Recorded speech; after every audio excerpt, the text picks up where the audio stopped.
Permitidoslo, pero no os permitáis el dejarlo de intentar. Hasta el final, no nos rendimos. Quitemos la presión de encima y dediquémonos a disfrutar del partido, que nos lo merecemos ya. Y eso, oye, tíos, meteros en la cabeza que soy. Vale, vamos. You've not seen it before. Stay tuned, dip in, dip out. You're going to enjoy it. Like you said, this is a competition that its calling card is innovation, constant improvement.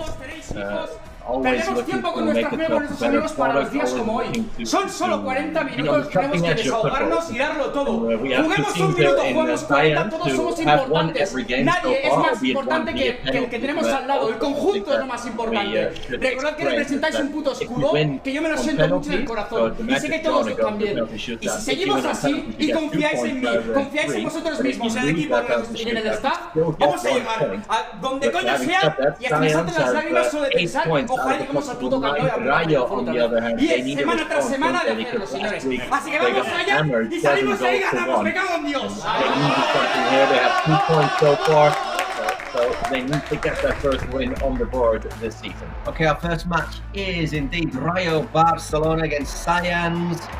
Rayo, their president Sporcito, took rustic action after that defeat last week, 7-1 against the ex-Buyer team, who are, as to be said, leaders of the Kings League InfoJobs. He sacked the coach. Hoy es día de partido, mis latidos hacen boom boom. Es que el otro día Spursito preguntó por el himno que no se acuerda y eso lo canto yo. Digo el suyo, sí. Dugout today on a temporary basis, Sergio Fernandez, who's assistant in the Queens League. There you get the two club presidents on the right side. Pero bueno, no tiene nada que ver, es que siento fatal y no tiene nada de malo. Barcelona. Pero es que nada de lo que diga se le puede tomar en serio así, ¿no, chicos? Es el problema. Looking very different there. Interesting look there, isn't it? Sí, es el Bart Simpson que ha dejado el Manchester City en el Tenerife. Bart Simpson these days. We'll try and translate a little bit about this. Obviously, if you look at the Kings League InfoJobs Twitch site, sure it's up there for you if you're interested. You can vote on things like who you think will win, who's going to be MVP in every game. Quiero darle la enhorabuena a Spurs So por la there's plenty of nuevo options entrenador, eso es for victoria asegurada. Yo ya getting tengo involved subido during los the 6 3 hours puntos. that we No will nos be with llevamos you. en el Just día de you hoy, know, así que looking at enhorabuena this Spursito, Kings League at the enhorabuena moment, de Barcelona. top of it, the ex-Boyer team, they're on later on this afternoon, taking the Los Broncos. In our next match against Iker Casillas is Uno Cat 1K team, they're down in 5th. Just to let you know, the match we have now is Science FC. 3 wins, one of them after a shootout, they're third in the table against Rayo Barcelona, who are 10th. At the moment, Rayo will just sneak into the end of the season playoff, 10 out of 12 do so, but things are likely to change very, very quickly in this tournament. As you can see, counting down the kickoff. What are you expecting today for the opening match? Well, Science have the top scorer of the competition, well, the joint top scorer of the competition, don't they? In Dani Linares, the number 10, someone to look out to the other top scorer being Pablo Hernandez, the former professional football player for a lot of teams, like Valencia, Leeds, Swansea. But Dani Linares last week put in a brilliant performance for Science to secure the win there. So he'd be my one to watch. But at the back, they've got big Martin Mantovani, former Leganés centre-back Argentinian, and Augusto Fernandez as well, Celta, Atletico Madrid even for a while. So I would back them as the favourites, not just on history, but also looking at the two squads and comparing them with Rayo. It's they have that mental aspect, don't they? After that big defeat last week, they'll want to prove themselves and that they are worthy of being in this competition, and you cannot underestimate that at all. Exactly. Last week, Science winning pretty easily 3-1 against Cooney Sports. Just to explain the way we get underway here, it builds up minute by minute. First minute, as you will see, it is one outfield player and the goalkeeper. Second minute, you get another outfield player and another outfield player, etc., etc. So 5 minutes when we've got 7 against 7. Then we've got other things to look forward to. For 18 minutes in the second half, well, there's other elements that will come into play, which we'll sort of explain, I think, sobre la marcha, as things happen, as they say in Spain. Yeah, we'll cross that bridge when we get there. But something you always see here in the Kings League is that these first minutes are hugely important. Like you said, it's 1v1, 2v2, and so forth with the goalkeeper. But in those first minutes, there tend to be, obviously, quite a lot of goals because there are less defenders to get past. and those can often dictate how a match is going and can often be also the final result of the match. So it will be hugely important to see who starts the match in better fashion. Yeah, we saw that last week, very much so. It's like, it takes you back to when you were at school, or maybe you're still at school, when you played in the park, one goalkeeper, 1 against 1, when there weren't many of you allowed out on a Sunday afternoon. Bueno, que vaya bien, mucha suerte. So, there you see the two coaches, each of whom have a lucky dip for a secret weapon which you can use in the second half. We'll talk about that a bit more when it goes on. Secret weapons we've also seen, if they're used intelligently, can also decide a match. All sorts of things like a penalty shootout, double value of goals, a star player. See what comes up in the Cupra Arena in Barcelona on our very nice black and grey pitch. Absolutely, yeah, you saw them there briefly in your screen, those 6 secret weapons that are at the disposal of the two coaches. As we are just about getting ready here to get this match day 4 underway at the Cupra Arena. It looks like it is Dani Linares who is the chosen one for Sayans. Maybe can he add to his 5 goals already in the first 3 match days. Second top scorer in the competition, beaten only by Pablo Hernandez, from a Leeds player among others. He plays Postinos, we'll see later on. Okay, water polo start, as we call it. You basically sprint out, first person to get the ball. You have to play it backwards, I think, which is makes sense, otherwise you could have a major collision. And in the end, it's Rayo who get the ball. Yeah, Roman Alegre is the player for Rayo. Like we said, it's Dani Linares. There's 5 goals to his name. The player for Sayans. Okay, so clock ticking down. It's 2 halves of 20 minutes each way, and that was a great chance for Roman Alegre. The opportunity there to take the lead. Yeah, it's just the 1 minute there. That will be 1-on-1. Just couldn't. He got past the keeper, didn't he? But he couldn't get it between the posts. Okay, good point. First of all, new rules. People vote on new rules. This was proposed in the week. If the ball goes out of play when it's 1-on-1, it starts off with a goal kick, which makes sense because you can't really take a throw into yourself, can you? So, and when it's 1-on-1, the keeper can't come out of his area. Was there a push there? There was. Penalty, says the referee. Penalty given to Sayans. Lechuga. Yeah, I tell you, from that angle, it doesn't look quite as much of a penalty as it did originally. Let's see what the ref says. We're going to have a look at it. We're going to have a look at it. VAR intervening here. From one angle it looked nailed on, the other it didn't. Live it looked like a nailed on penalty, but in that replay, Lechuga looking rather frustrated, and well, he did push him in the back there a little bit, I think, but was it enough?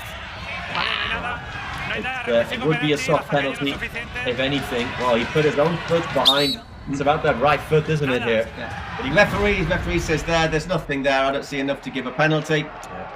And so no penalty. Sorry, Danny. Took a bit of a tumble. Just like that, it's already 2 outfield players, and now because of the stoppage here, which already will be 3v3. Vale, tranquilo, ponemos bien crono. Balón a tierra. Balón a tierra, Got ball. Put the clock right. Porque para el juego, me he equivocado yo. Fallo mío. Referee saying I have to stop the play, that was my mistake. Not penalty. Well, getting us straight underway with a little bit of drama, a little bit of controversy. I think if we're looking at that, Danny doesn't agree, but I think everybody else does. And instead of Jimenez who's come on, isn't it, for Rayo, number 10, for the team in the black shirts. The referee there's just waiting for VAR to take the clock back. So it will be at 1 minute rather than 2, so it's 2v2. In that case, it's Hugo Fraile who's on for Rayo Barcelona. And now it's more than one player on the pitch. The keeper can come out of their area, so Paul Lechuga brings the ball forward and has a pop. Good save by Dani Perez. Is it in goal? It is indeed for Sayans. Most teams usually having 2 keepers.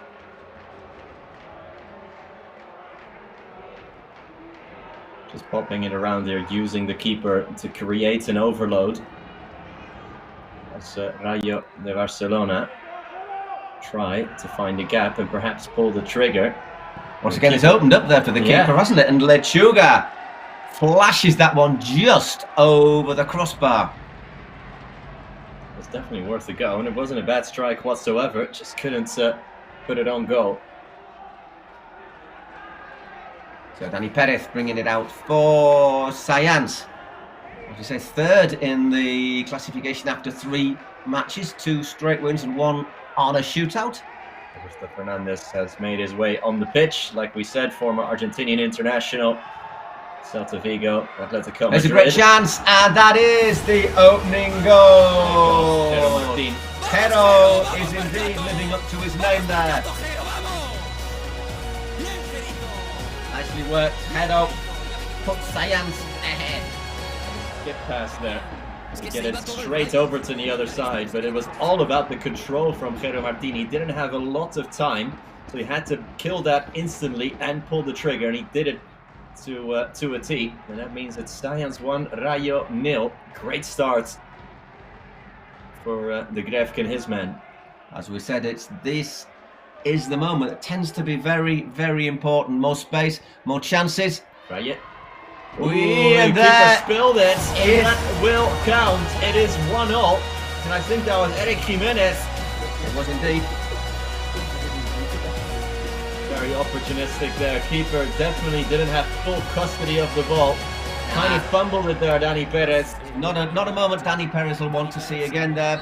Tries to bounce that down to control it. And very quickly onto that, Eric Jimenez makes it 1-0. Cover himself in glory there. With Dani Perez. Mantovani is on for Science. It used to be he still is a big, powerful central defender. Playing as captain.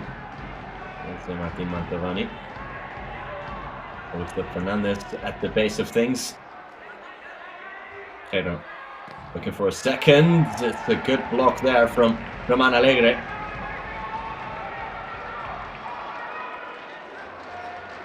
And Jero to take the set piece. He's going to play that one short. Piñares. Forcing another corner.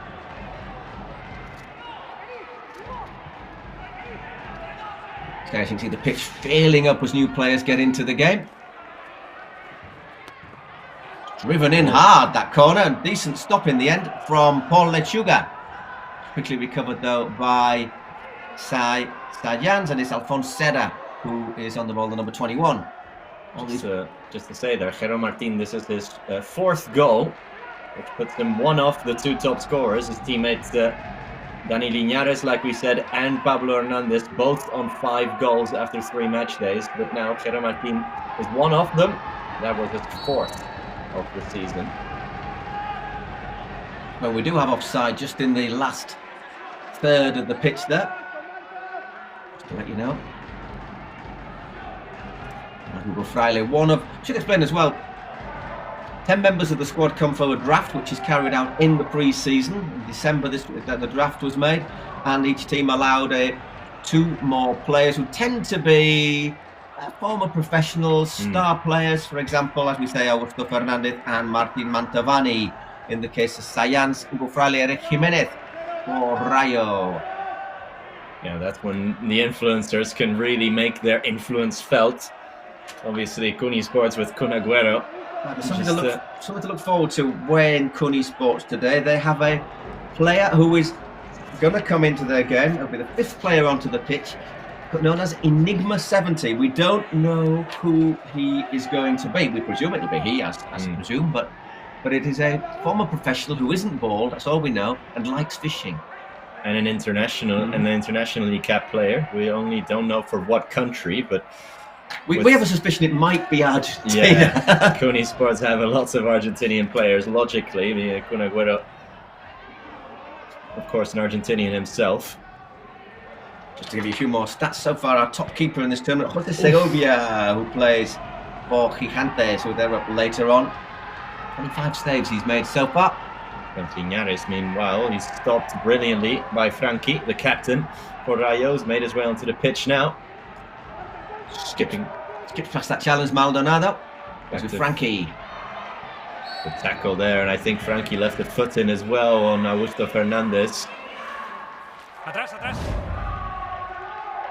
So just also, if you haven't seen this before, yellow cards. You know, there's been a lot of talk this week about blue cards in normal professional football. And someone in Spain said, well, that's like the Kings League. It's not like the Kings League. In Kings League, we only have yellow and red. But if you get a yellow card, you're in the sin bin for 2 minutes. If you get a red card, you're off. But your player can't put a substitute on for 5 minutes. So there, Frankie just leaving his studs on. Hang on. Jero Martin goes down, wants the penalty. Nothing given. Referee was a long way away from that. The VAR, I'm sure, will have a little look. Or maybe a big look. Play will be stopped if needed. And for now, it continues. No big complaints. And that was a half-hearted appeal, really, from Jero. So pretty even in these first 8 minutes. So 1 goal, those first 2 goals coming in just 4 minutes. Jero Martin for Sayans, Eric Jimenez levelling just a minute later in the 4th minute. And I'd say balance of play. Not much to choose between the 2 teams. Haven't seen too many chances here so far. That penalty shout that delayed play a little bit there. That penalty that was overturned. It was initially given. Just to let you know, Rayo still, of course, looking for a new coach after sacking Efren Pinero after last week. They've got Sergio Fernandez as a temporary coach today. He works normally with their team in the Queens League, who play their matches on a Saturday.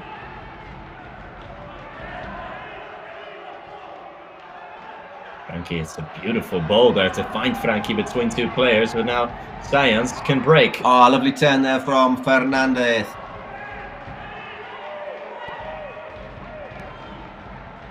Back with Mantovani, can he pull the strings? Pablo Fernandez back to Mantovani.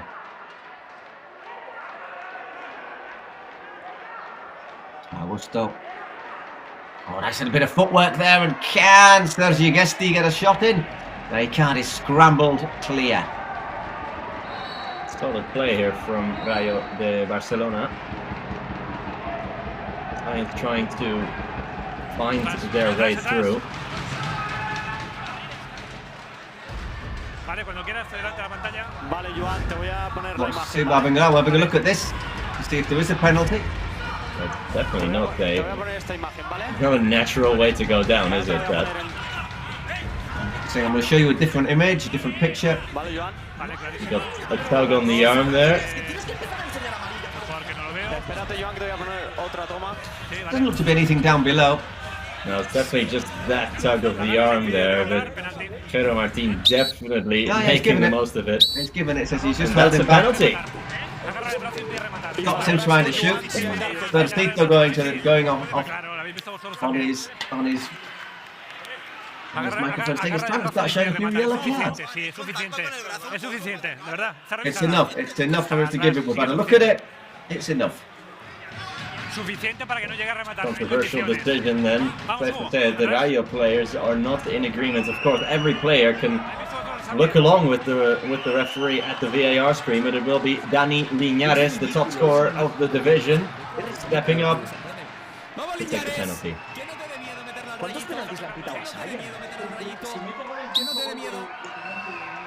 Don't be scared. And he wasn't scared. 2-1. What a very good penalty from Dani Linares. 6th goal on the season now in not even 3.5 games for Dani Linares, who is now, of course, until Pablo Hernandez plays later today, he's now the sole top scorer of the Kings League. Keeper guessed correctly, but just couldn't get there. Ball hit hard, very hard into the corner. Good use of the VAR once again there. Live, I probably wouldn't have given it. I think you also tend to look down to the feet, don't you, more than the arm? Well, even the Gref there admitting that he probably wouldn't have given that penalty either. He also then said, great refereeing. Corner for Rayo. I don't know, we're looking at someone else with his handball, perhaps. Okay, it was outside the area. Whoa, and there. Nice flick on off the post in it. Captain Frankie. Captain Frankie once again. They take no time whatsoever in drawing level. Rayo can't consolidate the lead. And it's a crappy goal. It's an ugly goal, but it's a goal. They all count the same. They definitely do. It's that little flick on there from Isaac Maldonado that gives it off the post. Mantovani couldn't get a foot on it. Just off balance, wasn't he, the defender there? So 2-all. Great start to this game between Rayo Barcelona and Science. Just what you want. I think it's the first time you've watched the Kings League. A good advert for this tournament, which is now in its third year. I'm deciding to broadcast in English. Beautifully done there by Isaac Maldonado.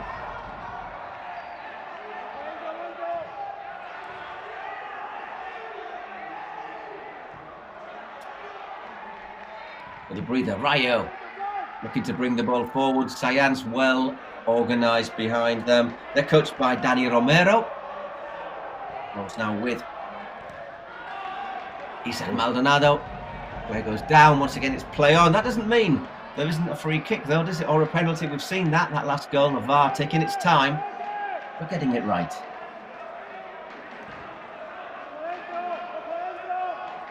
We can hear the ref saying there after he conceded that goal, or his team conceded that goal, how about we don't concede within 30 seconds of taking the lead, because it's happened twice now.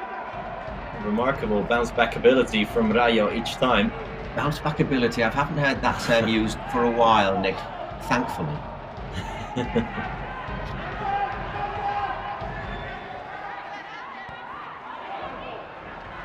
Surely Rayo cannot play with fire for too much longer. They keep giving away the lead. At some point you back a team like Science to hold on to that lead or even extend it. Would indeed, as you say, winning all three of their matches. I say one of them after a shootout, which is like at the old American style where you'd have to run in from the halfway line. You have 5 seconds to beat the keeper. No such thing as a score draw in this tournament in the Kings League InfoJobs. Nice press there from Ryan. By the way, if you're interested in working for the Kings League, apparently they're looking for, is it a digital director? Having a proper goal there, but it's never likely to score from that angle, from that range. It was worth a go from Alfonsera. Not about how just getting a little bit of an effect on it, wasn't it? But just got too much height. Obviously, the goals, 7-a-side goals, aren't as big as your normal goals. From 11-a-side. Still look worryingly big if you're a keeper, though, to be honest. I think they're the same width, aren't they? But they're just a bit lower, mainly. Oscar Contreras on for Rayo with the number 8. There he is with the platinum hair. And we're getting to a point where we have another one of our innovations for the Kings League, which is about to be shown in the 18th minute, when you get the Kings League dice, which will determine what happens in the last 2 minutes of the first half. Yeah, 3 more minutes until that happens, and another decisive moment possibly in the match. You can tell that Rayo are leaning quite heavily on dead ball situations, be it a throw-in, be it a corner, be it a free kick. They crowd the area, and it's worked so far. And that second goal there came from a scramble after a corner. And Science all about patient build-up. Oh, nice little skill there from Pablo Fernandez, but he's lost out. That's good defending as well, though, from Jesti to close down that counter-attack, and both teams looking pretty solid in their defensive work so far.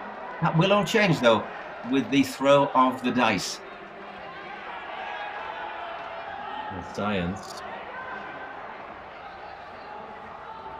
Nicely worked out wide. An attacking phase of play. Can they just get a sight of goal? Mantovani's going to go for it. There was a chance of a break here. That was a vital challenge from Mantovani. And a good stop this time from Lechuga. He just stinging the palms of Lechuga. A relatively comfortable save straight at the keeper. Oscar Contreras looking to bring it forward. Minute half till we get the dice. What you'll hear a countdown, a buzzer. Everyone will stop. And normally a former player or celebrity will roll the dice. We had Hector Font, the Barcelona youngster, rolling one of the dice this last week. Today it will be a young lady called Lidia Guzman, who won a prize from Grefusa, who are one of the sponsors, Spanish snack company. Maybe not just Spanish, I don't know if you can get them where you're watching. Well, plenty of people in the stands will be eating their Grefusa. Sunflower seeds, corn nibs, etc. We won't, because it'll crunch on the microphone. Now, 40 seconds until the dice. Rolls out with Joan Poch. Poch looks to go through the middle. There wasn't a space there. He's gone down in a bit of pain. Once again, referee asks you normally if you want treatment. If not, play continues. Very, very careful on time wasting in this tournament in the Kings League InfoJobs.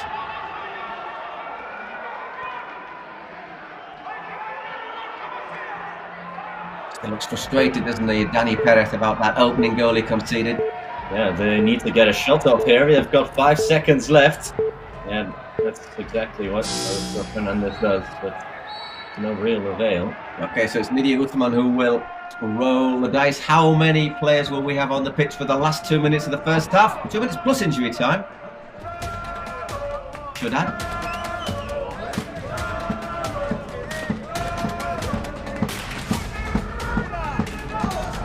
There she is. So that is the king. That is okay, one on the keeper, isn't it? Yeah. So we'll be back to the way we started for the last 2 minutes plus injury time of this half. That's a good roll. But you can substitute players in and out as you go, so you can attack with one player and defend with another if you should please. Looks like Fernandez having a little word with his players here. Countdown before we get going. I say so. Do not be surprised to see more goals in these last 2 minutes of the first half. 2-2 at the moment. Jero Martin for Sayan.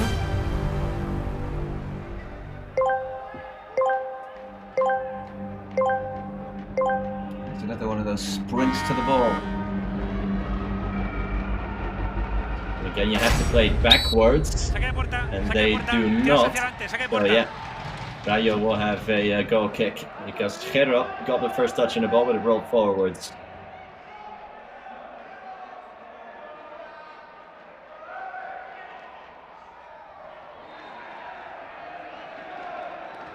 Not easy when it's 1 against 1 and you're being you're going to be man marked, aren't you, when it's 1 against 1? Oh, unlucky looking to go down the line there. It's super frail, isn't it? It'd be interesting if you go with zonal marking when it's 1-on-1. Yeah, it'd be difficult. Well, he was a bit zonal there. He just lost concentration for a minute. Here's Jero. It's 11-on-11 action. Keeper's a long way out of his goal here. Look at him. Looking to nutmeg him, and only covered there by Jero. This is a bit of a long buster for these two players as well, absolutely. Isn't it? You're up and down and up and down. That's a step over. That's nicely worked the chance, has he? Oh, wow. My word. Such a tight angle. You wouldn't have fancied him, but Jero Martin found the back of the net and is immediately substituted off. Great place, great play. Second of the game for Jero Martin. Takes it past the keeper. That's not a good angle really either, but he made no mistake. Fair play, very impressive. So he's got 2 goals this game. And now 5 on the season. So only his teammate, Dani Linares, has scored more goals in the Kings League. Movement there from Joan Poch, who's come on for Rayo. Remember, the keeper, when it's 1 against 1, can't come out of their area.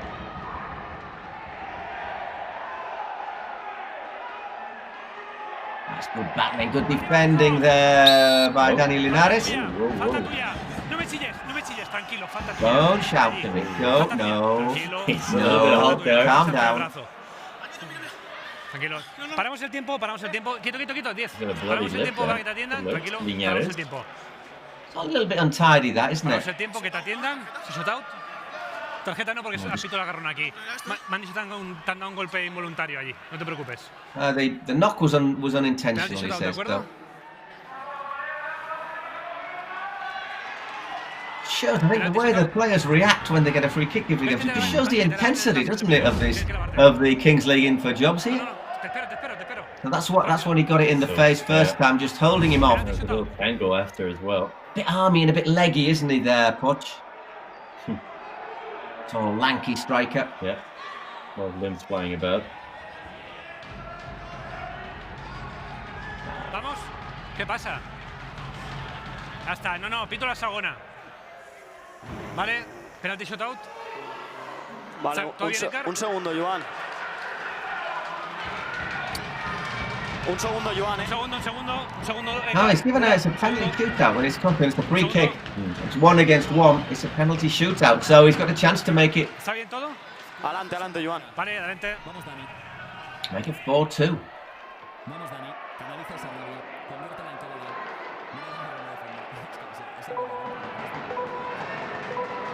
No chance. 5 seconds. 1-1. Dani Linares. For a shot. Keeper read it beautifully. Clean tackle. Is he outside the area though when he makes the save? I think he's just got his hands outside the area. Bit unlucky, but let's have a look again. No estamos revisando esto. Estamos revisando si ha salido de We're having another look at that. Que está bien. He got the ball, I think, right inside. But of course, he's gone out of the area and he's not allowed out of the area. Harsh, but not the rules. He read Linares' intentions absolutely perfectly. Fair play there to Polechuga. In fact, we're playing on. So, goal kick for Rayo Barcelona.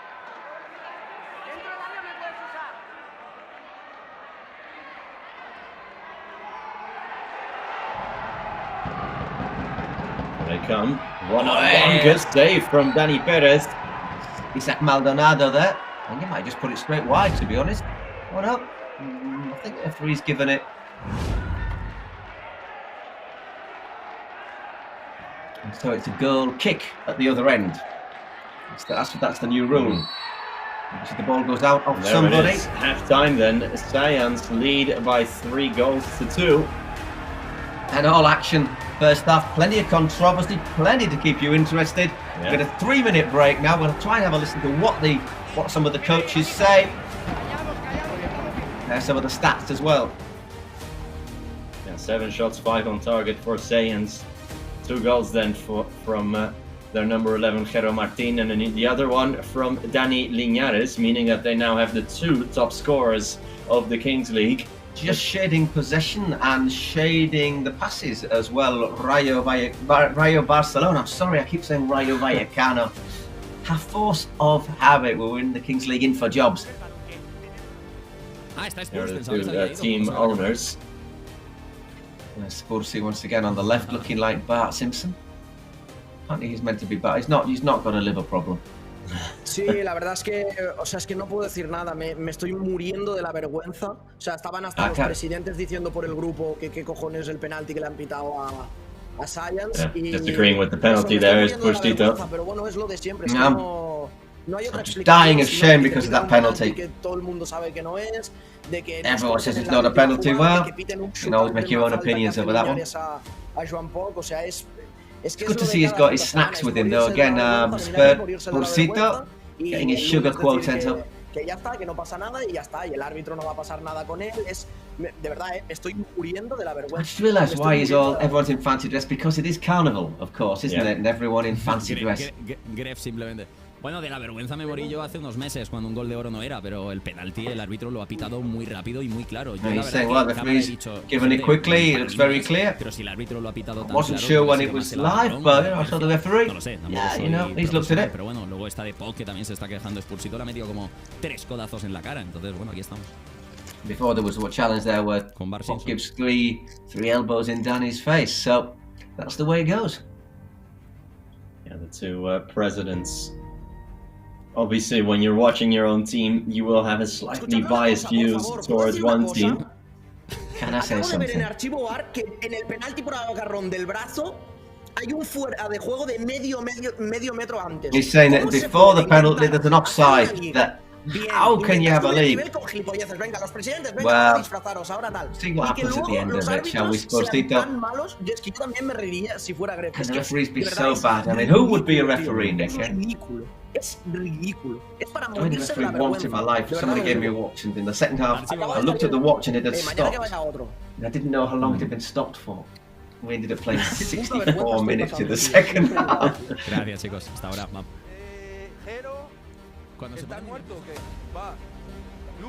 Okay, in the second half, we start off 7 against 7.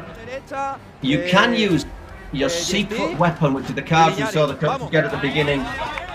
At the beginning of the second half. Now, one of them is cards is called a star player, which means the player who you nominate, if they score, the goal's worth double.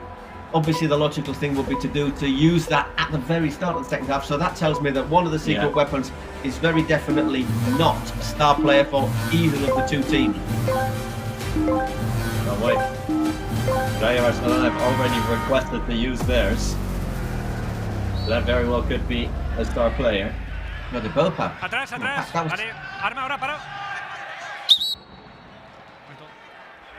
¿Dónde? ¿Qué banquillo? See, this is part of the rule, is if you have a star player, it's right to be nominated right from the very beginning of the second half. It's another one of the innovations from this week, as opposed to waiting for the play to stop. Well, we do have a star player after all, it just took them a little while to realise. Eric Jimenez is the star player, so if he scores, his goal counts double, okay? Only until he scores, only for one goal. So no pressure, Eric.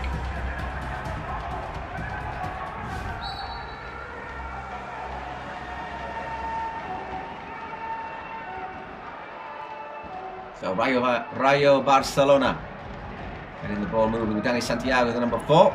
They trailed by 3-2, but if Eric Jimenez scored, well, that goal would put them ahead. Yeah, this will count for the first 18 minutes of the half, of course. The last 2 minutes of the game, unless we are drawn, goals are worth double. Absolutely. So everyone's a star player.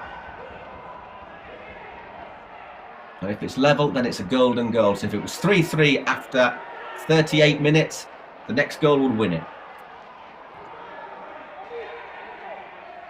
This is good because it means even if your team's trailing 3-2 or 4-2 or 5-2, you're still in with a shot when it comes to the closing minutes.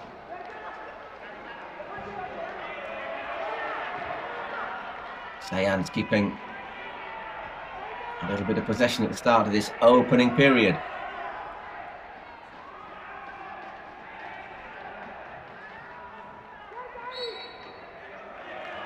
Offside.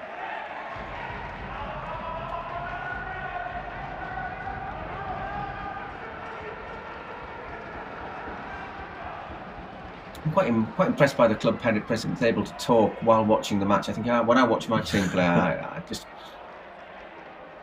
Well, you can tell they are very, very emotional as well during the matches, which is logical when you are emotionally and financially invested in this Kings League InfoJobs. Tournament with competition concept that has started to grow. It's grown into Latin America, apparently in Germany as well. And so we are broadcasting officially in English for the first time.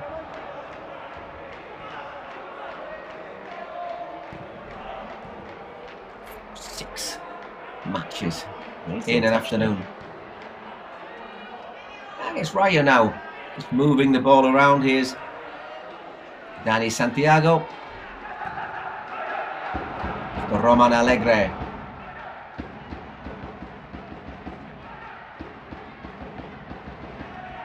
Yeah, that's a little bit careless. Stretching for that Alegre, but can't get there.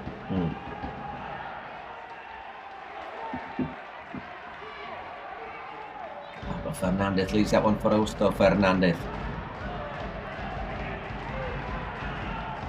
It's always interesting with that star player to see how you approach the match with him, both defensively and offensively, because you see sometimes that you really start sort of forcing it to that star player, and that can be to the detriment of the entire team, but defensively as well. Do you just always put 2 defenders on that star player by default? Or how do you approach that? Obviously, if you've got one of the secret weapons, which is 4 minutes in the sin bin, you use that one, but they probably don't have.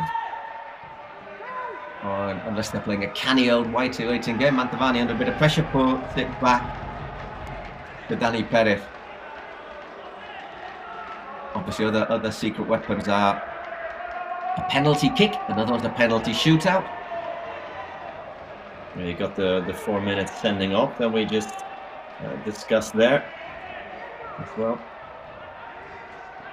We've got the entire team, if they score, it counts as double for a couple of minutes. If you're interested and you have the know-how, you can vote for the MVP of this game in the Twitch. On the Twitch site, and that's just wide. Pablo Fernandez in the end with that second effort. Tackle that was. It's a brave one from Alegre. Had to be made. Sophie Gesti was in on goal. At the expense of a corner for Sayans.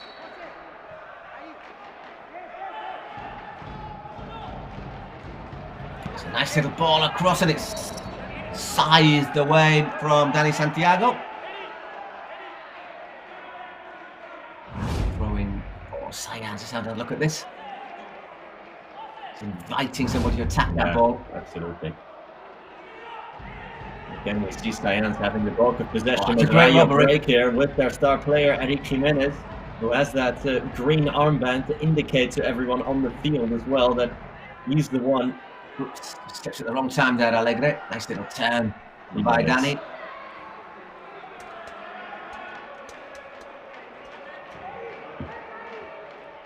As things stand, Sayans would, for now at least, move top of the table. It's 11 points. So next up, team second off Broncos. They got 9 points. They take on Casillas' team, Unoca. And later on, 6 o'clock local time, 5 p.m. GMT, Ex-Buyer against El Barrio. Ex-Buyer have been unstoppable so far. Yeah, Los Broncos and Ex-Buyer, the 2 teams so far that have scored maximum points. Sayans right behind them, having dropped 1 point as they won via shootout. Here comes Sayans, winning the corner, courtesy of Pablo Fernandez. The big thing is to get into those playoffs, though. Get to the playoffs, even if you've been mid-table, you can still pull it out of the hat. Maybe Dani Linares to take the corner. He's got Luca Rivero with him in support. Well, if you have the ball, your opponents can't score. Very much the philosophy here of Sayans. There's another rolling substitution seems to have been made with Luca Rivero.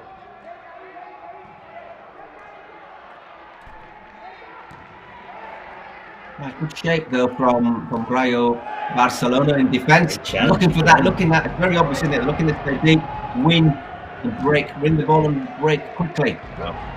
Roman Alegre has put in some fantastic last-ditch tackles. Here he is clearing the ball with his head now. Mantovani once again to Luca. Long shot. Whoa, worth an effort. Good power behind that one, but well claimed in the end by Paul Lechuga. It's pretty solid, hasn't it? Gets a bit of an effect on it as well there, Linares. Kind of knuckling there from Dani Linares. And Eric Jimenez not really had a sniff of a chance so far, the star player. Good tackle from Augusto. And again, it's still with Rayo. Nice switch. Curl tamely wide. Good atmosphere in the Cupra Arena. A handful of fans from each side get let in to this Cupra Arena, and they're making their presence felt. Of course, it's a closed stadium, so the noise doesn't escape the ground, does it?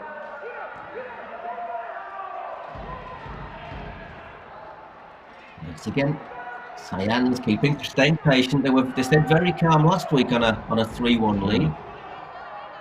So against Kunisport, never really looked in danger of surrendering it either, has to be said. Well, as things stand now, Rayo could easily still win this. All it would take would be a goal from Eric Jimenez or a goal in the last 2 minutes. Absolutely. Turn the game on its head.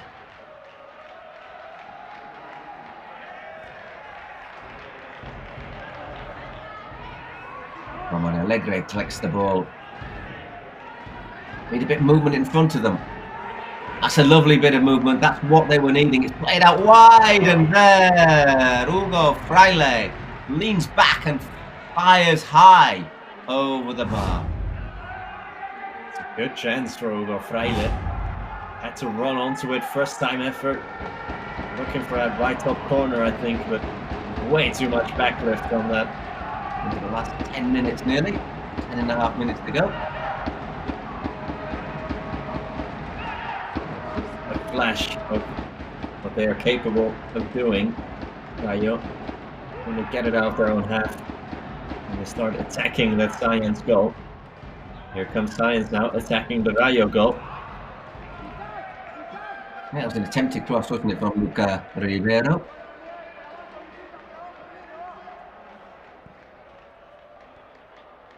Not the best of efforts there on the left foot. Once again, starting from the back. Rayo. Back with Alegre. Yeah, Alegre really has to put in a good shift for me. He was the one who started the match. Once again, good covering though. Really good covering from Galvani. And they're not really able to get out of their own half at the moment, Rayo Barcelona. It's a good shape here. Seems like it's a three-pronged Is there a break on? Agosto opened it out intelligently, and that was vital defending there because it looked nailed on for Jero to finish his hat-trick. Yeah, absolutely. He had it there. Was the last-ditch tackle. I think it was Dani Santiago who could have put in just to deny Jero what would have been a very famous hat-trick here.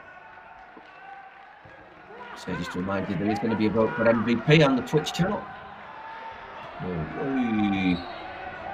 Sliced it there. There's Jero. It will be a throw-in because it hit the ceiling.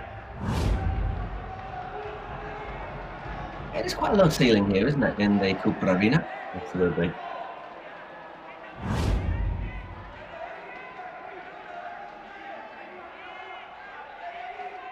Fraile to take the throw-in, sets it long down the line, easily nodded back.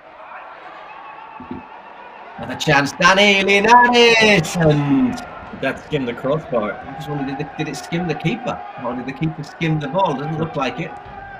Had a man on his left, he went alone. You would have backed Dani Linares from that kind of rain, and it does just take a deflection off the crossbar on its way over. Just opened up for him, didn't it? It was certainly worth a shot. That would have gone in on an 11-a-side goal. Let see it. Rayo having a couple more shots, or 4 more shots, 5 more if I'm doing my maths in this match. But it is Cyan to lead by 3 goals to 2. They still haven't used their secret weapon. Wonder what it could be. Well, you're definitely thinking about something like a penalty or a penalty shootout at this point, or maybe to send someone off on the other team.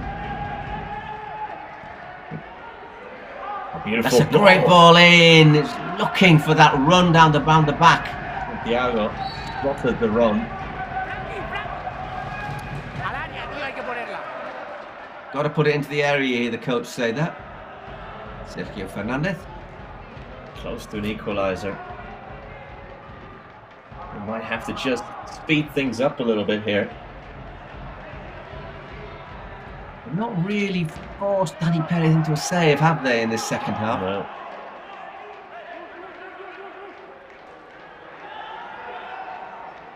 Still 3-2. Shout for a handball, and they get it. So a free kick from that kind of range. But if they've drawn up from the training ground here, probably an opportunity for a set play. After getting the place back.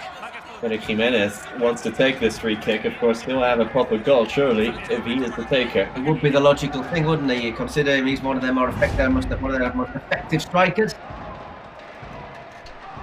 Yeah. Maybe just if you sort of fancy yourself a little bit. It is by my side, but I'm just making myself a little bit bigger. Yeah. It's not the worst decision you've ever seen in either case. And it's going to be Eric Jimenez looking to take this left footed, hits it hard straight at that wall. Well, he went for power there.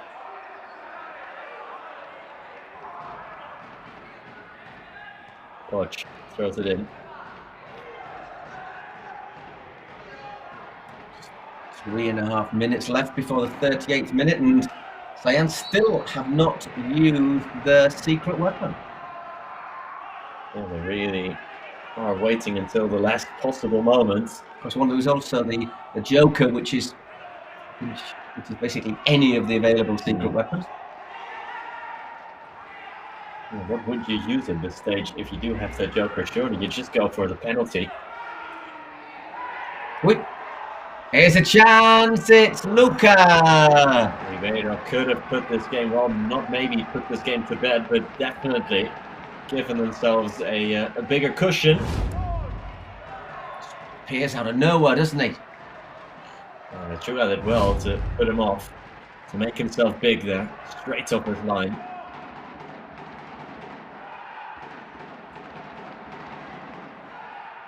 Isaac Maldonado. And just on the inside of the bench as Poch is going to have to go. That was travelling, wasn't it? Certainly was. Reflex save almost from Danny Perez because it moved in the air. Half fooled him with the trajectory. Look at that. It actually goes out off his wrist, doesn't it? Not going to beat Mantovani, I don't think, in the air. That was an important block there and thumped in by Eric Jimenez, but straight down Danny Perez, breadbasket. Jimenez is maybe getting a little bit frustrated, the star player.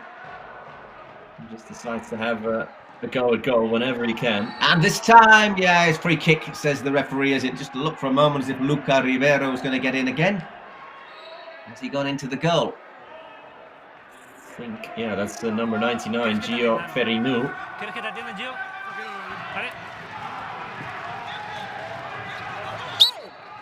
Se añade luego, no te preocupes.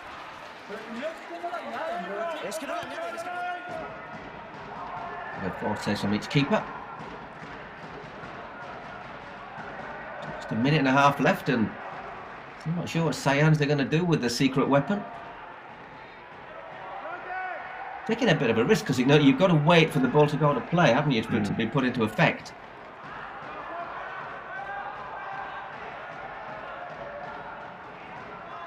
Well, we know for sure then that it's not a 4-minute suspension.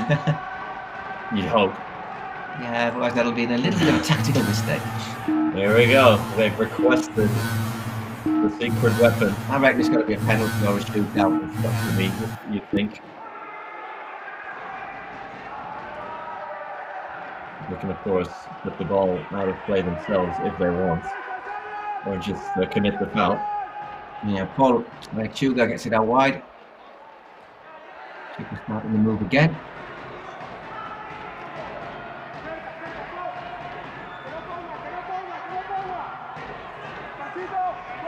They're just working it around, high press from Sayans, and they win the ball back. And here they come in numbers. Time running out before that 38th minute.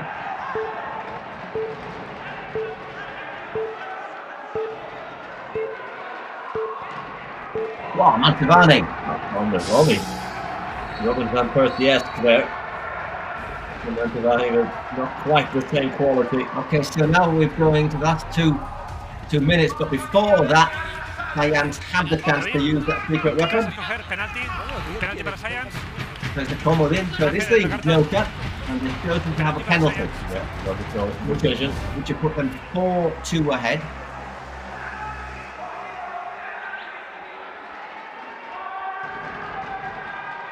Big moment here for Lechuga. Has been good in that Rayo Barcelona goal. Again, it's another penalty for Dani Linares. Surely who's going to be stepping up to the plate? Yes, he is. He's already got one. Remember, he went left with his previous penalty. And he's gone right, and it's saved. Von Lechuga with a huge save for Rayo Barcelona heading into these last 2 minutes of the game. Opted to change his shot. I think it's bluff and double bluff, isn't it, this time? And as you hear there, it's a fine stop. Spursito saying that's all about your head. It's all mental there. So, still 3-2. Goal in these last 2 minutes counts double. Yeah. Again, we explained it. If the two teams are drawing, goals are worth double in the last 2 minutes. If the teams are drawing heading into the last 2 minutes, it's golden goal. Sí, creo que puede ser and if the game is drawn, which would be mathematically impossible, so we know for a fact that we're not going to the penalty shootout. Exactly. No se ha perdido nada de tiempo y en nothing's lost here. There's been no time lost in the set through there. There's not going to be much injury time. Todo el rato cuando sacamos rápido y se está jugando bien a fútbol, bro. Me da mucha vergüenza haciendo así todo el rato. Si quieres añadimos 10. Por cierto, vais a ganar este partido 100%. Vais a ganar 100%. Negrev, not keen on much injury time being added to this game, and Spursito obviously in his Tenerife shirt. The more added time, the more chance his boys have of taking what at the moment is would be perhaps a slightly unlikely win. Yeah. Or to team presidents here. Don't move. There at the camera. Yeah, staring down the camera. They ¡Fraude de Barcelona! ¡Fraude de Barcelona! ¡Fraude que sois un fraude! ¡Fraude de Barcelona! ¡Ladrón, ladrón! ¡Ladrón! ¡Píchame el partido y quítame el Bar Simpson ya, coño! Fraud, thief, take your back, Simpson. I'd like to think the play acting down is not personal. Play on, says the referee. So no star player, no secret weapons there. You can see who you can vote for. Pardon me, as man of the match. Jimenez, Frankie, Jero Martin, or Dani Linares. I think Jero. He's checking at the moment. I think Danny missing that penalty has probably cost him a few votes, hasn't it? Drilled into the box there by Ugo Fraile. The Giants clear their lines, although there will be a throw in it to hit the ceiling. Ends the throw in, dangerous throw in, as I say, that clock ticking down. As far as we know, there's just over 90 seconds left to go. But there's going to be, I suspect there'll be another minute. Tell you what, one of these teams should have a look at maybe bringing Rory Delap in with how dangerous these throw-ins are. To be honest, I reckon I could throw it into the middle of the penalty area from there. Get Rory Delap in, get Tony Pulis in. Oh, I think there's limits. Kenwyn Jones in the middle, recreate that Stoke team.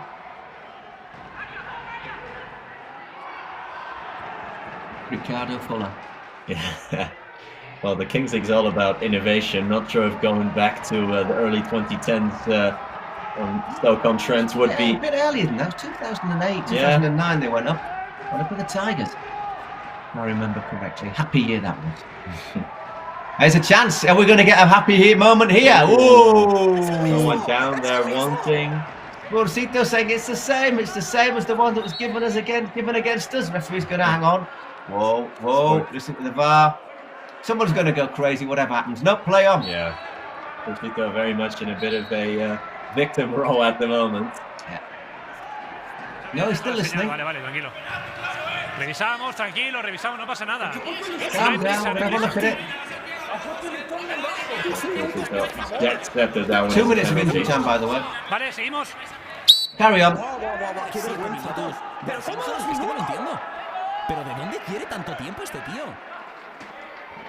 One's complaining that there was no penalty, and IAM's president, Negrev, saying, how was he added on 2 minutes? 2 minutes has to be de rigueur in most games. Yeah, I think it's pretty much the standard, unless something egregious happens or an injury or something along those lines. Yeah, there we go. Once again, Paul Lechuga's had a good match, hasn't he? Even though he looks like he's going to be on the losing side. We've got 3 minutes, another minute added on to that little bar. Yeah, Sergi Justi was in on goal there. Really could have put this game to bed. You reckon that the Science goal now would surely be game over. But again, if Rayo managed to score, they take the win. They take the 3 points. Right open until the death. Here's Joan Poch. Again, awkward, lanky player. Yeah, Poch. All angles. No relation to the Chelsea manager. Mantovani, and that cannons off. Sorry, that goes off. There's Justi for a corner. It's starting to become last chance saloon here for Rayo de Barcelona. We're keeping up the pressure, and now they can break. 3 against 1 here. With Sergi Justi in the middle. Linares to kill it off. Linares wants the penalty. This is crazy. There's never a penalty for me. Here comes Rayo the other way. Well, that was a great chance there to seal the match.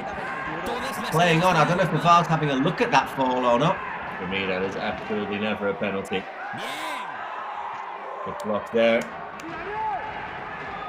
Feet from Fraile. Time running out there. An extra minute's been added on. And that's right down Danny Perez's throat. Yeah.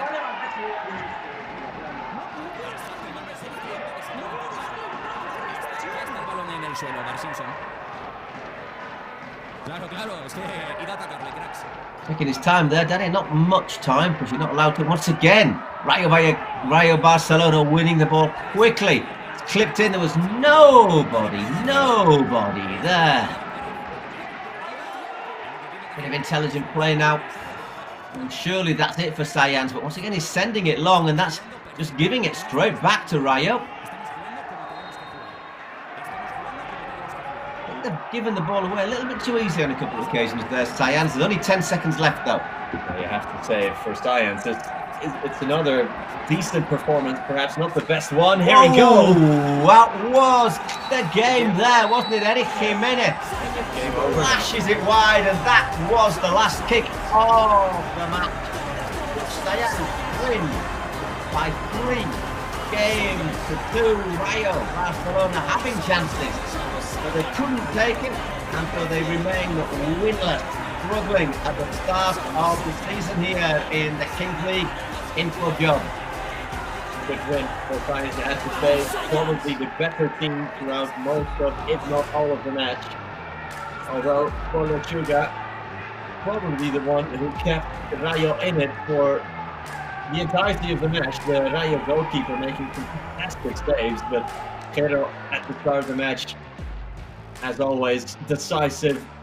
His brace, and Dali Linares, who scored a penalty, missed the penalty, but it was enough. All that matters for Science will be those 3 points. It takes them up to 11 points out of a potential 12, so they keep up at the top of the table. They start the day. Leaders here are the stats. There you go. Shots 7 on target from 19, 9 on target for 17 for Science. They ended up just shedding possession, turning that around in the second half when Rayo were, of course, looking to get level. It was quite tactical, a bit cagey for a lot of that second period, and then, obviously, the last 2 minutes, it all went wild once again. But the big stat, the one that counts, Rayo Barcelona 2, Science 3. It's a beautiful first game of stop here on a Sunday. Let's see what the presidents think. Oh, I'm sure they'll have differing opinions. Something just tells me that they might not agree. No, es que no sé qué decir, de verdad. Es que estoy... O sea, es... De verdad, es un... O sea, es que no sé ni dónde meterme, no sé a quién mirar, no sé qué decir. Es una puta vergüenza. Quitarme la cámara, lo veo normal, porque es una puta vergüenza lo de hoy. Una puta vergüenza. Expulsito, te puedo entender que te quejes por un penalti, bro, pero es que, de verdad, os hemos pegado un baño en la segunda parte. Te pones a llorar de tiempo cuando ha sido normal.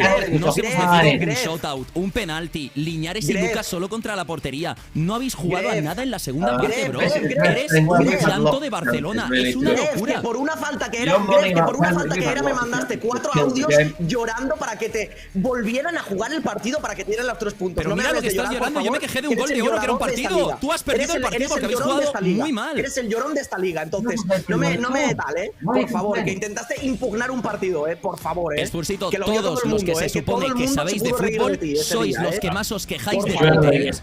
Y yo, que se supone de que no tengo ni puta idea, me quejo cuando me tengo que quejar.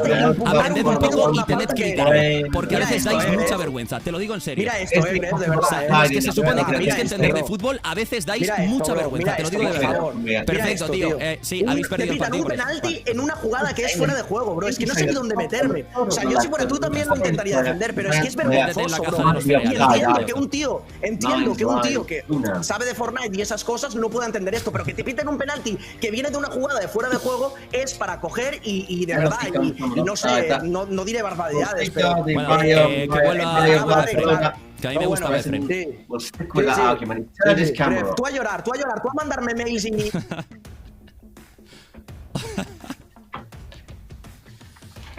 Well, there you go.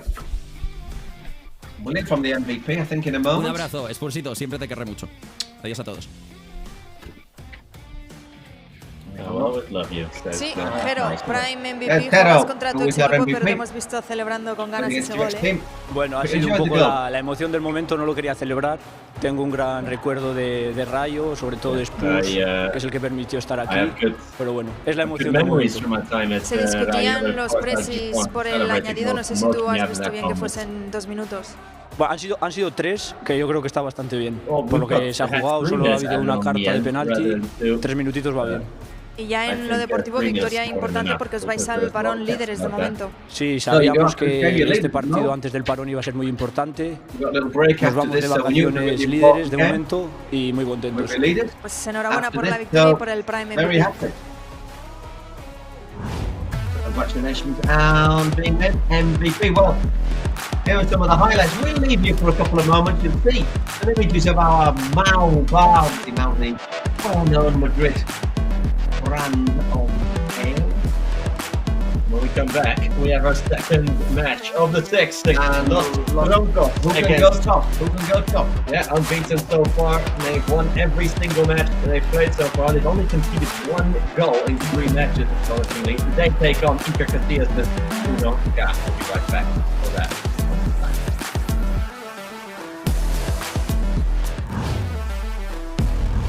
Pues ya estamos en el bar de Mau, Cacho.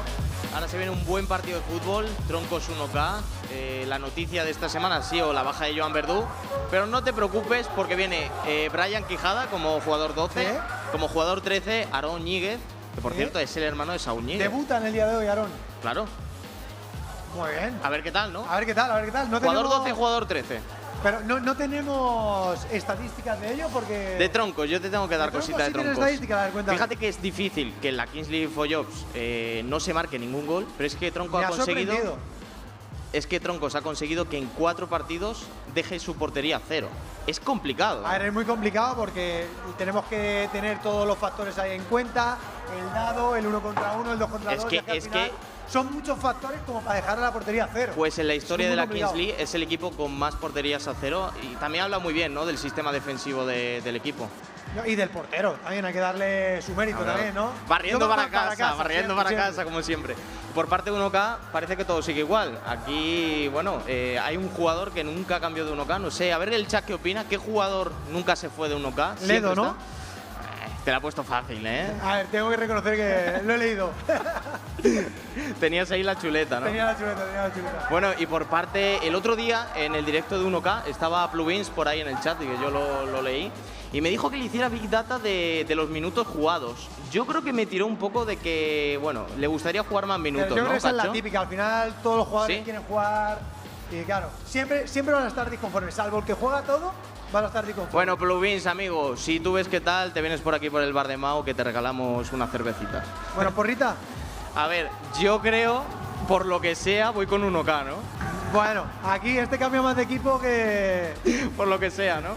Bueno, pues va riendo para 1K. Venga, voy a intentar ser lógico. 4-3 para 1K, va. 4-3 para 1K. Sí. Venga, los troncos vienen muy bien. Voy a decir 7-5. Quiero muchos goles, va. Venga, se ha calentado, Cacho. Vamos a ver qué pasa. Nos vemos en el bar de Mau, gente. Ahora. Chao, chao, chao.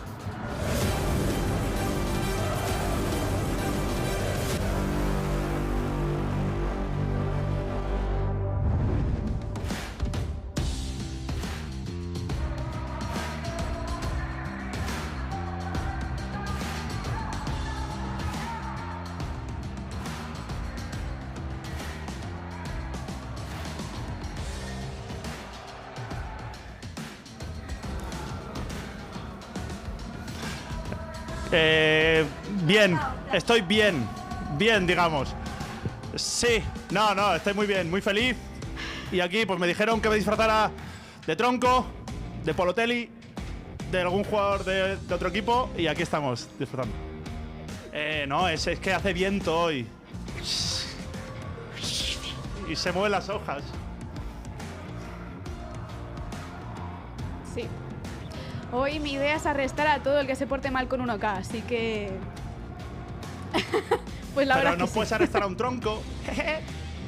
Uy, que no me retes. Bueno. Oye, ¿puedo chutar penalti? Pregunta seria. ¿Puedo chutar penalti, Magichi? No me Welcome back to the Kings League. Welcome back to match day 4 of the Kings League. It's the second of the 6 matches as Los Troncos take on 1K. Los Troncos, owned by Perchita, Spanish streamer, and of course 1K, owned by Iker Casillas. Iker Casillas is not the one there on the right of your screen, as you probably could have told by now. I don't think it's the one in the rabbit kit either, to be brutally honest. So. Well, we can't rule it out for now, at least. And it is, of course, weekend of Carnival here in Spain. That's why everyone's all dressed up and all. This is not what they usually do on a Sunday, although no judgment. I'm not ruling anything out, you know. I'm really not ruling anything out. But the storyline here really is with Los Troncos is how good they have been, and more than that, how solid they have been at the back. 12 puntos, y ganamos 12 puntos. 6 más 6. Y 6 más 6, 3 más 3. So 2 clean sheets for Los Troncos, and in a format like the Kings League, that is extremely impressive, isn't it? Because at the start of the match you play 1v1, 2v2, 3v3. You've got all of the special secret weapons as well, and pre-penalty shootout. Llegó esta mañana al aeropuerto y nos mandó una foto allí en el aeropuerto que se encontraba mal, que tiene mareos. 120 minutes of action, so fair play. And 7-a-side as well, you know, where you do get more chances, where it's a lot more open.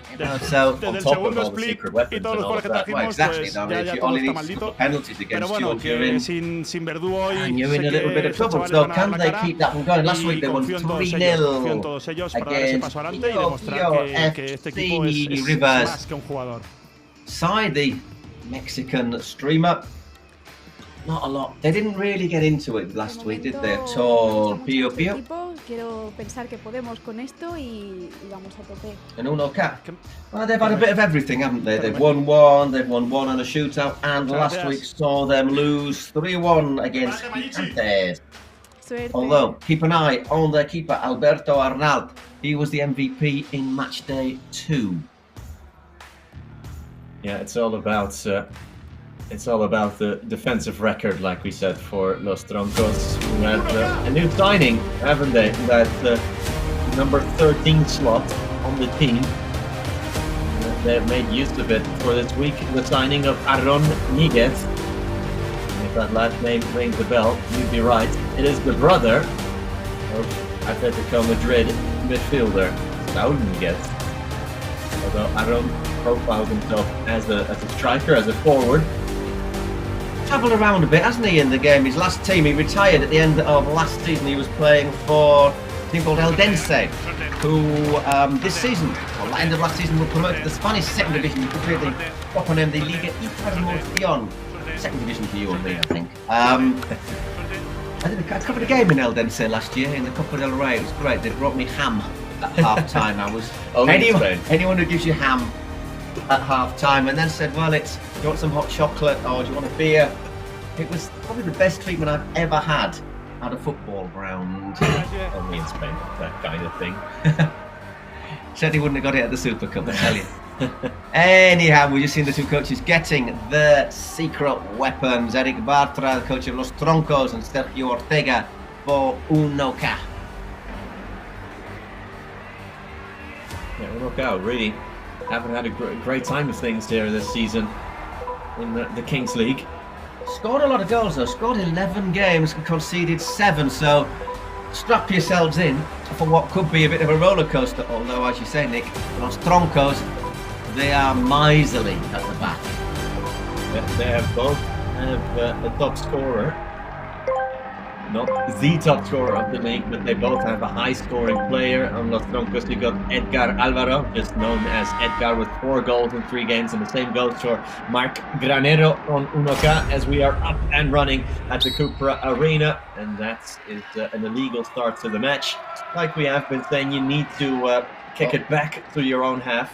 So it starts up, and the end, any set piece, and it's just 1-against-1 goes to a goal kick. Yeah, Marc Granero here in possession for 1K, the top scorer, logically. First starter last week as well for them. It's Carles Planas. Remember last week, Carles Planas. He was on fire, wasn't he? 2 goals in the first 2 minutes. MVP last week. It's a great save. It's a cracking save, has to be said, by Sepp Corderas. Starts again though, because obviously 1-against-1, you can't have a corner. It goes back to start with the goalkeeper, who can't come out of his area when it's 1-against-1. Just 15 more seconds of 1v1 action. Can they make use of it? Well, that's the big question, isn't it? That's another effort! Oh! Snuck in! What a neat finish from Marc Granero. I don't know if Ivan Fajardo thought that was going wide, but it wasn't. It went in. Snuck in there.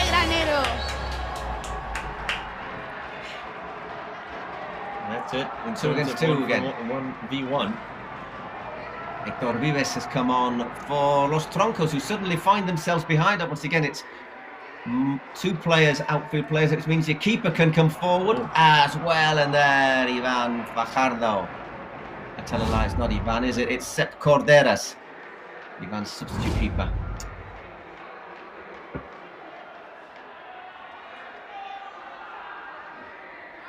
Great starts for 1K, the high-scoring team of 1K.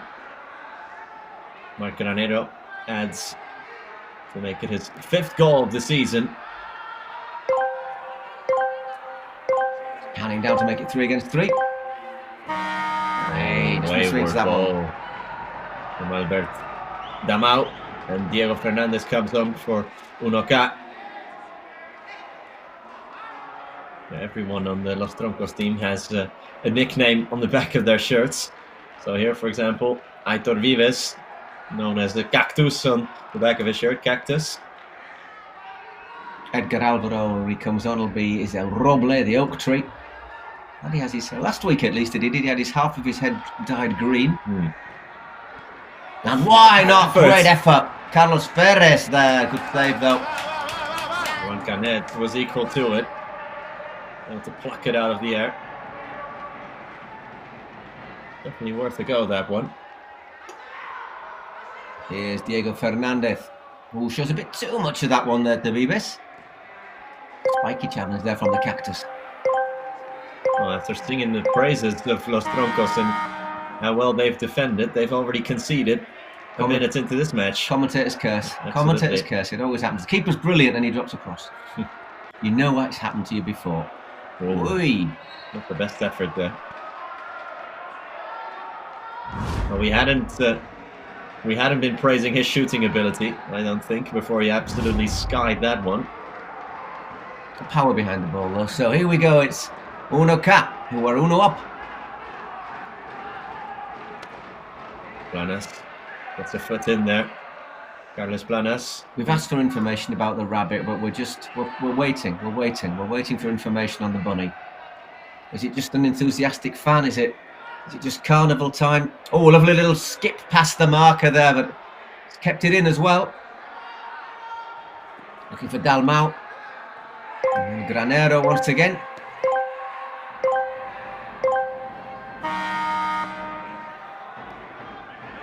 It's 6-against-6 now. Almost at full capacity, so you've got to say it's a good opening.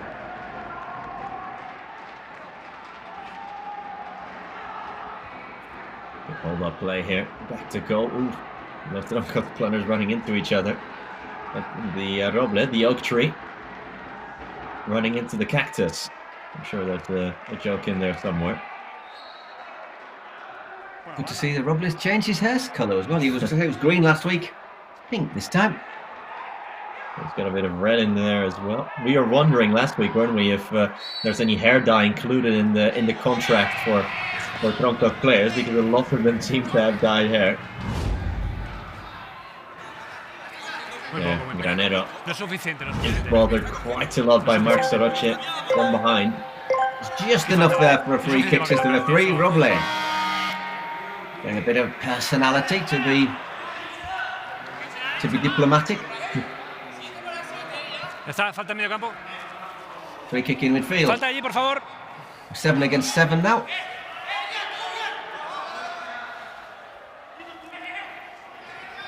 Madre mía, tío.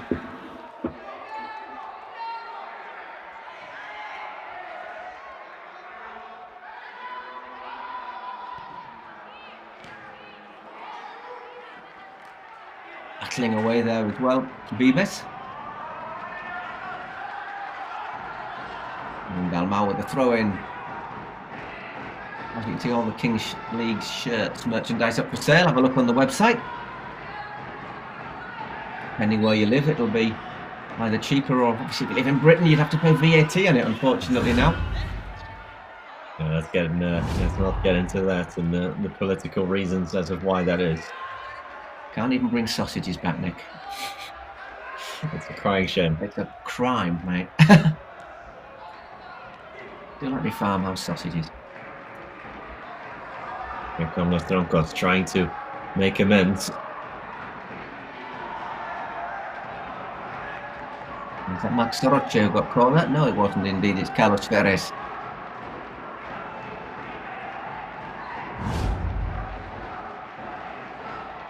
Getting the Granero a little bit there.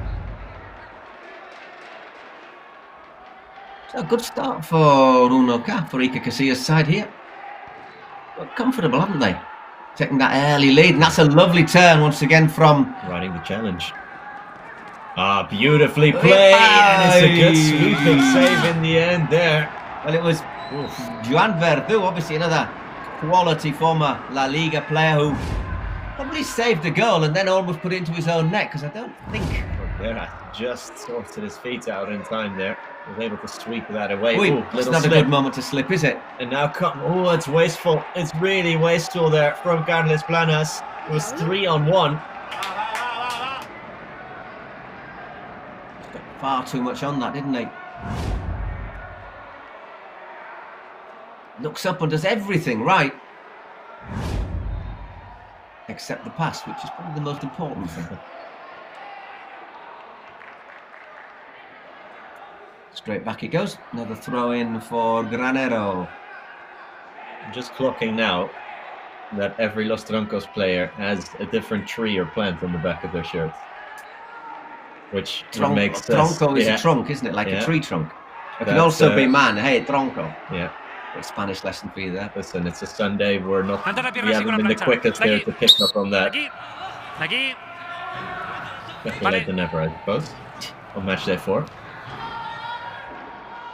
Yeah, but it's really only match day 1 for us commentating. Yeah, that's true. Just let you know, there's a match next week. It's a week off, and then we reconvene the 25th of February.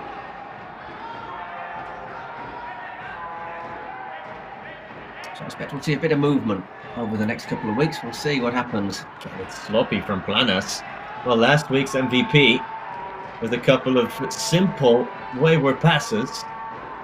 How good was he? It was outstanding. As then the cruise to 3-0 win over Pio Pio. Yeah, he scored the first 2 of those 3 in the first couple of minutes as well. Just got some rumours that the player who we're all looking forward to finding out who it is, Enigma 70 or 70 in Spanish, who will be playing for Kun Agüero's side, has arrived now. Player who we don't know who it is. We don't know who it is. We've had a few clues. They're 40 years old or under 40. They're not bald. They're a former international, and they like fishing. I suspect the fishing. If they like golf, you'd have said, "Oh, could it be Gareth Bale?" But maybe he likes fishing as well. Who knows? I'm not sure Gareth Bale will be too keen on a return to Spanish football. They can enjoy this though. Yeah.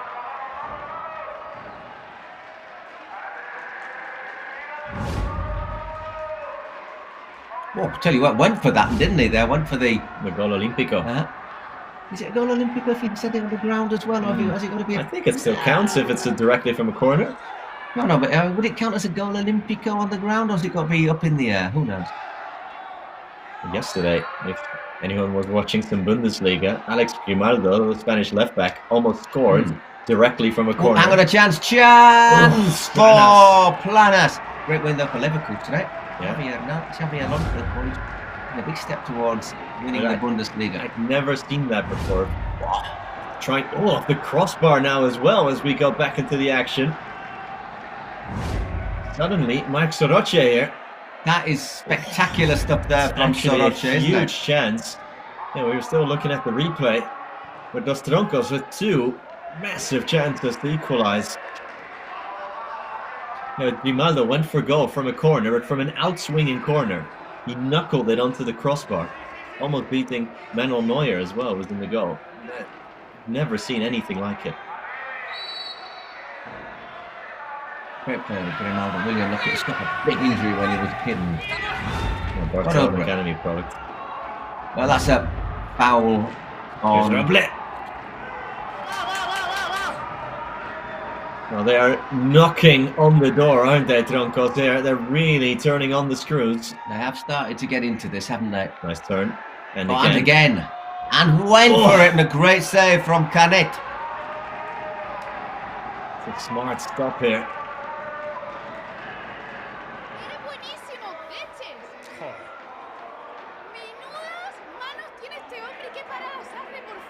Great hands. Roberto Arnalot again with another cracking save. Well, we said he was the man of the MVP a couple of weeks ago. Yeah, match day 2, wasn't he? Throw in, says the ref. Not as good last week, Arnalot, but when you put in 2 MVP performances in 3 matches, I think that will do for just about any team. You've got something about you. Yeah. Again, that was a really here's another chance and another one and again. Oh my days, Alberto Arnalot is unbeatable today.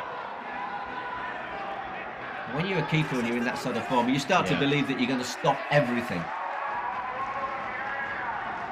Ooh. MVP referee. I mean, you need to think the bunny's a plant. No pun intended there. No. That's driven wide by Soroche.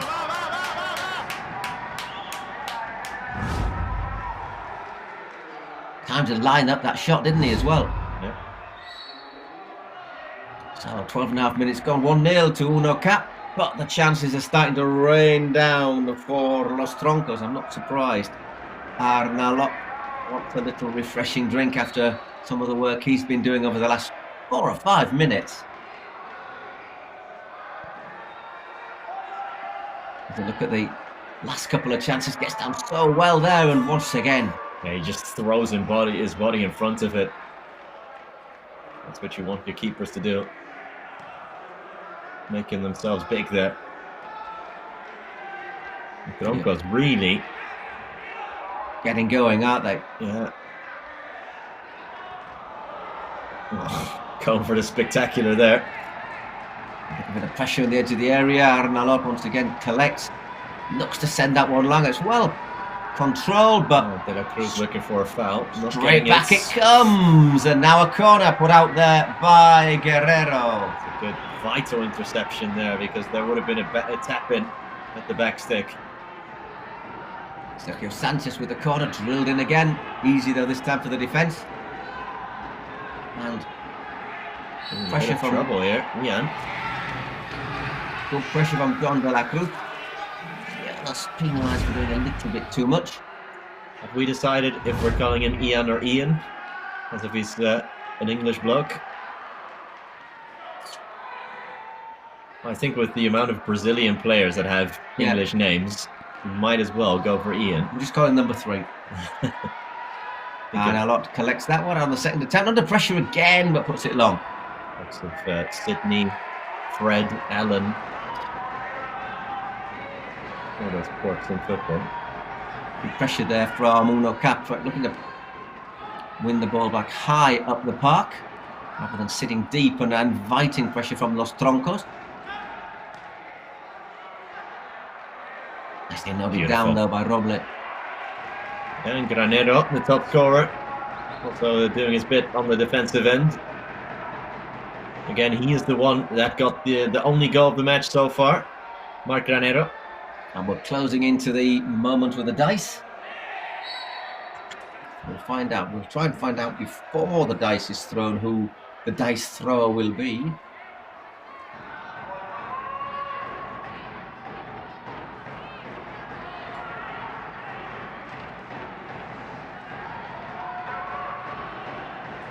Here's Roble in on goal. Oh. Should hit the target there at least.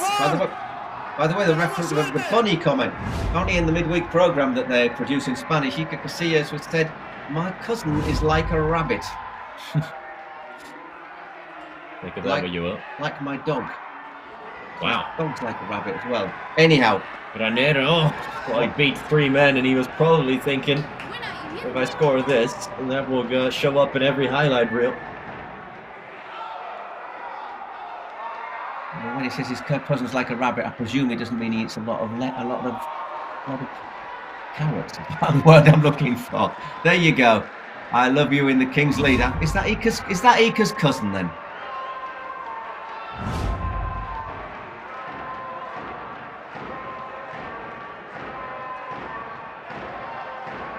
Because Iker's cousin, Alba Casillas, was a former contestant on Love Island. Well, you do tend to be a bit like a rabbit in the not eating carrots way. Was that free kick? No, says the referee. 57% of the ball for the Troncos, but it's still 1-0 to Uno Cat.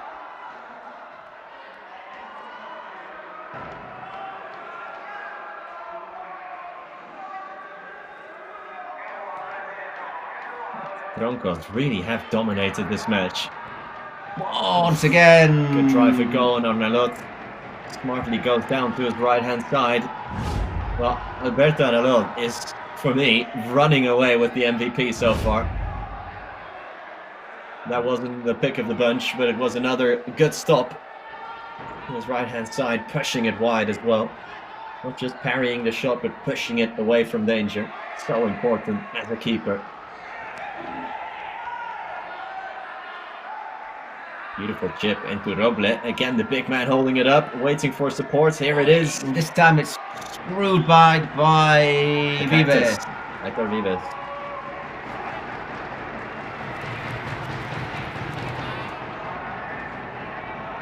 Referee got his camera on his chest. Yeah. Mark Lubins making his way on the pitch, and Arnalot almost. Bit of pressure there on Arnalot. Yeah. And well, Lubins there to open it out. Oh, Roble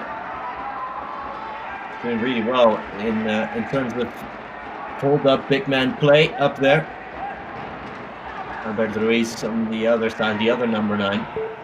Very much the same profile of player. Okay, well, at that moment where the dice is thrown, and it is being thrown by Arche. We've got a stoppage here.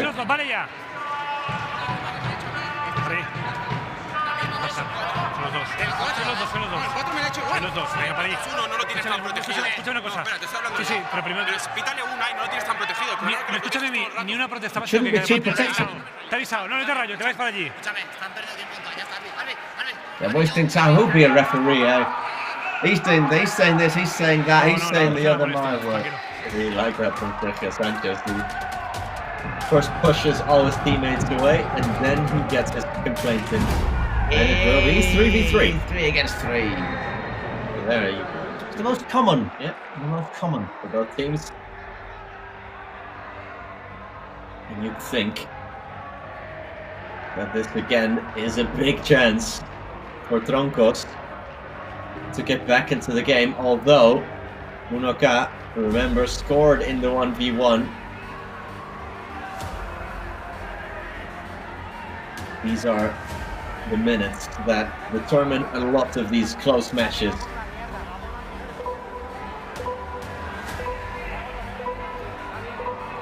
So 2 frantic minutes plus injury time. What's he going to get the count now?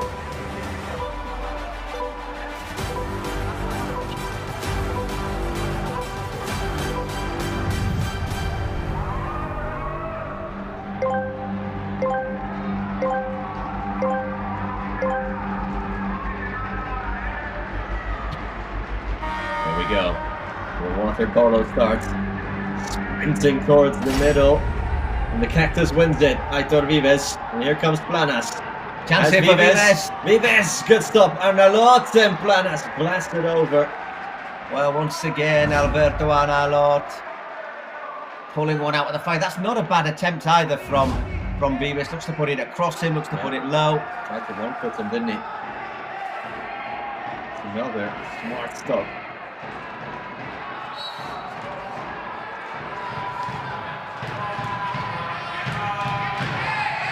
The Broncos really are playing as well as they normally do. They've got a wall that they can't seem to get around in the form of Arnalot.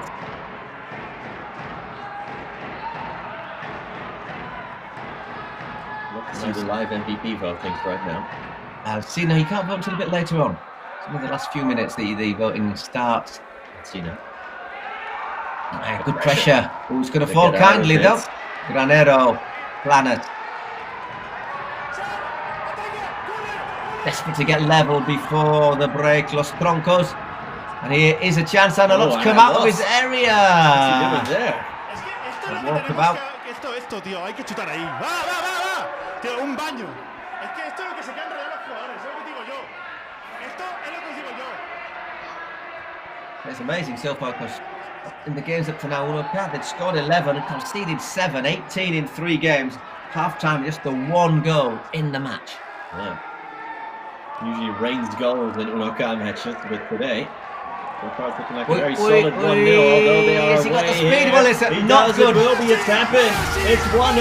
It's 1-0, and it's Ian, the number 3, who gets it. I think we're calling Ian. I'm going to look at him and say he's an Ian rather than an Ian, isn't he? Bit of an unfortunate ball there from Luis Alcina. Yeah, it's just tumbling down there. Not sure if he just got caught up in his own. He tripped himself up. Did he forget to do up the shoelaces? What happened there? What is this? Says the bunny.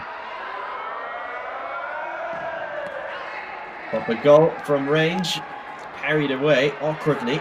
Pump in there from Albert Dalmau. Come on, and that's part of the danger, isn't it? If your keeper comes out of the area to help move the ball and pass the ball like Arnalot had done there, you lose the ball and he's out of position. Granero is the man over, cuts in. Marc Granero, good block. Beza going to fall in, it is! Marc Granero makes it 2-1. He gets his second goal of the game, and that makes him the joint top scorer of the Kings League. That's the 6th on the season. Unlucky deflection there of Jan, as we're going to call him then. That is a vicious bounce, isn't it? Yeah. Reminded, all I'm going to say is Paul Parker, England, Germany, 1990, for those of you who are older than them. Absolutely unstoppable. And a cracker goal from Aitor Vives. I'm unstoppable. Went for it. Yeah, keeper was out of his goal. We got 40 seconds less, just less, 30 in this first half, in which has again sprung to life. Plenty of chances. Yeah. So they're playing 3 outfield players, no keeper here, Broncos. And that is why Unoka are shooting from their own half, because there is an empty net on the other side. Unoka opting. The plan is obviously when you're attacking, when you have the ball, the keeper's off, outfield player on again. Risky, isn't it? Chance for just one more shot. They're going to have to go for it here. Granero on his left foot. Oy, big challenge. And that will do it for the first half. So Unoka leading by 2 goals to 1. 2 goals in the last 2 minutes of the first half. Are we on for an upset in this game? I think most of us would have been fancying Los Troncos, the Trunks. The XG there, 3.2 XG, 8 shots on target for Los Troncos. Look at that, the XG for Unoka, less than a goal, which is already proven to be wrong because they've scored twice. Only 43% of possession for Iker Casillas, his boys, but they are doing es un the business. auténtico baño a nivel fútbol por parte de Troncos. Estamos teniendo ocasiones, la posesión, pero es que el balón pues no entra y luego hay un auténtico portero que lo lleva demostrando todas las jornadas. Ellos al final, pues bueno, dos goles, uno de gran inicio en el formato del inicio y aquí en un dado que iba fuera también y acaba entrando, ¿no? Esto es fútbol. El que gane te gana, ¿no? Así que, pues ellos van ganando merecidamente, Football pero queda mucho partido. I believe I've heard. Just to let you know, by the way, we've all been going on about big things about Niguez. Avisar a 12 de la mañana. Apparently no me dejan. Cárcel. He was travelling to Barcelona, wasn't feeling very well in camp play today. Pero ya está. Oh, no me dejan. La vida. And the number 23, by the way, who's not on our squad list, is Brian Quijada. Pues a ver, al principio teníamos bastante posesión y estábamos muy bien. Sí que es verdad que después ellos han ganado posesión, pero después hemos tenido un portero que siempre está we've got a great keeper. Que la verdad se lo ha marcado bastante. Always protecting us and he's made a big difference. El lado ha sido arriesgado, sinceramente son jugadas arriesgadas que pueden salir muy bien o pueden salir muy mal. Moves are a bit dangerous, they can work out or not. Vamos contentos. Ahora a seguir que la segunda parte se dé como la primera parte de la primera y a seguir y que se puede ganar. Tienen que seguir a tope. We're going to carry on giving it everything. No. Oye, que dejen de apuntar al conejo, hay que enseñar al portero que está haciendo un auténtico espectáculo. Estoy de acuerdo. Además, más respeto para ahí, quiero Stop showing the bunny and start showing their keeper because he is playing out of his mind. Se va arrestado, ¿eh? I want a penalty against us. We like it. Pítalo, árbitro. So we're back in the second half. We'll see what the secret weapons are for both teams. Obviously, you can announce your secret weapons now at half time. It's always useful if you've say maybe got a joker or a star player. Or do you keep your powder dry until the last moment? You can use them for the first 18 minutes for the second half. The last 2, no longer.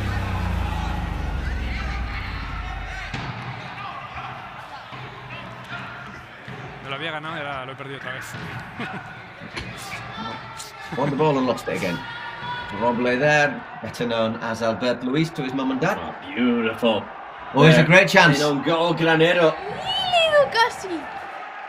Chance for Seb Corderas to show there's more than one keeper in this match.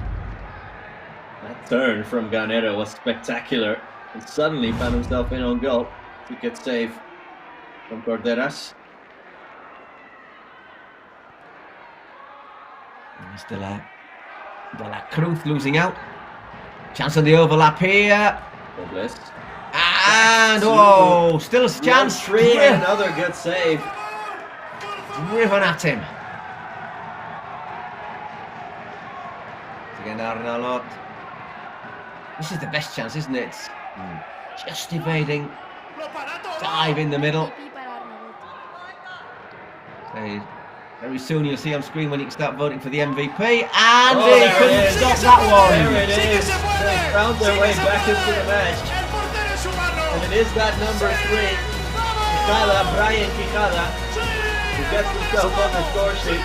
Not sure about that cartwheel celebration, but that finish was a great one, tucked into the bottom left corner. Just works himself a little space there on the left foot. And not even Alberto Analot can get down to save that one. Well done, Brian Quijada. Put your knees to the test afterwards. We played short. And all of a sudden it's 3-2. Like London buses here for Tronco. That is Carlos Perez. So 2 goals in 2 minutes, turning this match absolutely on its head. The oak tree there. That's not Perez, it's Roble, isn't it? Thumping finish, and suddenly Arnaud was fishing 2 balls out of his net in what, 1 minute? All came because of a careless loss of possession there from Unoka, and all of a sudden, after being in the lead, if not in control, they have work to do. And you know, chances that Los Troncos have had in the first half, you wouldn't want to have to be exposed to them, would you? You know, on the break. I was going to say there at half-time, I thought that Perchita, despite his team losing at the time, was very calm and very collected. Compared to some of the other presidents. Not a given, is it, here in the Kings League? Not always. Not least in the upcoming match here with Ultimen Mostoles, owned by DJ Mario, against the Gigantes from Gerard Romero. I think there might be a bit of verbals going on in there between the 2 club presidents. Yep. Not least because one's a Real Madrid fan and one's a Barcelona fan, so I'm sure that will come up at some point as well. the two strong personalities, shall we say. Oh, nicely in there, De La Cruz. Well covered though by Planas. Yeah, really and in well the end done. wins the free kick. By Planas. You can see De La Cruz helping him up to his feet.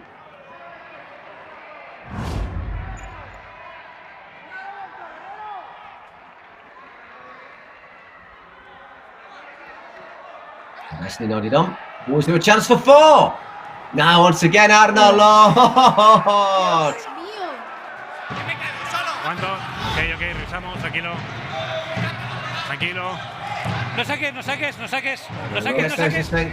Don't take it. I think we're having a little VAR look at something here. Nada, seguimos. And off we go again.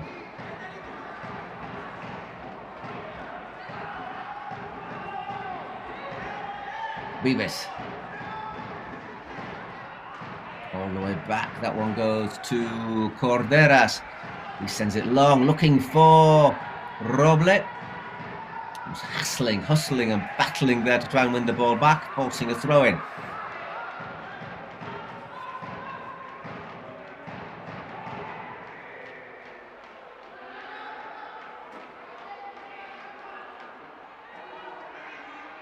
Look at those numbers, 23 shots for los Troncos, 9 for Uno K, but just 3 goals to 2. Everything still to play for, and remember in the last 2 minutes, depending on the score, we could either have a golden goal or the goals scored worth double.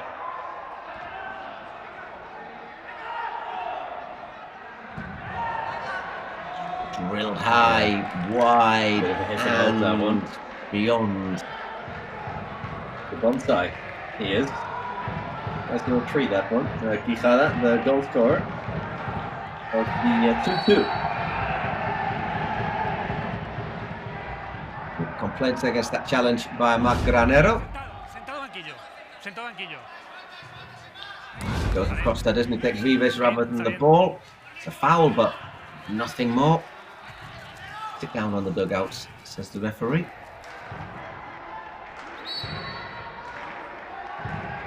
Maybe Carlos Perez perhaps to take it. It is indeed left-footed in load across the face of goal. Just begging to be stabbed in, that one.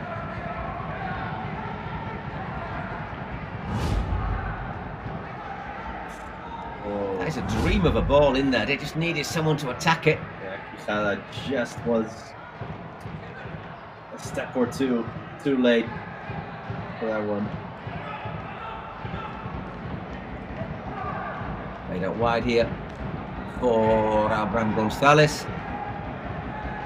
Once again, though, Los Troncos attacking with pace. Here's Quijada, and between them, I just feel like once they got that 2-2, they just got all of their confidence back.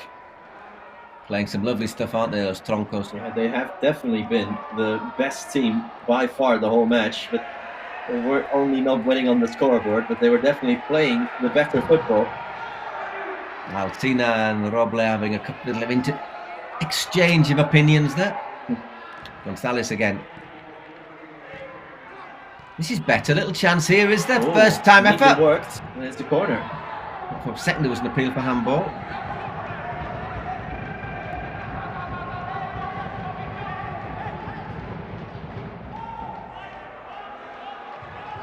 Here come Troncos the other way.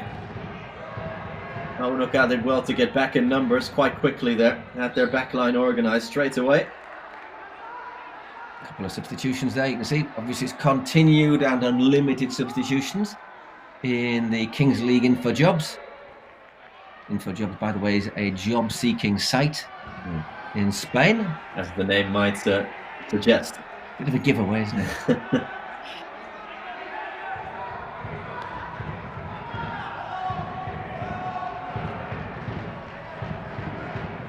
Quijada once again. A step over from the bonsai. Neat ball in there. I think that Quijada grabs his head, wants the penalty. It's a shot on goal, and it's a save from Arlanot once again. Is that because he got his head down low, or was the foot particularly high? Sí, estamos revisando. I think he's put his head off his backside, hasn't he? Really, and bearing in mind that his nickname is Bonsai, and he's bending down, doesn't mean the foot has to be particularly high. Again, that's safe from Arnalot there, making himself so big, like a handball keeper almost. The futsal. Ruiz.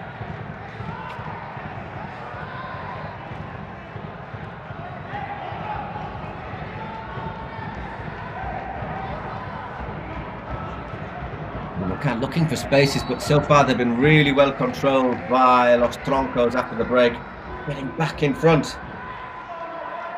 The goals from Brian Quijada and Roble after they were trailing 2-1 at half time.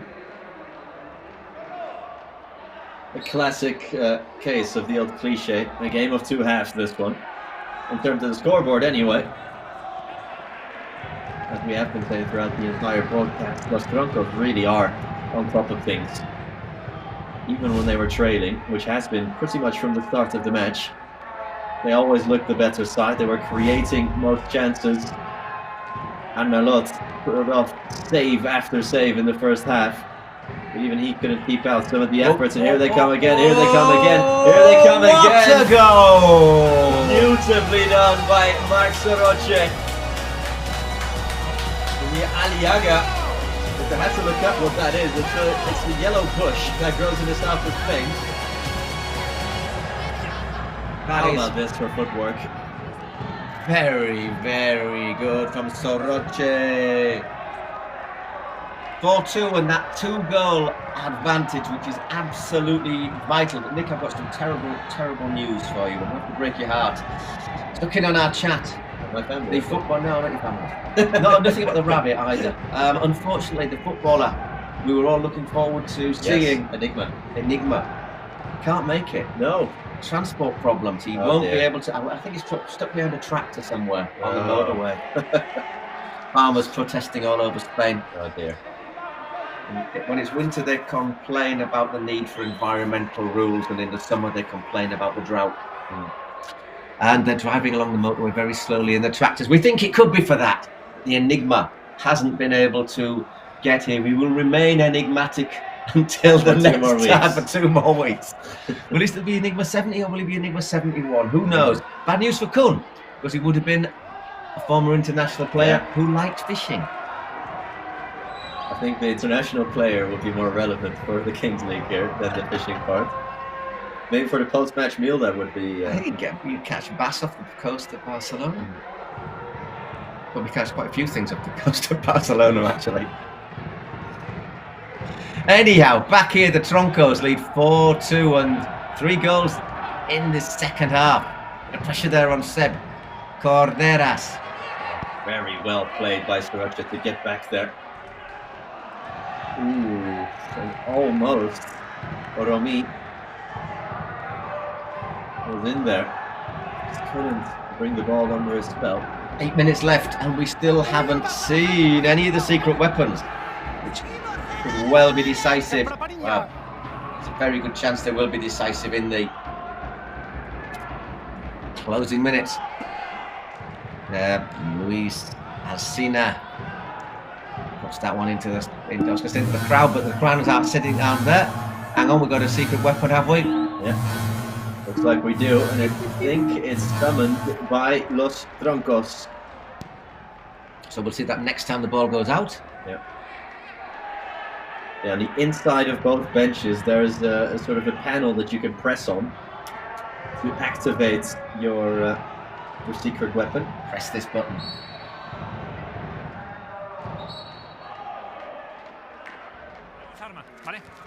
Right, let's have a look.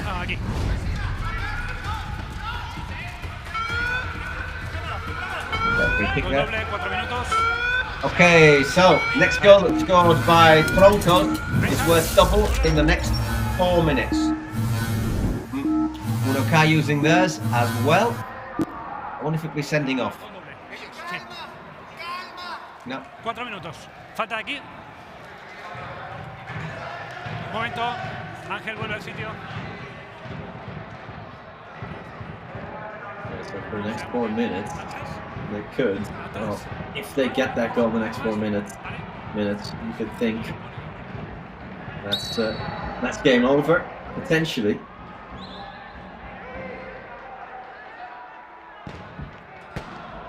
Well, failed wide. That's not expecting the goal that one really. Well, Uno Cav. Oh, it's just curling away. Not a bad effort. Uno Cav now using their secret weapon. Let's see what it is.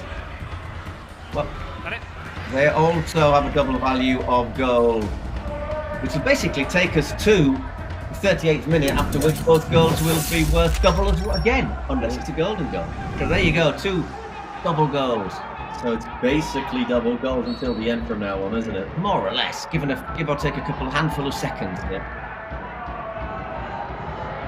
Here come Unoka to potentially equalise. Well, let's see what we do here. Foul from De La Cruz, who might well find himself on the receiving end of a yellow card here. At the other end, however, Unoka also asking for a free kick.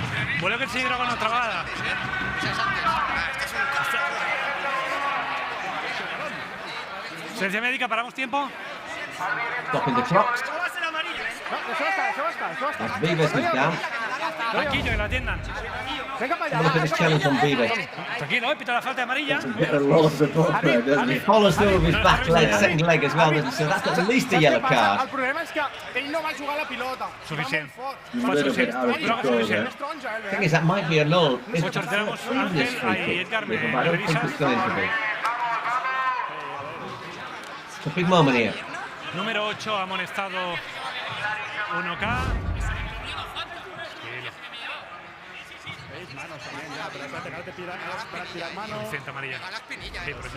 No, they're asking for that obstruction either perhaps from at the other end. So it's a yellow card for Unoka, which means De La Cruz is off for 2 minutes though. Unoka with 6 players against 7. Crucial here with a double goal and the glove. And the policewoman absolutely furious, saying that there's no obstruction, no ball in it involved. So, well, there you go. So they've got a double goal, but they've only got a player less on the field. So, not the right time for that challenge, maybe. Carlos Planas dragging it well wide. Robin has not been as good as last week. Planas, the captain.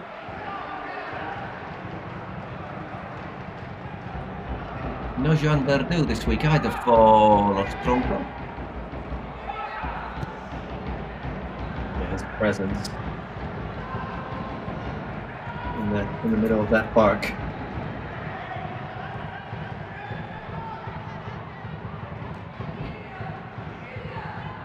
Oh, it's a lovely little turn there from Province. De La Cruz back in a minute.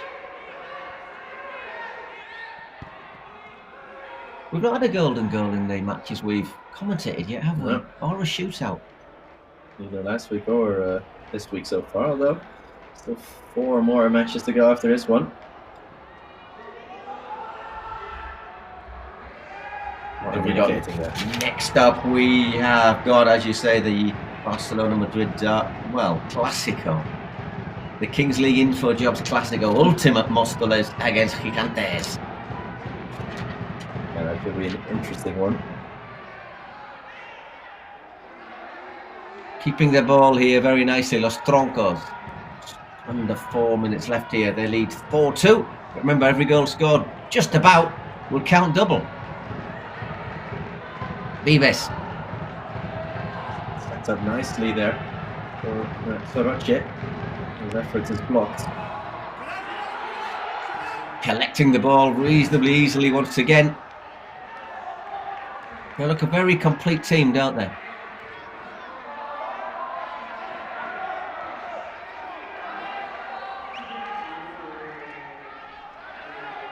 So we're back to 7 aside. And we still have 50 more seconds, so it's going to bleed into the last 2 minutes. Unless Unoka can get a goal here. In which case we would have a sudden death. Absolutely. Balón de Oro. Not bad effort there from Granero, but reasonably comfortable there for Sep Corderas. I've not seen anything like this against Chelsea Barca. The Norwegian referee, if I remember correctly. Don't remember the exact nationality. I do remember Didier Drogba's words after that match, which are better not to be repeated live on air. Final seconds of the double goal for everything, basically. Get a shot off. Let's have a go. Okay, so we're at 38 minutes, no double goal, but we go to the last 2 minutes where it is double goal. Yeah. If that makes sense to you. So 2 more minutes in which everything can still happen here in this match. 4-2 to Los Troncos, of looking very good value, scoring 3 goals without reply in the second half, back to their miserly defensive best. But they've not really looked like scoring in this second half, have they? Not really, no. Los Troncos, they've really dedicated, been on top from start to finish.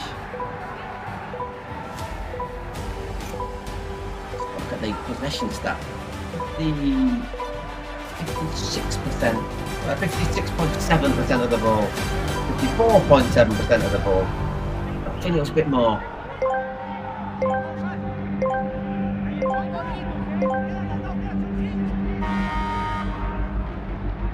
And away we go into the last 2 minutes. Los Troncos get possession. Remember, goal scored in the last 2 minutes counts double. You get the chance to vote down there for your MVP on the Twitch site for the Kings League InfoJobs. Roble turns but fires wide. We'll have injury time on top of this. I suspect another couple of minutes. 2. Most likely. Tends to be, doesn't it? Tends to be 2 minutes. It's also because when there is a serious stoppage, the clock just gets stopped altogether. Which I think is an innovation. You know, we talked about all the controversy about blue cards and everything, which I think would just be, I don't know about you, but I think in a proper 11 side would just be an invitation to just general chaos, anger and frustration all around. Let's not make room for more controversy.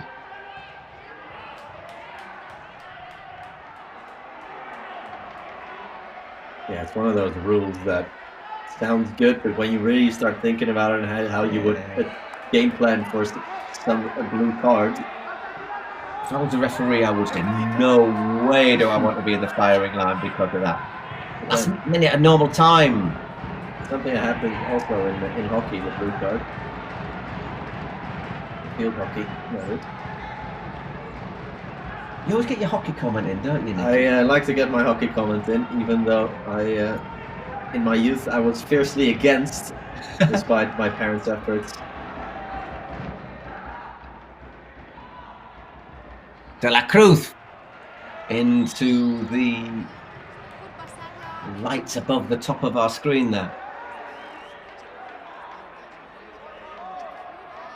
Well, Analot looking runaway favourite to be MVP with Soroche, who scored that wonderful 4th goal for his side, 2nd in the running. He's again playing really well, winning a bit of time. 3 minutes we got added on here. It's a bit generous.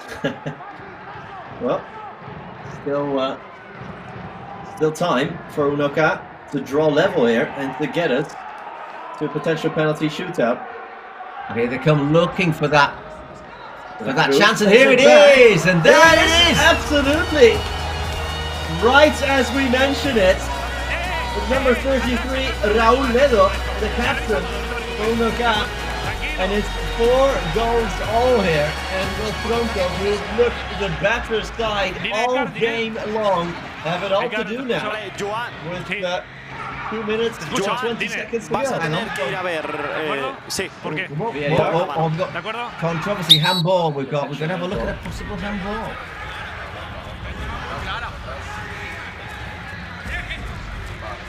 So far, taking most of the MVP. Completely accidental. Sí, mira, te pongo como sigue si quieres. Falta aquí. And it's completely manos claras. accidental, but it's right at the start of the move. Clear hand, isn't it? And a hand ball in a move that ends up in the goal. Should mean the goal doesn't count. Goal is disallowed. You can see the perspective. I must confess my perspective. It's not clear. It's not clear handball, he's saying. Ves la portería. No quiero decir más. Allí. Falta aquí. 9. Aquí. I don't think it's a perspective, you know. Maybe from quite clearly it's an on the arm. I think maybe from any argument. Maybe from Arna Loft's perspective, which is behind Raul Ledo. He didn't see it. Nah, it's clear, isn't it? It's clear handball. Yeah, it's a clear handball. Ooh, but what a let-off. Huge let-off for Troncos. I think we will go a bit over the 3 minutes of added time. Yep. But it does look, for now at least, bar another one of these breakaways, that it will be 4 wins out of 4 for Los Troncos. Our clock's ticking down. We'll have a little bit more added on. And whoo, Anna, look, once again, punches clear. Drilled in with real venom. We saw that one quite late as it went through his wall. Well, really didn't do his job there. Tell you what, it's Storoccia just overtaking him in the vote for MVP. Yeah, after the first half, that was offside. Yeah. I always get the feeling that the MVP probably should be from the winning side, but if we would have had an MVP after the first half, it would have been Arnalot by a landslide, probably. I think if it was a draw, Arnalot for me would be the winner. But he's definitely cemented himself as one of the best shot stoppers in the Kings League. Indeed. We're over those 3 minutes, so let's see how much more. We've got another minute to add. And one of the other best keepers is in action in the next game, in the form of Jose Segovia. Troncos smartly let it run out for a corner. Sergio Sanz just allowing that one to go. The clock will tick. Obviously can't tick too long in these. They are pretty tight on time wasting. And ball's back with Unoka. One last chance. Referee says free kick.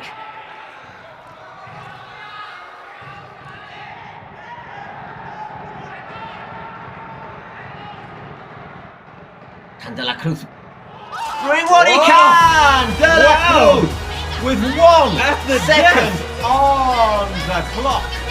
Wow! Troncos again have been split open. De La Cruz takes the axe to them. Espérate, Caravana, mira si lo pueden anular, como siempre. Continue the analogy here. And between the wickets of Dep Corderas. Did you see that? Siempre que mete 1K, mira, si es fuera de juego, si ha habido mal. La semana que viene te lo digo. What's the bunny gonna say? No, es que no me puedo mirar. We're going to penalties then. Well, you asked for it, Paul. We have a shootout. We will get a shootout. So it's best out of 5. But you know. Vale, déjalo. Déjalo. So that basically also means that Unoka or Troncos at least guaranteed 1 point from this match. And nobody will be taking 3 points from it. Una elección. Excepto Almau, que tiene la que quiera. Palo corto, palo largo, elegirla antes de salir y comprometeros con ella. No la cambiéis, no dudéis. Don't have any doubts. Go the near post, far post. When you have your decision, stick with it. Tell you what, though, if you were Unoka now with Anna Lofting goal, you'd be feeling. I tell you what, we've got a real chance here, haven't we? Like a normal penalty shootout, 5, and then it would go to sudden death. But it's one-on-one, isn't it? Yeah. Okay. So in that sense, it's not like a traditional penalty shootout, but the scoring system is. Pues estoy un poco bastante cabreada. This is something that was trialed in the MLS back in the day, way back in the day. Somos 1K y siempre nos han eliminado un porrón de goles porque bueno, pasan cosas. Entonces yo ya estaba, bueno, vamos a ver. Pero bueno, esta vez bien, menos mal. Hemos empatado justo los últimos segundos, así que contenta. Y a ver qué tal ahora nos... Pues que ahora puede ser cualquier cosa, pero confío en ellos, así que vamos a por todas. So let's go for it. Well, indeed. So, our first shootout in English in the Kings League InfoJobs. Who's going to take 2 points? Los Troncos o 1K? Ledo, has ganado tú, ¿no? Has ganado tú, ¿verdad? Tira primero 1K, ¿de acuerdo? Dramatic end there as De La Cruz, who'd been 2 minutes in the sin bin. John De La Cruz came back to save at least a point for his team. Can they make it 2?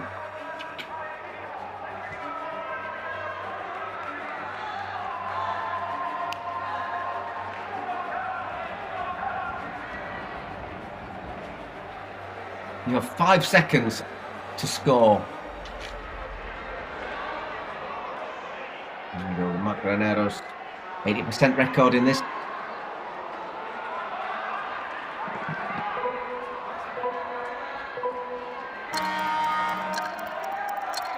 There we go then. Granero. Ooh, off the lines. Marc Granero. It's not that easy, is it? These? No, absolutely not. Especially with some of these keepers. No, there's a lower than 50% scoring rate in these. Just need that extra little kick of pace, I think, just to get around the keeper. So what will Alberto Analot do? You got Alberto, 33%. It's not great, is it? No. See if this is...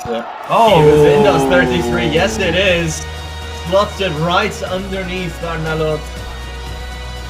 Clever finish from the number 9.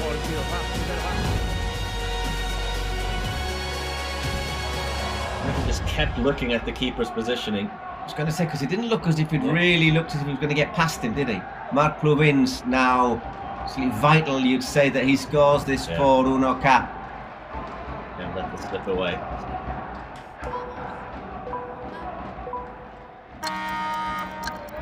What's the approach? He goes left. And another save. Never looked particularly one. convincing, did he? Yeah. Corderas making a late bid to be his side's hero. That was not a good effort.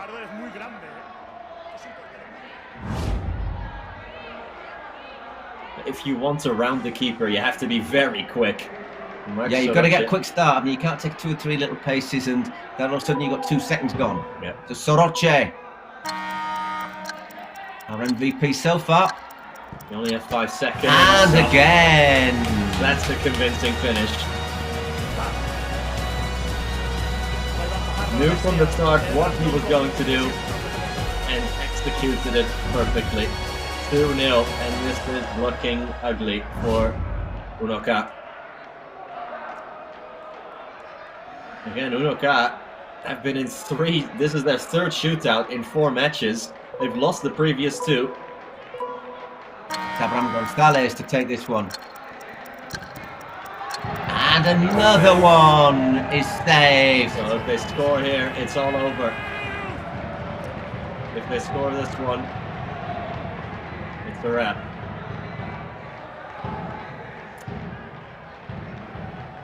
Es una bestia, ¿eh? Es que es una bestia, lo digo, ¿eh? I think that's Quijada, isn't it? Brian Quijada, who's already scored this game. Scored the 2-2 at the start of the second half. He can put this game to bed. Quijada rounds the keeper. Did he get the shots off in time? Does that count? Sure he did. I think if you get the shot off before the buzzer, it doesn't matter. Espérate, justo, Your foot before. Es gol legal.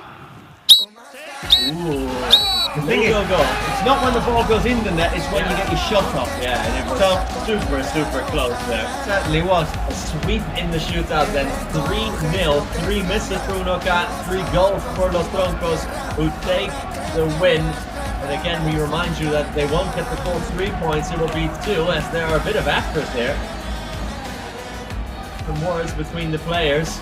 But Los Troncos, well, they lose their perfect points tally, but they'll still have 11 points out of a total of 12, just like Saiyans. There's the stats then in the end. 16 shots on target out of 37, 9 of 8. That tells you there's been plenty of goal mouth action in this, hasn't there? 56% for Los Troncos, 44 for 1K. Looks as if they're going to sneak something right at the end. Well, at the end, at least that late goal from De La Cruz was worth a point for them. Yeah, Unoka has 3 points on the board now, but in the form of 3 losses in penalty shootouts. Shows you they've been close though all the time, doesn't it? They're pushing it. Yeah, they're getting close to these wins, but they just cannot seem to close matches out. Well, they did well to even get to the shootout. You could say that they won a point with that last second goal. Que se saben a pocos de los puntos, pero también es lo de siempre. A ver, que hay un something that not, okay, doesn't sound great. It's quite as good to have 2 points, but todas las jornadas. Week after week, contento sobre todo con la garra de unas jornadas sin Verdú. Lo que dijisteis, un equipo que del mercado estaba muerto, ¿no? Sin Pelaz. Team that looked dead. Peleando, así que yo confío en esto. Es un equipazo. También muy battling bien away. a Fajardo, que ha salido cuando tiene que salir en los shootouts. También a Brian, el jugador 12, que ha hecho un auténtico partidazo. Así que muy contento con todos los chavales y con el equipo y con todo el mundo. Ya está, es decir, vamos a por más. No seguimos sin perder. We're going to go for more. What else can we lose? Excellent. Sí, realmente a nivel juego ellos han sido bastante superiores en cuanto a posesión, ataque y tal. Sí que es verdad que nosotros hemos echado y hemos estado a la altura ahí, lo que hemos podido darlo todo, entonces… Por un lado es un poco, dices, mira, nos llevamos un punto, pero bueno, ha sido un punto bastante luchado. Well, we got a point. We've really battled hard for it. Enhorabuena, Perchita, creo que tenéis un equipo muy duro. Y bueno, vamos a ver qué tal lo que queda y a seguir trabajando y mejorando.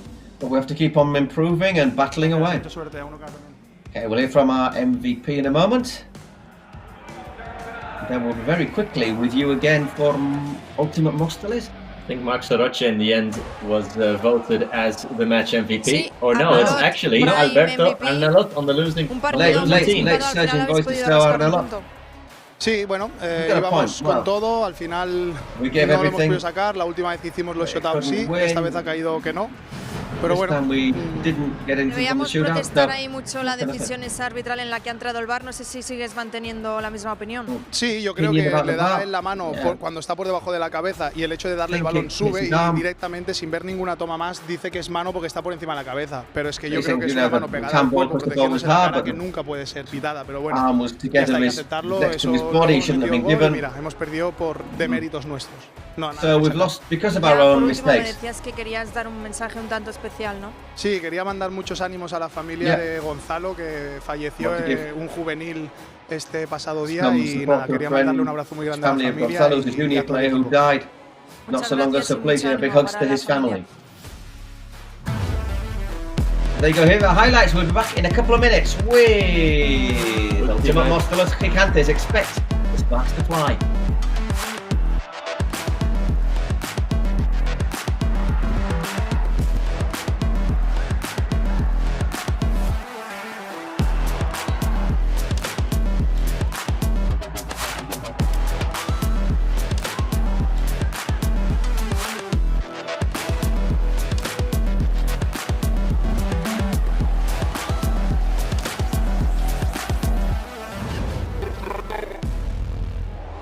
Estamos por aquí en el bar de Mau y ahora tenemos a Guillén. ¿Qué tal? Con compañía, ¿no? Hey, ¿qué tal? ¿Cómo estáis? Pues mira, aquí viendo un poco los partidos y bueno, esperando al mío también.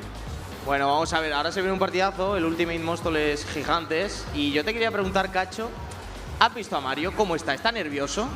Bueno, a ver, tiene penalti, presidente. O sea, va a tirar luego, así que seguro que un poquito estará nervioso. Yo he visto este último mes complicado con los Toti. ¿Cómo se han dado esos Toti? A ver, se han dado bien. La verdad que mucho curro. Yo también tengo por aquí sobre para que hablamos de la Kings League. No sé si… Bueno, aquí tenéis. Venga, bien. A ver aquí. Esto es lo que más me gusta. Venga, a ver qué tal. Empiezo yo, va. A ver. Buen packaging, por eso. Danos suerte, Cacho. A ver. Creo que lo va a abrir él antes, Se me está quedando. Venga, tutorial para abrir sobre. Mira, tengo a Cárdenas. Bien. Oh, Ledo, el Capi. De 1K. Vale. Pot. Bien. Buenas cartas. Escucha, este brilla, David López de Gigante. Ojo. ¿Qué más tenemos por ahí? ¡Ahí va! Me gusta esa señal. Alberto, bueno, ¿qué tipo de carta es esto? Esto es para los ganadores de la Kings Cup, creo. Sí, por ganar la Kings Cup. Bueno, este me le quedo. Esa te la robas. Otra de Ultimate. De Ultimate, de campeón. Otra de Ultimate. Y el escudo de tu equipo. Esto me lo quedo yo para mí. Esto me lo quedo yo para 1K. Sí. A ver, ¿tú qué tienes? Por aquí tengo a Alfonserra. Vale. Tengo por aquí a Frankie Purtí. Macarulla, Aniquiladores. Tengo a Edgar Álvaro, que ha metido. Brillante, brillante. Bien. Está muy bien en el partido. Tengo por aquí a Bañuls también en. No, es una señal. Modo Kings Cup. De Ultimate. Por aquí tengo a Granero. Ostras, nos han tocado el partido, Y esta no la voy a enseñar mucho porque, bueno. Bueno. ¿Qué tenemos por aquí? Es un partido para el partido 2-0 cuando ganaron Troncos frente a Aniquiladores, ¿no? Esta la tiramos. Bueno, vamos a ver.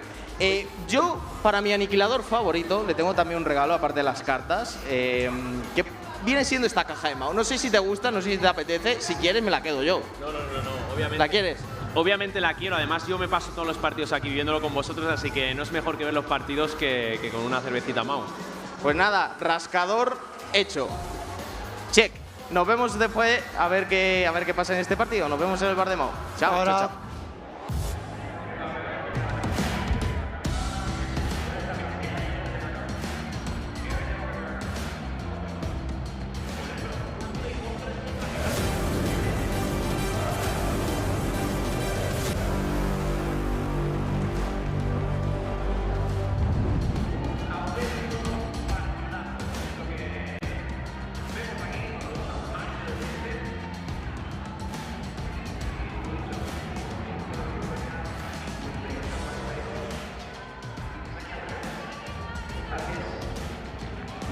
Hello everyone, welcome back for our third match of our session in match day 4 of the Kings League InfoJobs, and it's no holds barred as DJ Mario and Ultimate Mostoles. There is DJ Mario, 2 R's by the way. Take on Gigantes. There soy una Gerard Romero, soy el Gambón Romero. Who is dressed as a King El Gambón Joan Romero, efectivamente. No, ¿sabes qué pasa? Que este año, de momento, Gigantas y Gigantes... Massive Football Club Barcelona fan against DJ Mario. Entonces comemos un poco más de marisco. Y entonces hoy, pues digo, mira, me voy a buscar la gamba, porque si ganamos, pues comeremos doble. Y si no, como mínimo, nos comeremos mi gamba. And I'm not even going to try and translate that. I don't think you can translate it into Exactamente, te English. mira a ti por si te tiene que rajar durante el Because partido. hey, I'm already used to work for these Diario Sport, which is a Barcelona-based newspaper. Now he's gone independent. He's been doing a pretty good job as well. Had lots of interesting audios from the Spanish Football Federation Referees Committee. Y entonces apunta directamente allá, There were the bueno, Spanish cierto, commentators, Spanish casters.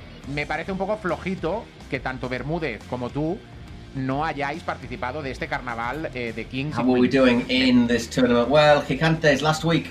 They beat Unoca, who we've just seen. Todo el año, 3 goals to 1. Ultimate Mostoles. Well, they lost 2-1 to El Barrio. And another thing to look out for, José Segovia, the Gigantes keeper, is the top keeper with the most saves in the Kings League InfoJobs. It'll be our third match of the day. And I reckon it's going to be the most feisty of them all as well. Yeah, in terms of personalities, you have to say, like you have been previewing here, that DJ Mario and Gerard Romero absolutely lacking none of it, are they? But in terms of actual product on the pitch, well, I wonder if DJ Mario as well, ready, stripped up, ready to play. There is the option of the presidential penalty. So the club president can take a penalty, and there's the option of either the other club president returning it, having a penalty himself, but bearing in mind that Gerard Romero's dressed as a giant king prawn, don't think that's going to be happening to Malnik. But that means the rival team can have one of their normal players take the effort, and it will be a shootout. Not a penalty. The president takes a penalty, the other team have a shootout from the middle of the park, as we just saw. So that's after a draw. No, it's in the game. They can have the option. Not most people don't seem to go for it. Pues mira, aquí tengo porque resulta que no sé si ustedes saben que mañana salen las cards ya en sus sitios de confianza. Y creo que si me dejan voy a salir un momentín, Kings League cards, marketing, y voy a repartir un poco marketing all around here in the Kings League InfoJobs. Keep an eye out on it. Keep an eye on the website. We'll be coming soon in English as well. You know, we're getting commentary now. It's our first official commentary. Sí, ya. Sí, lo lleva aquí. And the website will soon be up in English, so there'll be lots more online content. Well, there, Gerard Romero was making his way down to the pitch. I would like to see him take a penalty in a prawn shoot, though, wouldn't you? I would have liked to have seen him take a penalty in whatever form, especially as a king prawn.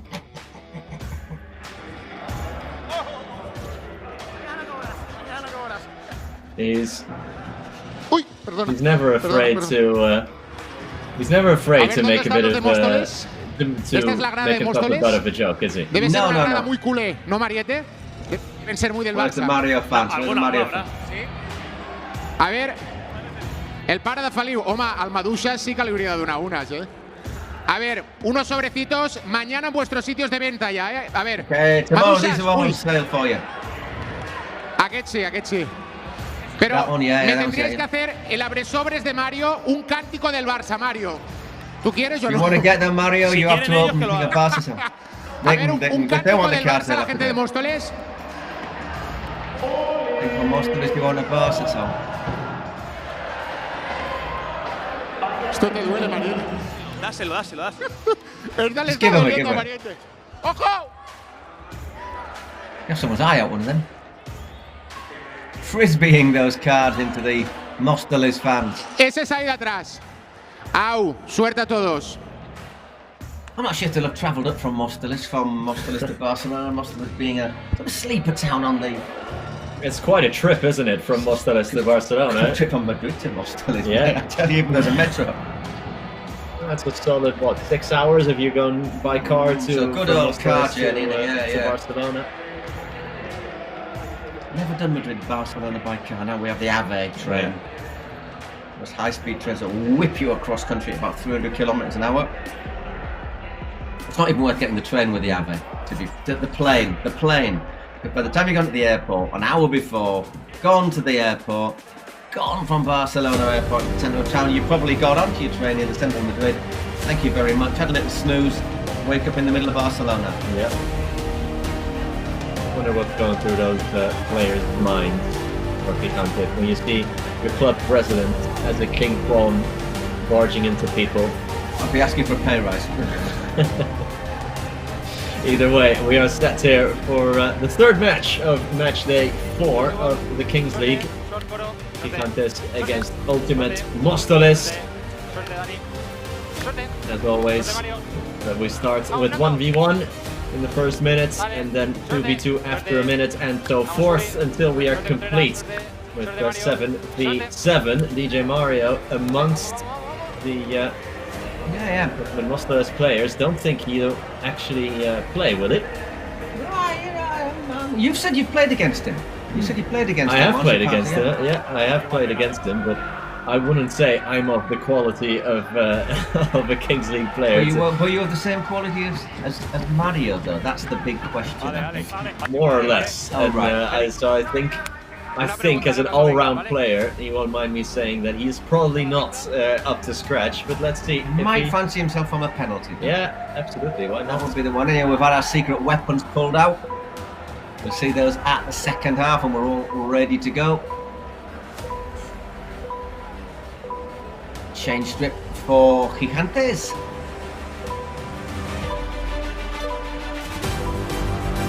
And already going our third match of the session. So this De La Bella for Ultimate Móstoles, who will do the sprint here. From Real Sociedad and Espanyol left back. Should know plenty about steaming up the pitch here. He loses out. It is Marc Pelas who controls possession.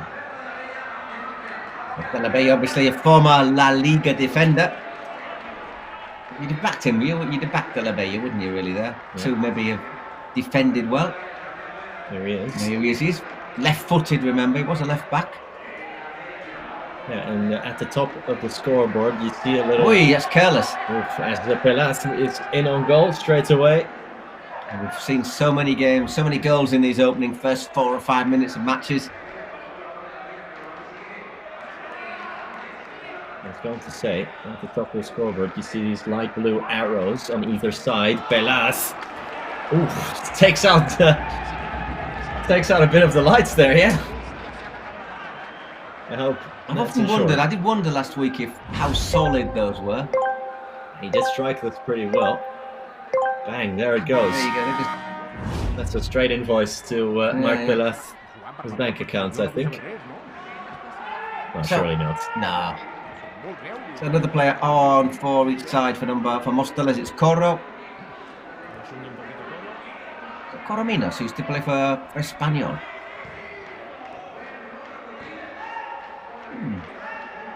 Victor Vidal. The keeper! Oh, might that trickle in? No, it doesn't.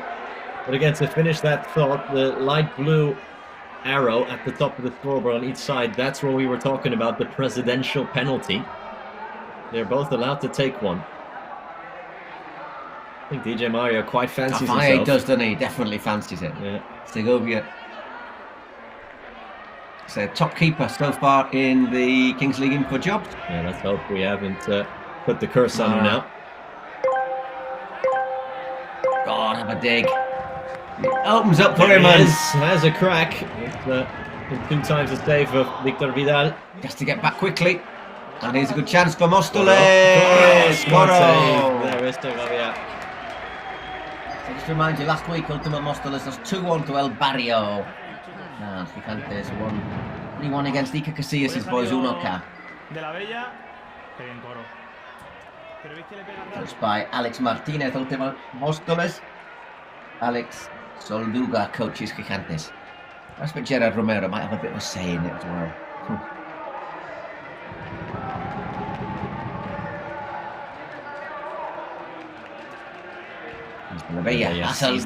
That was a good. The run never actually happened, did it? But I think we all saw it as well. 3 against 2, perhaps. Leave it off. Gotta go for goal! And Quesada drags it wide there, the captain.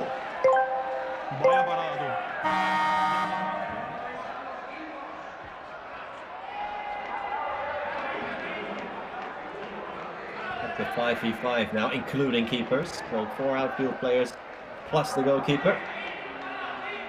Yes. Usually when they stop participating in outfield play.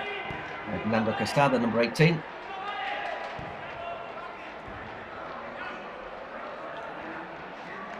Back to Segovia, so we're very soon going to be 6 against 6, and then it's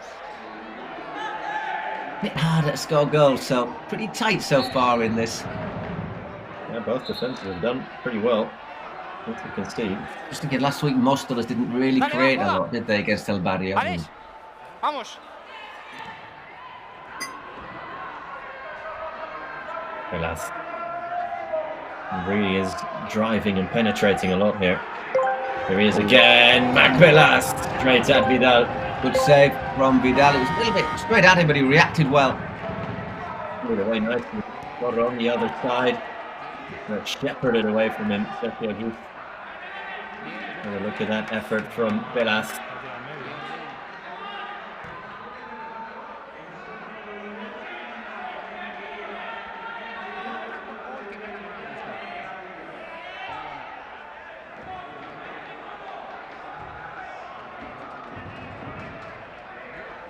For a throw in here. Definitely not the most high octane match we've seen so far.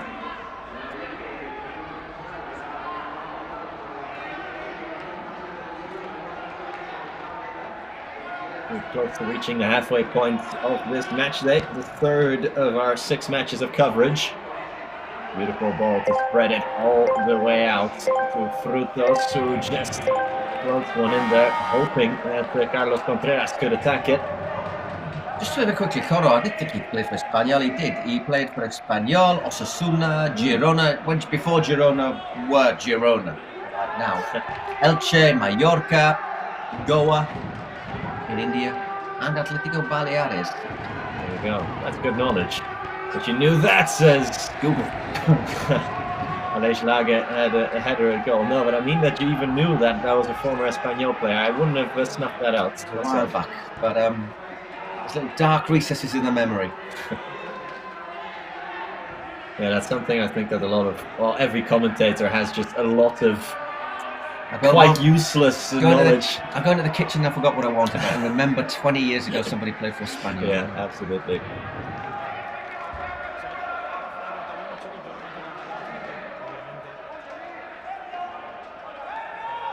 Infantes and their away strip. Oh, it's a nice idea. A little bit too close to Vidal, however. Away strip, but every match is played here in the Cupra Arena in Barcelona in the Kings League InfoJobs. But tight so far, as you say, between Ultimate Móstoles and Gigantes. Neither team giving much away. Half a chance there is a handball. Out for a handball. Chance for handball. There's a big chance and a big save and a penalty. I think there's about 4 things the referee could have thought about giving there. He's given a penalty at the moment. That's good refereeing for me because he let the play continue after the initial penalty shout. Lo está tirando para atrás para no poder. Lo van a revisar. Para mí I think it's a foul from Juste. Para mí no se debe ser contacto. Para mí no. They're saying that's a foul as he's been leaning back. Para mí no. That is certainly a foul. Para mí no. Para mí no son There's certainly a foul there from Juste. The question is there a foul earlier? Segovia, va. Ayúdame. Ayúdame, Segovia. Segovia. Están revisando, por favor. Va. They're having a look at it. See, there's no question that is a penalty.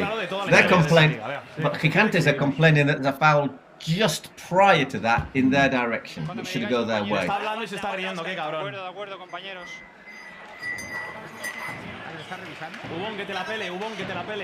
The question is whether there's a free kick for Gigantes before, I think. Vale. It will be Ubon to take the penalty. Segovia has really given him an earful here. Bit of gamesmanship. Yeah. Hay que añadirlo esto luego. Oye, esto no puede ser, están de diálogo. Están de charla. This is something that in 11-a-side they have cracked down on after the 2022 World Cup. Keepers being allowed to put off not the players. We mean you, Emi Martinez. I didn't want to say it. Have a look. See, look, is the handball there, right? Okay, here is there a foul there in attack? You see, I would say that's the big sticking point, but they've not given it, so it's a penalty.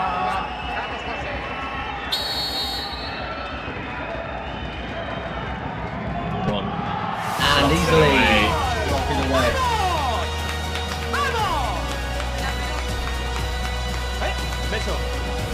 Good penalty again, Ubon.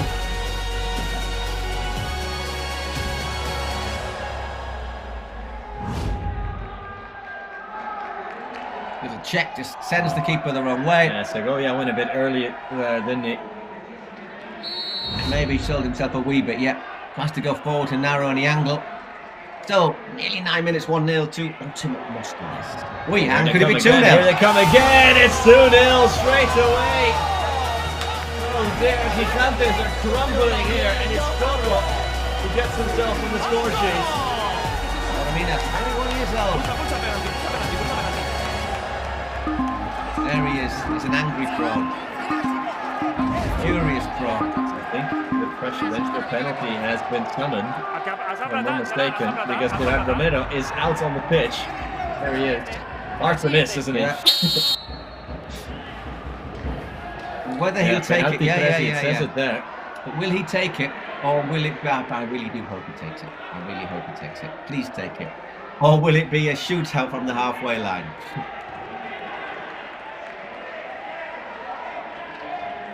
All these little innovations. It changes week by week. You got to keep on top of it. And the other presidential penalty has now also been requested by DJ Mario. Which is why he's got his kit on, hasn't it? Let's be honest. I think it was always obvious that Romero and Mario would have a go.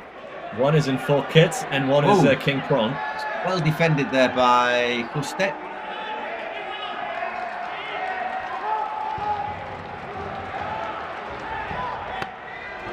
Good efforts, driven at goal there by Feliu. So anyhow, Nick, do you think Romero will take the penalty in his prawn kit, or will he let somebody else take a shootout, or will he be shellfished and want to take it? I knew that was going to be. Doesn't look like he's taking it. I'm most disappointed. Se ha movido. Sí. Tú. Gigantes primer. Gigantes will take the first penalty. No, que you take it first.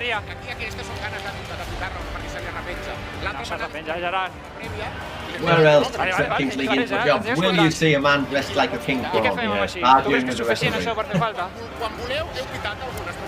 I think he's probably forgotten that he's got it on.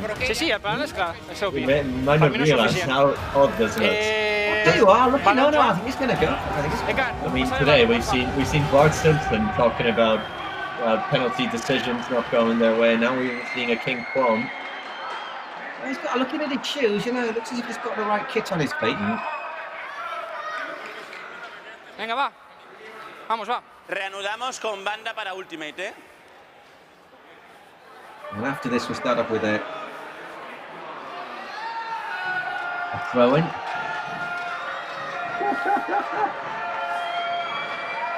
You reckon he's going to score? Are you putting your money on him scoring? I gotta back the keeper here, don't I? Let's backing the keeper. Let's have a look at the technique more than anything else. Romero, oh, that's a good stop. Yeah, he clammed up, didn't he, there? Thank you. The more wobbles you make on your run up, the more less likely you are to take it. There you go.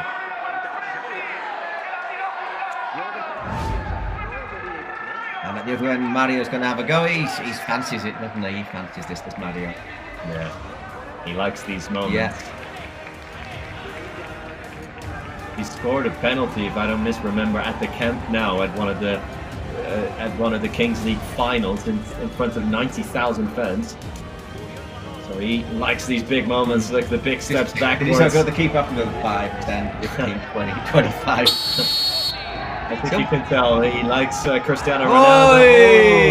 Blasts it over. So there you go, the presidential penalty. Over the bar from Mario. Sorry, lads. That's great technique there. I'm not sure if he was going for the top corner or he just wanted to go through the middle. No, I think he's going for the left corner, isn't he? He's apologising to his teammates. So it's as you were. We still lead 2-0. We start off with a throw-in. At least the King Prawn got it on target, at least. Yeah, but he was never going to beat the keeper from that with that power, was he? Unfortunately.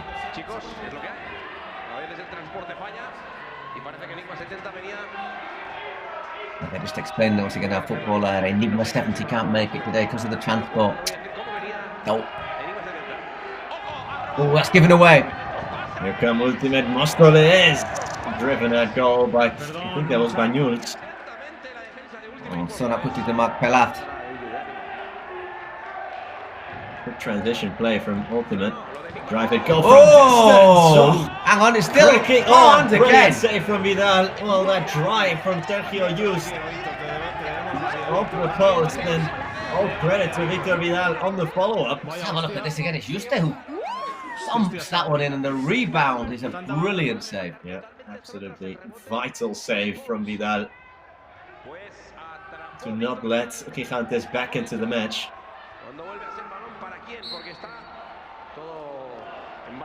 Le da él a la suya. Finalmente se la lleva Gigantes por una falta. Ha entrado por cierto Hisham Mundol. Really, Sergio Juste. Yeah. Thundering shot there. Ya lo conocen de la jornada anterior, pero para quienes no nos acompañaron la semana anterior, es el doble de acción, de verdad, no es broma, es el doble de acción de Neymar. Ahí fue repescado del draft. Michel Bumedol. Segovia. 12 minutes played here at the Cooper Arena, and in there was Adrián Espinar. just couldn't control it.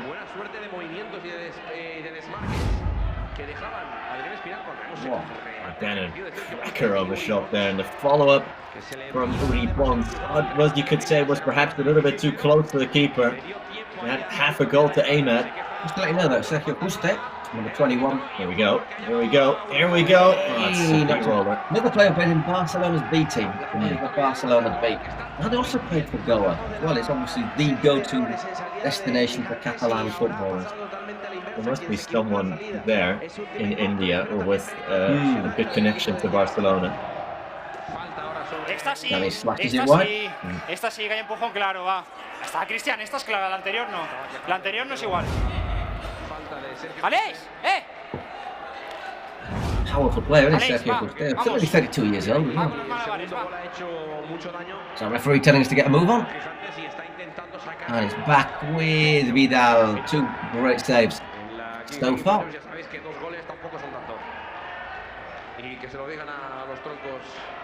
Que iban ganando 4-2 a falta de una jugada. Y de la Cruz lo mandó todo a shootout. There's still only 2 goals in it, so plenty still to play in this match. Ojo, porque quizá deja de llevarlo. De Uri Pons, que buscaba un pase, se equivocó ahí.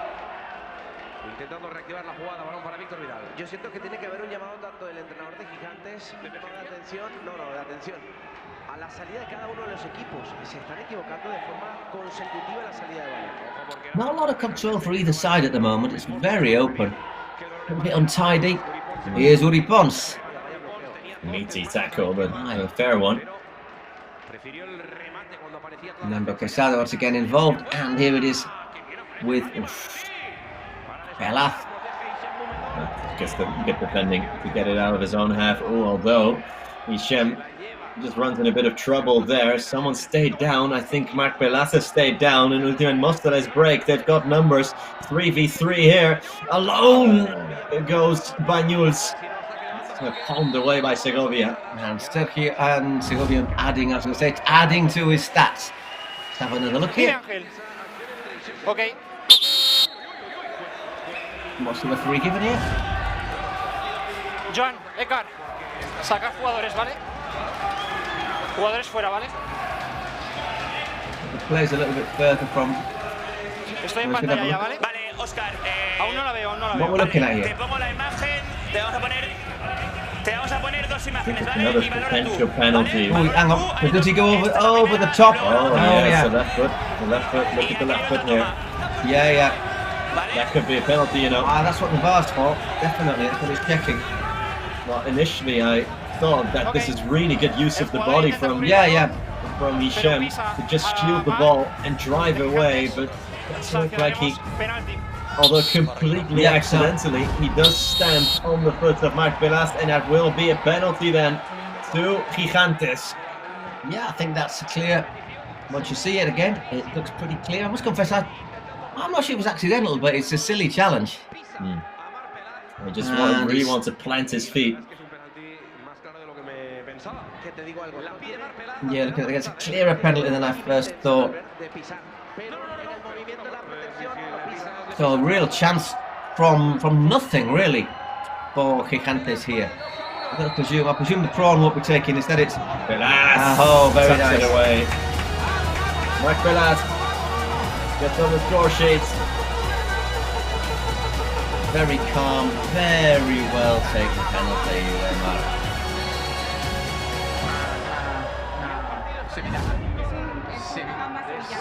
We have a game on our hands. The second goal of the season. And we've got just over a minute and a half until we have the dice again. Yep. Which will be thrown by a couple of fans from the Cupra VIP section. Very nice. Just ran out of play there. Mostara's now have it all to do. So that puts them back into just 1 goal of their rivals, and of course when we get to the stage when it's 2 goals for maybe it's a double value. Long way to go before then, of course. Little slip, but he regains his footing. Is there a foul? Will continue for now. And Gigantes Able to clear their lines, although they give it away straight away, and it cracks off the crossbar. What an effort that was. Once again, Ubon. Cristiano Ubon does nearly everything right, doesn't he there? Cracking effort. Almost gets his second goal of the game. Wow. Decidir frenar en alguna jugada y salir con un poco más de calma. Esa entrega errática de Gigantes pudo haber sido otra más. Almost bends it into that top corner. Oh, what's that shot? Caught. And now, here come Ultimate on the break. Pelio, but he's given that one away. End-to-end stuff here. On the left is Pelas. If he can pick him out, he goes alone and just wide by Espinar. All of a sudden, Gigantes have sprung to life. And now we have the roll of the dice. 2 fans, as you say, from the fan zone, from the VIP zone.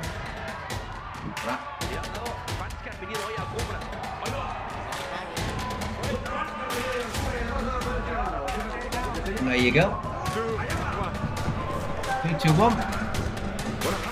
If they're speaking English, they can watch it in English. Now 1 against 1. Without a goalkeeper. Good call, lads. Well thrown. So something that we need to say here is that you have to shoot from within the center circle. And obviously the keepers are not allowed to use their hands. So it's 1 outfield player against 1 outfield player. You can substitute as you go along. Okay, once again, it's full octane, isn't it? But I suspect these next 2 minutes might bring us at least 1 goal, if not more. Sometimes you see one of these players is not going for it at all. It's Eloy Pizarro there for Móstoles and Nando Quesada, who's opted to stay in his goal. So he's got to shove a shot from there. Yeah. Actually from within the center circle, has a crack. Way over. Way over. So obviously we know what's going to happen now. Nando Quesada. It's basically like to see who's got the biggest nerve. Or I wasn't going to say nerve, but you know what I mean.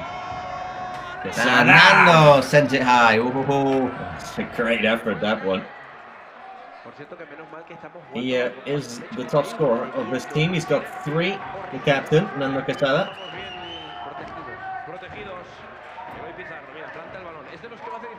Eloy Pizarro. Will the shot be any better? Oh, it Pizarro would have been a screamer and a full-size goal, but it's not full-size goal, so it's over the bar. Just over a minute left, plus injury time, and it's just taking a pop shot at each other. Go on, Quesada. Got to hit the target here, you think.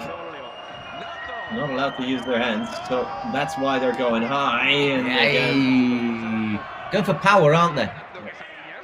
Yeah, they're shooting high because obviously it's a little bit more difficult to keep the ball out if you can't use your hands. You need the power because otherwise your rival's going to get to it, but you got to keep it down, which is proving to be more difficult than. Let's have a look. 5th attempt and great block. But the ball is back. Yeah. Is he going to make sure that this is the last effort on goal? With 20 seconds plus added time to go. Oh. Pizarro. That's high, wild and wide. Has he got chance? 5 seconds. 4, 3. 2 minutes added time. I forgot about the injury time. I'm forgetting that. It's a great saves it with his head. Yeah, it's the only shot on target we've had, and Eloy Pizarro will be subbed out, and in comes Ubon. Still 1 against 1. Cristiano Ubon, scorer of the penalty earlier. Hit the crossbar already this game. What's he got? It's a cracking finish. That proves to be a great substitution for Oscar Móstoles. That really is a golazo. Move on. Not just that he hits it hard, he hits it low, and look at the effect it takes as well. We get a replay. Oh, he scores well. Straight away for Gigantes. absolutely vital. You get the feeling to put that one away. There we go. Easy save, but it will fall to Ubon again. He'll get another. To him, yeah. Ubon, can he add to his tally? Yes, he can. It's a hat trick for Christian Ubon. The number 10 gets his third goal of the game, and it's 4-2 Ultimate Mostoles. The thing about Ubon is he's kept all his shots down, hasn't he? Oh dear, which is something Quesada hasn't done. And we've seen that those screens aren't unbreakable. 5 goals now Ubon has on the season. 15 seconds left.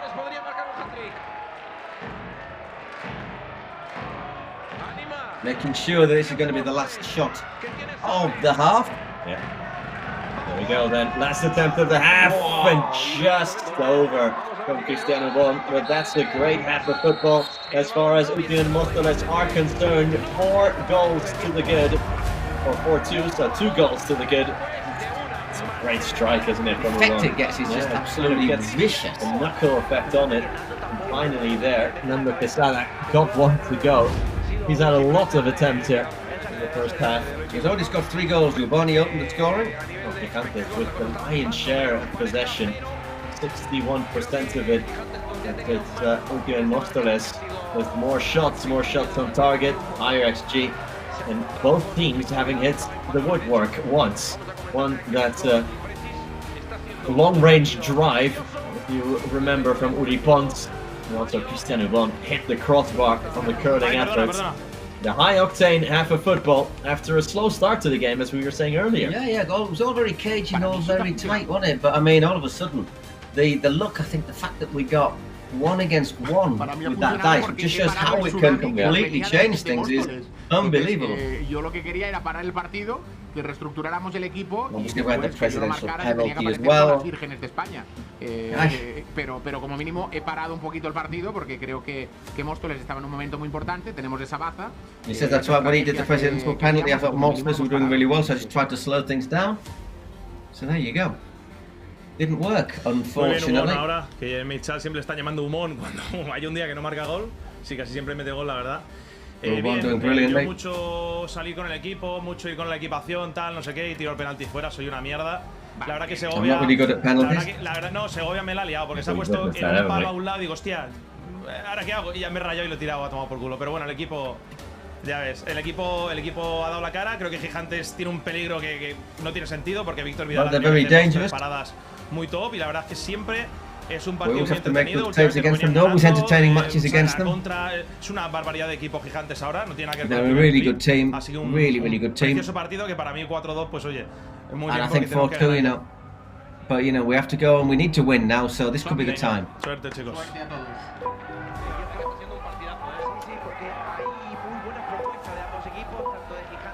Straight into the second half of action here. No wasting time. No wasting time. We are a little bit behind the clock actually. Yeah. So, a bit of hurry up is no bad thing. Yeah, still 3 more matches on the docket after this one. Ex-Guyer against El Barrio is up next. 2 former champions. Yeah, Ex-Guyer, the only team then still left with a perfect record in the competition. 3 wins out of 3. With both Stayens and Los Troncos dropping 1 point, winning, but via the shootout.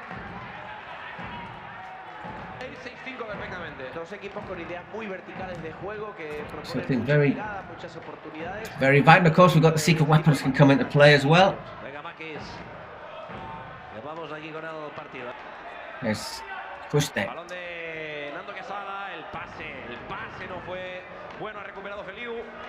Nice work from Feliu, who looked really impressed me last week for Móstoles. Absolutely. Drilled in and almost there. And here come Gigantes the other way. Feliu uses his body brilliantly and shuffles it along. Here come Ultimate again. They are smelling blood, but that's not a great ball, is it? So the thing is, I think in the Kings League, 2 goals is a good advantage, but we all know that in the last 2 minutes we can have a double value goal. We saw it in the last game. You can think you have got it in the bag, but you don't. Yeah. So another goal for Móstoles would just put that little bit of clean space between them. Troncos were genuinely in cruise control that whole match, and suddenly in almost, I think, literally the last second of the match, Unoka got an unlikely goal, but a goal that counted as 2, and that took us to penalties. Okay, which in the end it was a point for Unoka, but a point dropped as well. Yeah, for their rivals. Every point counts here in the Kings League. So Gigantes look pretty solid. They've started off today 5th in the tournament. Sorry, 4th they started in the classification.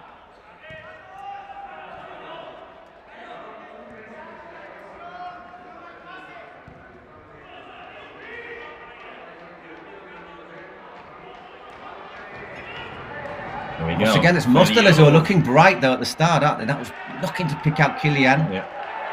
Kylian Honorato was waiting for service there in the middle. That's Quesada and Feriu looking lively again. Quesada. Well, it's a little bit optimistic. They should have kept him on for all of that shootout, Quesada.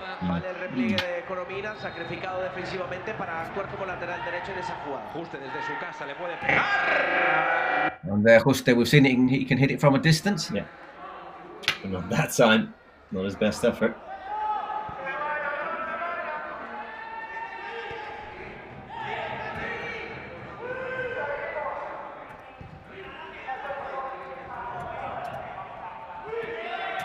High press here by Gigantes. Móstoles happy to just keep this ball moving. De La Beria, brilliant control and just floats the ball in there. It's good defending. And look, Quesada, the last man back there. Remember, here in the second half, we've got the secret weapons that have not been deployed yet. Nice triangle from Ultimate. This is brilliant play. They're a bit confident, aren't they, with the lead? Yeah. But last week I thought they looked a little bit awkward, a little bit stymied. A few individuals playing really well, but not so well as a team. But looking good at the moment. DJ Mario's boys. It's going to be Alex Martí with the corner. Pull taken back. And that is what a brilliant goal! Rima! Whoa! Feriu with an absolute cracker of a goal there. Top bins picked that one out. It is 5-2, and even he cannot believe that one. How about that? Costa Segovia. Does it take a deflection or does it just rifle its way in? Segovia didn't even move. Tell you what, it was a really well worked corner. Nobody was expecting that. Feriu in loads of spaces, loads of space. Trying to pick his spot, but you know, we saw you can pick your spot, but you don't always hit your spot. And he did. Yeah, we've seen a lot of wayward long shots in this match, especially in the last 2 minutes of that first half in the 1v1. But how about that first strike? And ball. Está separada. Juste, ahí, perfecta. Away from the body. Let's play. Ya, Contreras, ahí está perfecta. De verdad, ahí está bien. Ya, chicos. Venga, va. So they need to get back into this. Do Gigantes? Vamos conmigo, chicos. Vamos aquí. It's going to be Quesada again. He is getting a lot of confidence, isn't it? They give a lot of confidence to Quesada. He's one of their star players. Yeah. Seems to be standing over every set piece. And he just stabbed this one wide and right into the middle of the wall. And blocked, I was going to say blocked again, but Vidal who makes a good save. Yeah, again, that was travelling. Here they come again, though, Gigantes. So from Barcelona. The president's a big Barcelona fan. There you go. Legal backup. There's the referee. I'm not sure that was quite as legal. Yeah, he looked like he slipped. Well, it was a very interesting challenge. He says, I think he gets up straight away and says, sorry, slipped. Referee says free kick, no more than that. That's not a good ball. That's not a good ball. Here come Ultimate. Here come Ultimate. With the final ball in. Just too much ahead of Corro.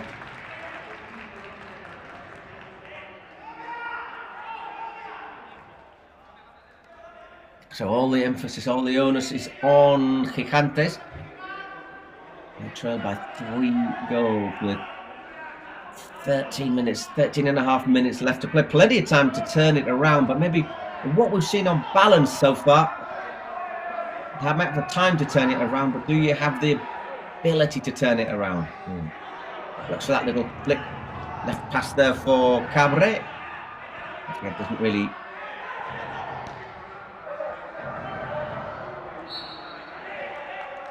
Ball goes up the ceiling. Again, what a drive from Eustace earlier. Just put its laces through it, and the first secret weapon is being summoned by Gigantes. Well, let's see what it's going to be. Always a big moment.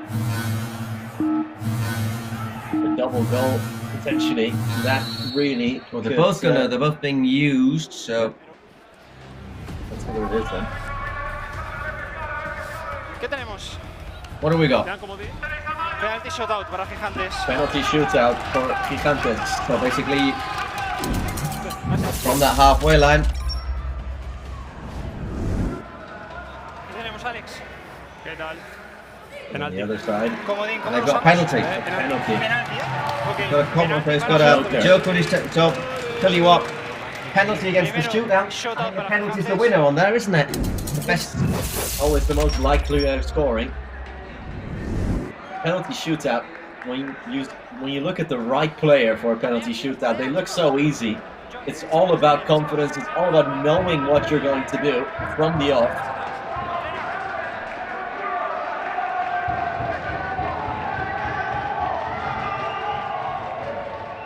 So going to be Pelaz for Gigantes. Can he beat Victor Vidal? And then we'll go straight down the other end and have a penalty for Ultimate Mostoles. Shaped himself to shoot. The percentage of shootout goals is low, isn't it?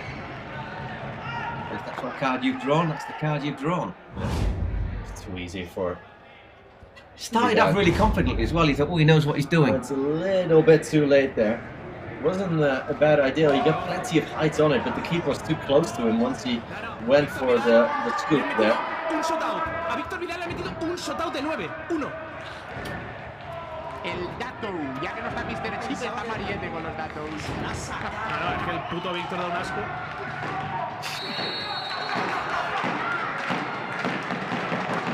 Oh, very well finished. I think he might be man of the match today. If he doesn't get man of the match, I don't know what will, as we're straight back into the action here. 6-2 with just 10 minutes to go. Let's try to catch Ultimate out there. That's another goal. Oof. We have to make sure there. Double save. Well, they need something special, don't they? Gigantes now 4 goals they trail by. Remember, in the last 2 minutes, goals are worth double, but I don't think you could risk until the 38th minute. You can score a couple, but they need to get something back soon.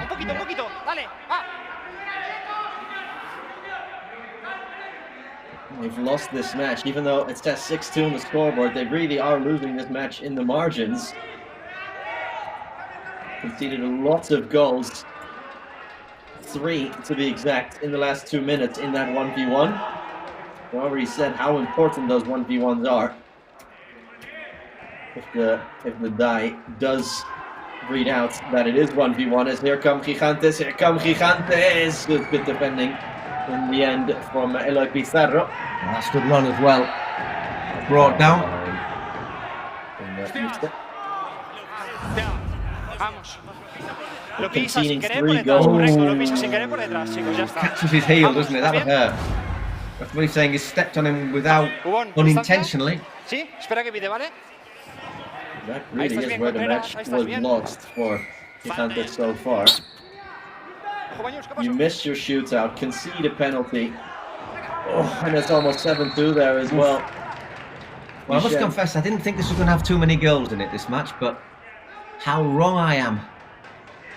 Wow, stretching for that. Just leaning backwards there.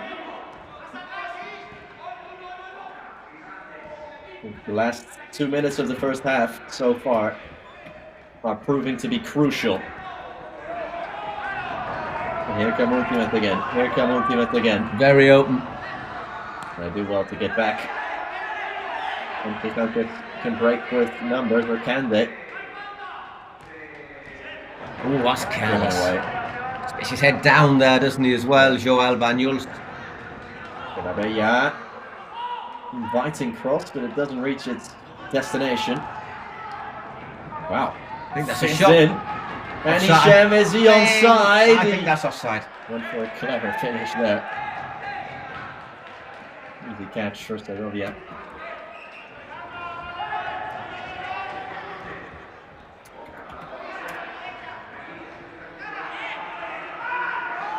Looks like they need something, and they need it quickly.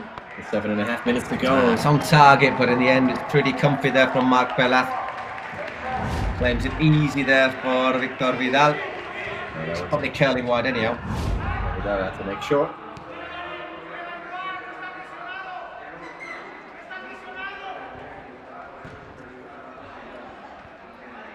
An optimistic back pass bit. But once again, playing it out nicely with his feet, Vidal. And that's well controlled. Once again, I think there might be an offside there. Yeah, there is. Otherwise, I think it would have been a penalty. Hichem. Fuera, si fallamos el fuera de juego, podremos revisar ese penalti. Espérame un momento, por favor. Espérame. Oscar, aguanta, por favor. Aguanto. Hang on. We're just going to check to see if it's offside. If fuera de juego, podremos revisar si era penalti o no. Pero primero hemos pitado fuera de juego. Vamos a esperar si acertamos. Oscar, ¿me escuchas, Oscar? Te escucho. Oscar. Sí. Vete a pantalla, por favor. Okay. No, he might, but the question is, the last one, but he's not inside the last line, is he? Vale, te vamos a poner la imagen del fuera de juego primero. Ok, la línea, hay que recordar, la línea no es fuera de juego. Correcto, la línea es equiparable a la línea de medio campo de fútbol 11, ¿de acuerdo? No es fuera de The juego. line isn't offside. In that case, I think we're looking at a penalty here. Si quieres te ponemos otra vez el fuera de juego, valor. Sí, no, yo creo que el penalti es claro, es simplemente el fuera de juego, vale, la duda. Te ponemos el fuera de juego, ahí tienes el momento del impacto. Vale, está pisando línea, la línea so, no es fuera de juego, es equiparable al medio campo de fútbol 11. Behind the line, not on the line either. Yeah, the referee just reminding us there that if your foot is on the line, you're onside still. So it is a penalty.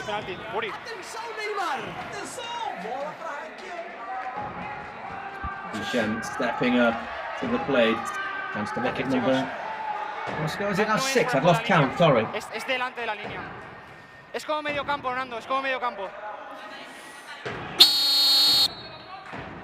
It's like midfield, you see. The line's just like midfield, it doesn't. Oh, great save! José Segovia. Mucho penalti hoy, ¿no? With a big save, potentially. Although here come Ultimate again. Maybe keeping them in the match, but what we've seen in the last 35 minutes doesn't suggest doesn't imply that there's going to be a miraculous fight back, does it? Yeah, but how often have we seen one goal completely changing a match? It would be optimistic to think. Well, that's a cracking save from Segovia. Really good, because he hits it hard towards the corner, gets across.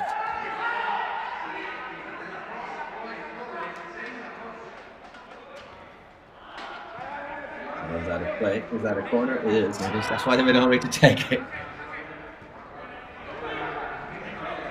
Anyway, that is actually wait for everyone to get up because it results to nothing. They've almost had double the passes completed, and they've had a lot more possession. But it's been a lot of possession round the back without really threatening. That's not a bad effort, though. Once again, it was Pelat. Pelat has been unlucky with one of those strikes.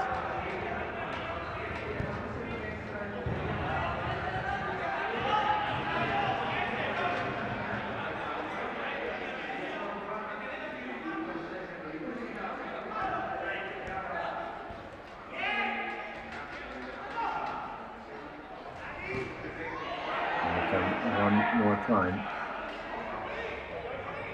Minute and a half before we get to the 38th minute. Of course, those goals that would value double, but they'd still have to score twice to even force a shootout.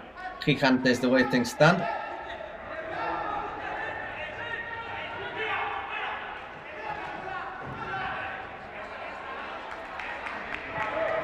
I don't know. They look a beaten team, Gigantes, at the moment.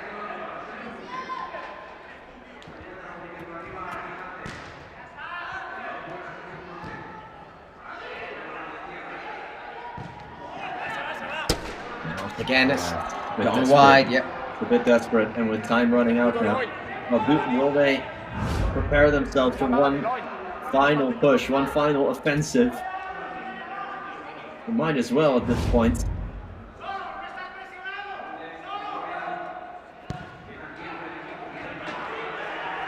The coach in there, you know, he's on his own here. We just resigned to it. Turn. So with Mark Perez, no, it's not. He loses out on possession. Cordero, clever turn here, and the keeper, Segovia, comes out to sweep.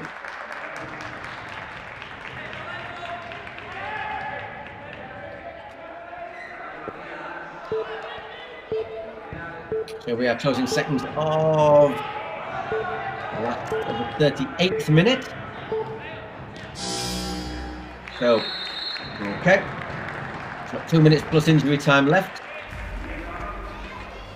So, Gigantes, well, it would be a massive, massive upset if they can take this to penalties. Ultimate Mostelas have been purring here.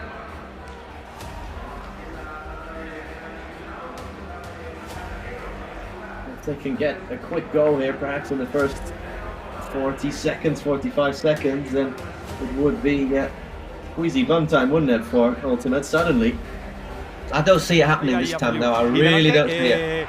Coro y Aleix, bien juntitos, no saltéis, no os desplacéis ahora. Y cuando tengáis balón, os stay tight, don't give too many spaces away. And then, you know, look for a long ball, basically, is what we're saying, aren't they? Let's not be silly about this.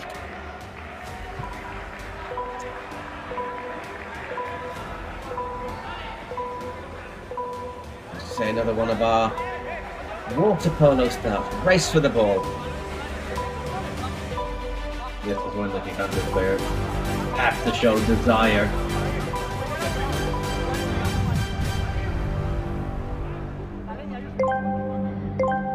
They looked a bit beaten and they looked a bit sort of accepting it in the last few minutes as well. Resigned. That's the word I was looking for. And look at that. It's the Mostelas lad who gets there easily first. We vote now for man of the match. I don't think it's going to be a tricky decision if someone's got 4 goals, to be honest. So we're putting our money on Ubon for man of the match. Easily collected there by Victor Vidal.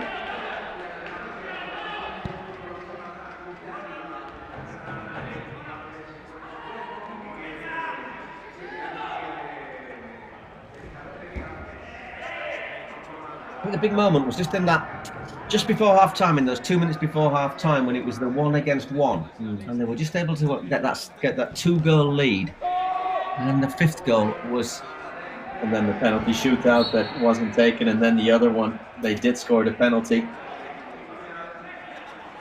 Those are the kind of swings that have decided this match. Yeah, and yes, Segovia saved the penalty later on.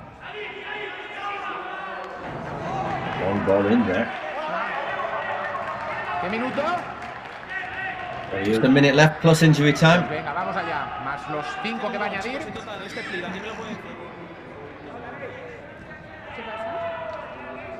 Pégale, Barraca.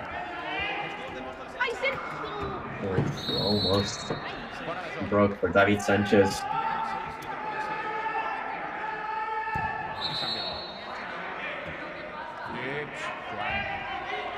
Pórtate bien, Joan.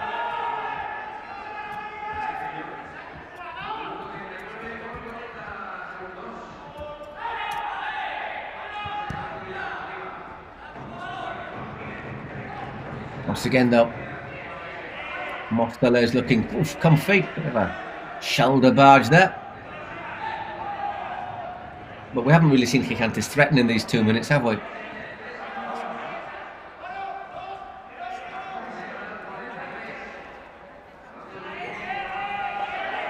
Now, once again, out that one goes. Goal kick. 3 minutes of added time. 3 minutes for the Móstoles to see out what is an emphatic win.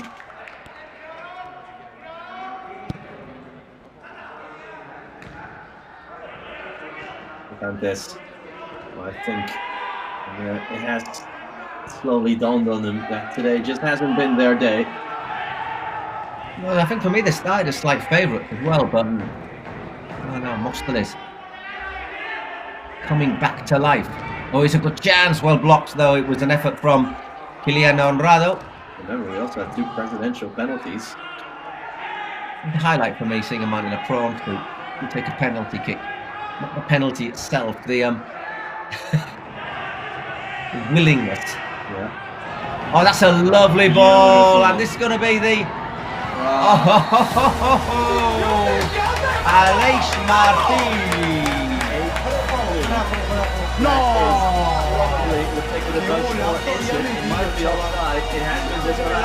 Así increíble. That's unlucky. Such a great ball.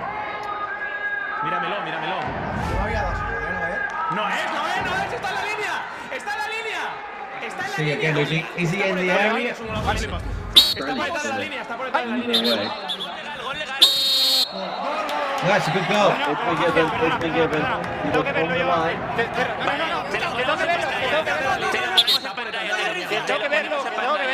Let me have a look. I think in the overall global No te equivoques, Segovia. context of the game, it's not going to make any difference, but it's such a good goal. You sort of want to see it stand. Sí, ya está, no pasa nada, te lo ponemos bien. Vale, sí, se ve. Ya está, no pasa nada. He's not offside, is he? Ya está. There really cannot be any protest. Although they will protest it. Of course. Obviously, goal difference a bit of an issue if you are level on points later on. Yeah. Brilliant goal, 8-2. 8-2. A thumping. Everything Móstoles. Really nice goal. Can they get one back? No, they can. Look at that for defending in the last seconds with the match already wrapped up. After this, by the way, we've got the leaders, or they were leaders before the day started. Ex-Buller against El Barrio. Yeah. Barrio 7th, Ex-Buller scored 15 goals in the first 3 matches. Range drive. A fruitful one from Fernando Quesada. He's had plenty of shooting practice today.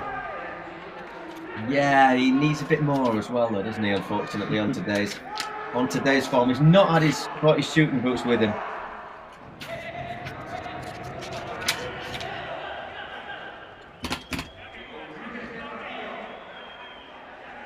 Another minute to be added on.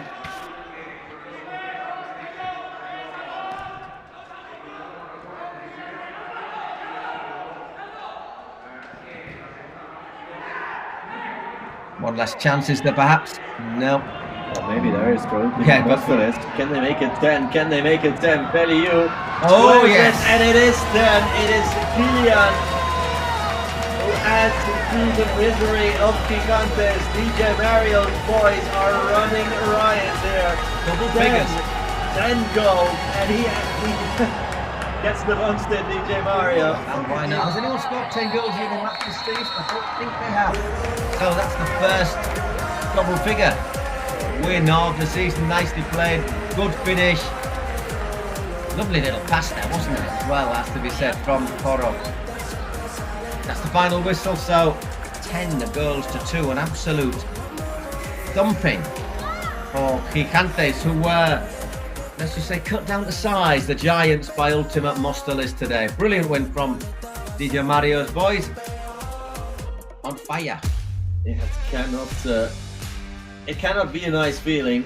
First of all, shipping 10 goals as the club president, but also doing so while being dressed as a king prawn. Well, I think if you ever have to look as a prawn, that's probably the moment. Yeah, disappointing result there. Just look at it, as they had the chance to keep the pressure on at the top.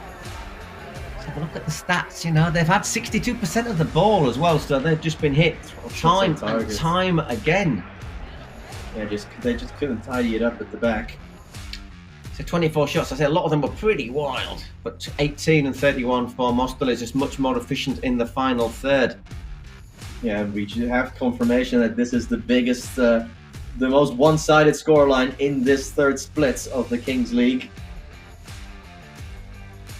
As we will have some reaction here from Gerard Romero. What can he say after this loss? Superiores, todo lo que han, Not a lot, they were a lot better. Así que enhorabuena, Móstoles.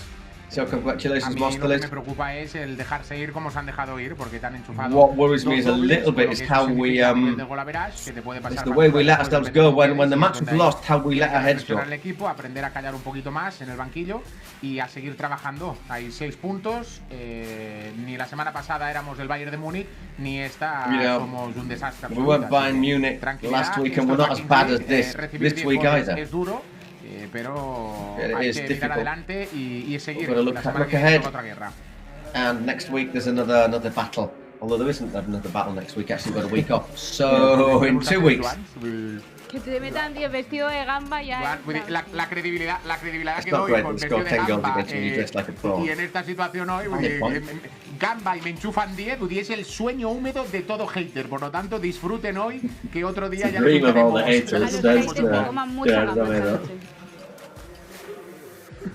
Imaginas. Un abrazo fuerte. So a big hug, everyone. Still able to smile is Gerard Romero. Hola, ¿todo bien? ¿Es Mario? Sí. Bueno, a ver, la Kings es así. En la Kingdom empezamos con 2 derrotas y parece que íbamos a hacer una mierda. Y ahora pues estos chicos otra vez, 3 jornadas, que no habíamos ganado ningún partido todavía. Humor, no sé qué. Y ahora metemos, no sé, al final cuántos han sido. Bueno, 4 ha metido. Pero nada, muy contento con el equipo, hemos salido arriba, tenemos un posible robocarta, le dejamos que se enfrenten a Víctor, a ver quién le mete un shot-out, mucha suerte. Y nada, un montón de goles, ni antes éramos tan malos, ni ahora ya vamos a ganar. So bad before, but we're not so brilliant today, but really happy for the lad. So fantastic. Short but sweet there from DJ Mario, as we have a look at, actually we'll have the man hacía tiempo que no pasabas moment. por aquí y hoy has decidido meter 4, ¿no? Sí, la verdad que necesitaba esto, tanto personalmente como en equipo, así que estoy muy contento y la verdad que lo necesitamos. Dice Mario que ni antes erais tan malos ni ahora tan buenos. Eso es, llevábamos 2 partidos jugando un poco mal, pero ahora tampoco somos estrellas, hay que tener los pies en el suelo y saber dónde estamos y vamos a ir para arriba seguro. Enhorabuena por la victoria y por el Prime MVP. Getting up and getting better. We'll leave you some highlights. We'll be back in 2 or 3 minutes after you've had a little look at the Mauba. No me estabas.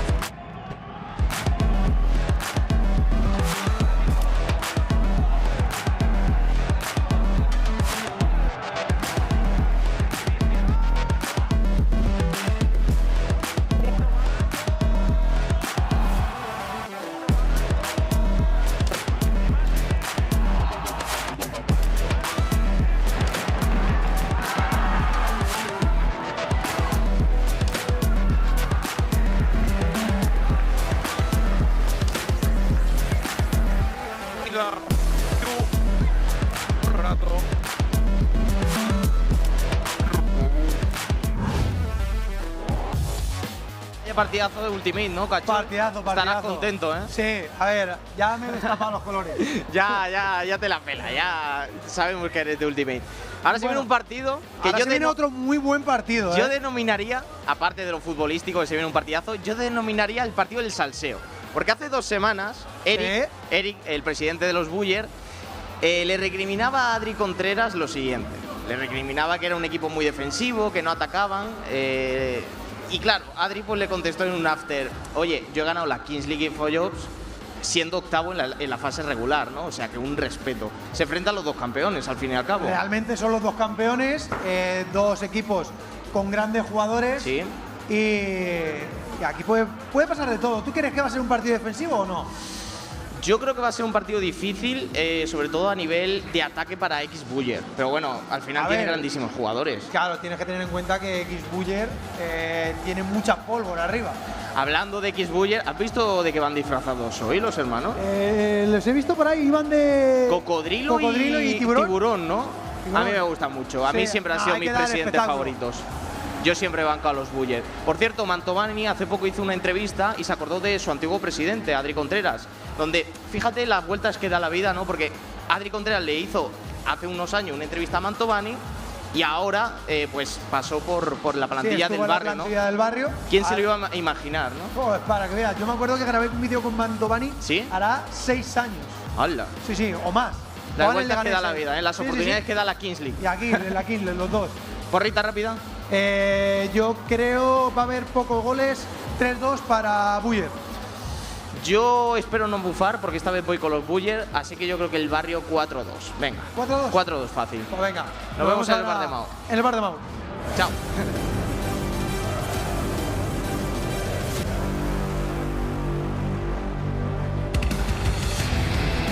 Y ahora, señoras y señores, el plato fuerte de la jornada. El partido que todos estábamos esperando. El gran enfrentamiento entre los dos campeones de la Kings League, InfoJobs. ¡Fuerte ruido para recibirlos! ¡Vamos! ¡Fuerte ruido! ¡Atención! Por un lado de la contienda tenemos al equipo campeón en el Metropolitano. Una corona de oro y una presidencia de 160 kilos les avalan, porque son dos. Salta al césped del Cupra Arena, nuestros macarros favoritos, un equipo que cuando hace la declaración de la renta le sale fútbol a devolver. Ellos son Javi, Eric y DX Buller.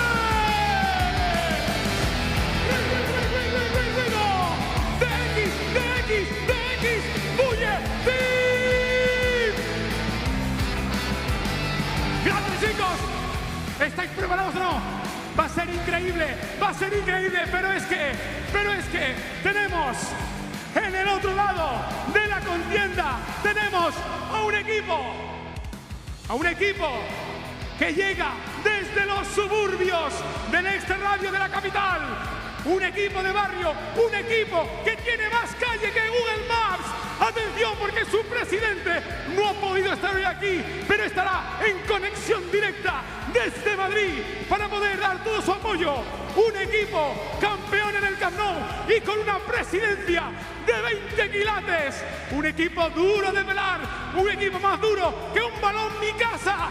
Preparados, porque ya está aquí el equipo de Adri Contreras. El barrio. ¡Arriba!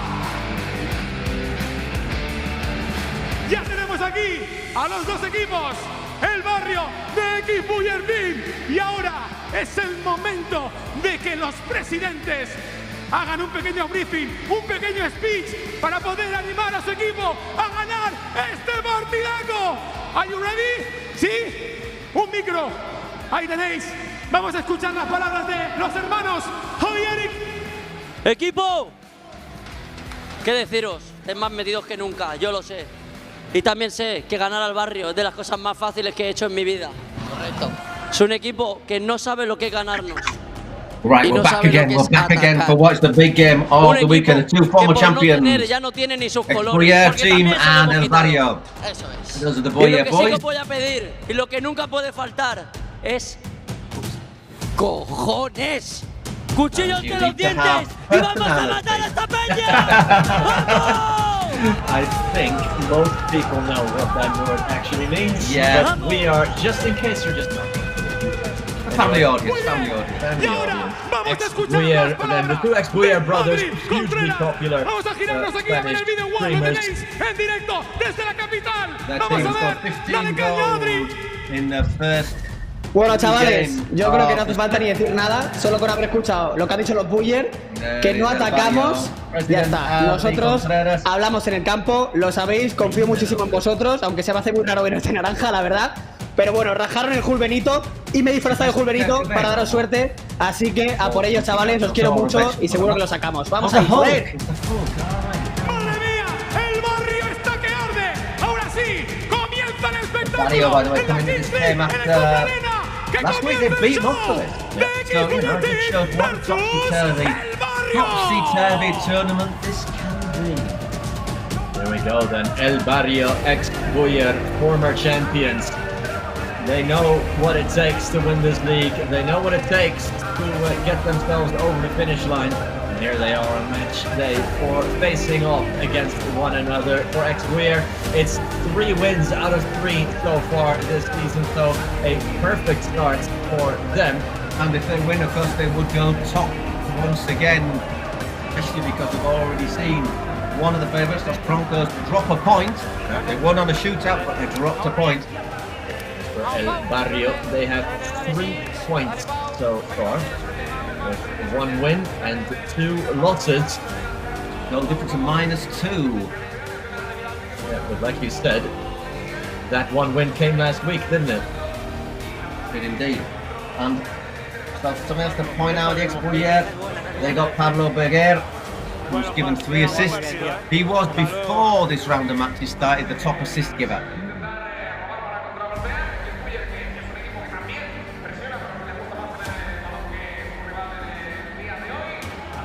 People's money on ex-Buyer then. I think if I was a betting man, I would be as well. For ex-Buyer, it's Pablo Beguer, who is their top scorer with 4 goals so far in the first 3 matches.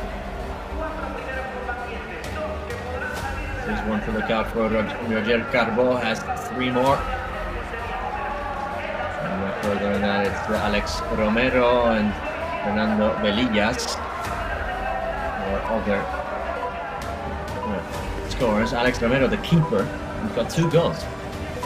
You see, well, the thing is that happens. I remember that you push. Obviously, when it's two outfield players and the keeper pushes forward, sometimes they get that extra space, don't they? So, I wonder if the keepers have shooting practice as well at training. I think you have to these days. Yeah, we haven't reached that level yet with the 11-a-side football. You know, we have ball-playing goalkeepers, but we haven't reached the level yet where they're actually having shots at goal. As we are underway here. Ball drops and it's controlled by ex-Buyer with Roger Carbo for them. Gerard Noya for El Barrio.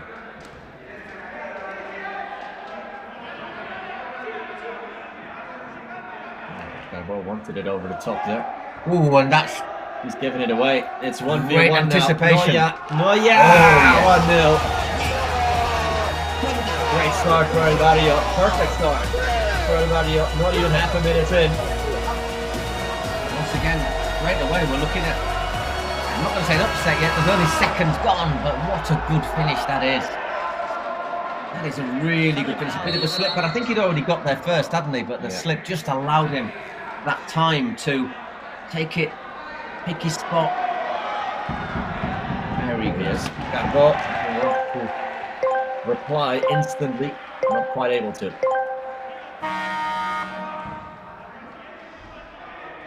2v2 then now.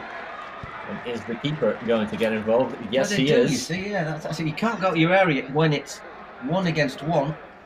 But once you get another player, outfield player on, then the keeper is allowed to go out of their area. And it gives you that extra advantage. Marcas beautifully sets up the run there. That looks so close to 2-0. Marcas almost getting the assist there. And Alex Romero on the other side. Now steaming up the pitch as well. He's flanked by Pablo Beguer and Roger Carbo. Say Beguer, until the start of the day, the top assist giver in the tournament. Romero looks like a number 4, doesn't he? Looks like a holding midfield player, really. Moves, makes the space. He's in trouble now, though. Does well. Now the switch is on. The switch is very much on. Here he is. Here's Carbo. Carbo! Great save from Marcas.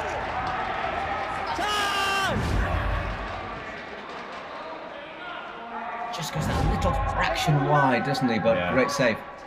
The last touch before pulling the trigger just perhaps closes down the angle a little bit too much.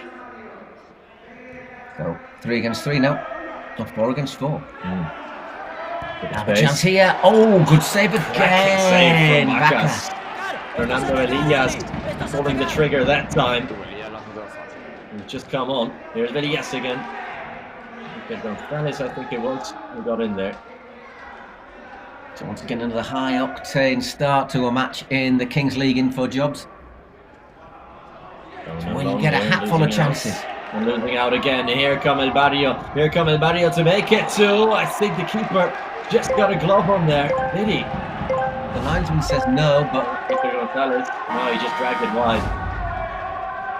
Good well, Alex Romero. And he does very well as well. Does Pablo Beguer. It's 1-0. The next Buyer are back in it. How quickly can the game change? You know, from 2-0 to 1-0. No mistake. Look, finished. Fantastic. 5th goal of the season for Pablo again. Game on. Sets up goal. He scores a lot of them as well.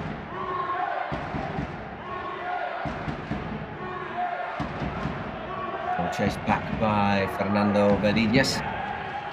Number 17 for the Expullier. The club presidents down there in front of their mics, twitching away in every sense of the word.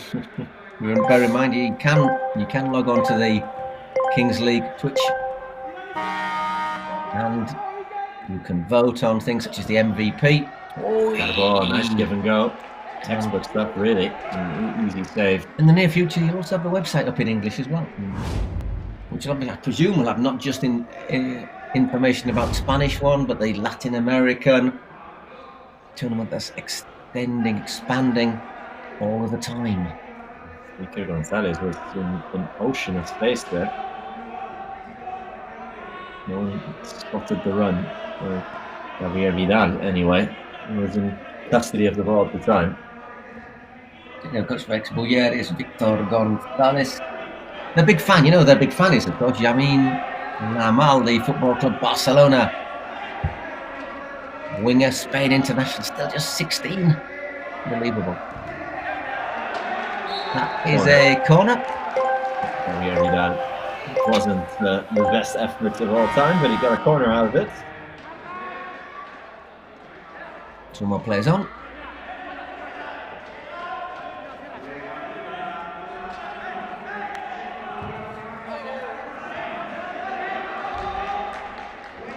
Straight across the face of goal. A little bit high for anyone to get a touch on. Looking for Marc Valiente, former Valladolid defender, the number 4 for El Barrio.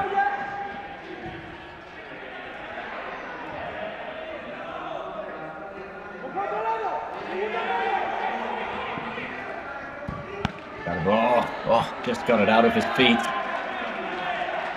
Once again, Bacchus doing the job. Got back into this, haven't they, though, the Expullier? They've just found a little bit more stability after that equaliser. Valiente opens it out.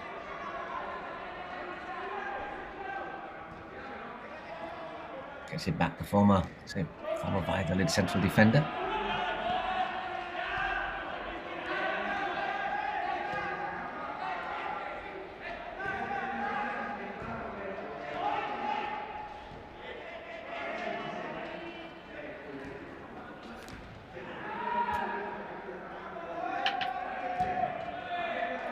Yeah, sitting deep, playing 3-3. Looking to break quickly there. Nice work from Juanma Gonzalez. Just ran out of pitch. Don't think he was imitating Jude Bellingham there. He was just complaining to the referee. Oh, Jude out for a month by the looks of it with a twisted ankle. Yeah, unlucky for Real Madrid fans. Lucky for others.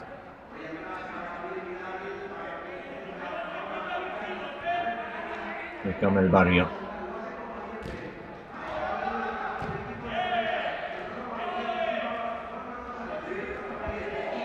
Nicely, nice quick feet there from Beguer.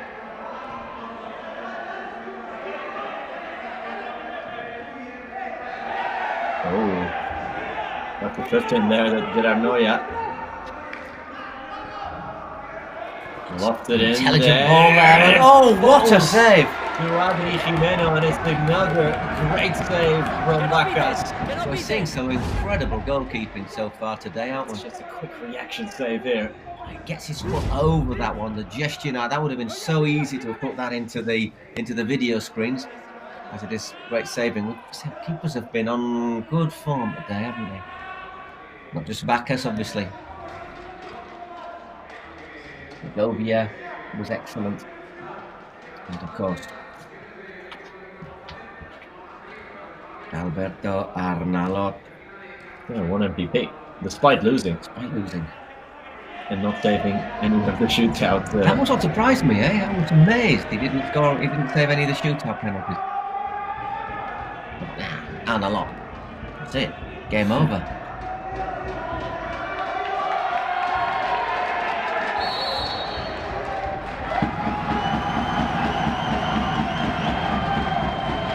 Perhaps he's the reverse of the penalty killer. Is it me or are the fans more lively this week than last week? Maybe it's the carnival atmosphere. Yeah, that could be it.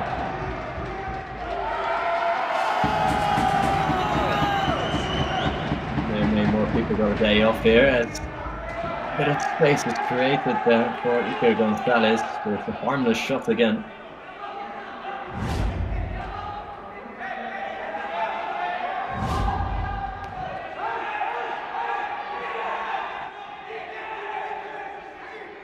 Good pressure there from Iker Gonzalez high up the field.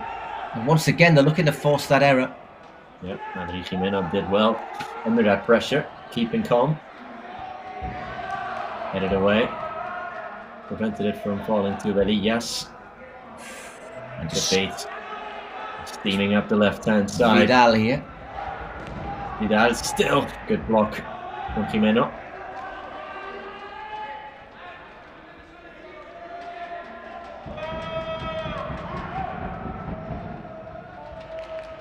Valiente.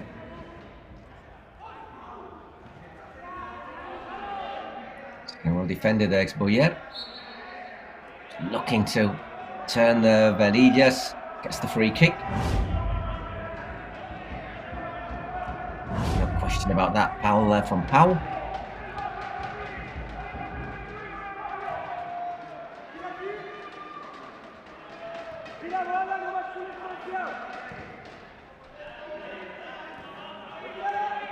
Still Boyer patiently working away here.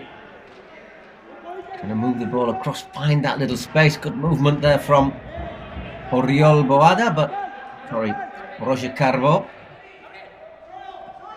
Looking for that throw at the far post, well worked.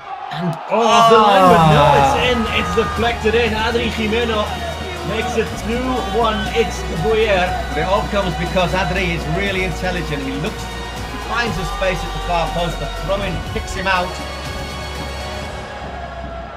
And he makes no mistake. Look, he's got the space there, and then it's that switch to the far post, isn't it? But this time directly from the throw-in. Just great vision from the throw-in. Really good vision. I think it's Valiente, cannons in off Valiente, but all the... No,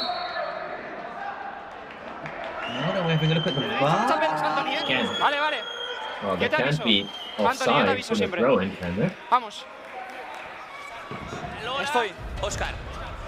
Valora el saque de banda, los pies. Oh, so it's about the feet. Oh, yeah. That might be a throw foul. That's both feet actually planted on the ground. Sí, no. La otra, la anterior. Cuando suelta balón. Yeah, it's about the moment of release. Vale, aguanta, espera, te la estamos poniendo. Has he got it off the ground? Necesito que lo pares. Vale, lo intentamos parar. I need you to stop the image. Cuando la sueltas, sí, espera. Nah, that's a foul throw, unfortunately. Está arriba el pie. Está arriba, hay que anularlo. Nos van a quitar el gol. Madre mía, tío. ¿Qué pasa? They're going to take the ball, yeah, well, they are indeed. Es increíble. Es increíble. Nunca he visto esto en el fútbol, nunca lo he visto, tío. Yes, I've never seen it in football. Well, you should have watched a bit more when you were a kid. Yeah, you don't see it very often. You don't see that many foul throws given, do you? But that was a foul throw. Again, a petition to get Rory the Lap in there.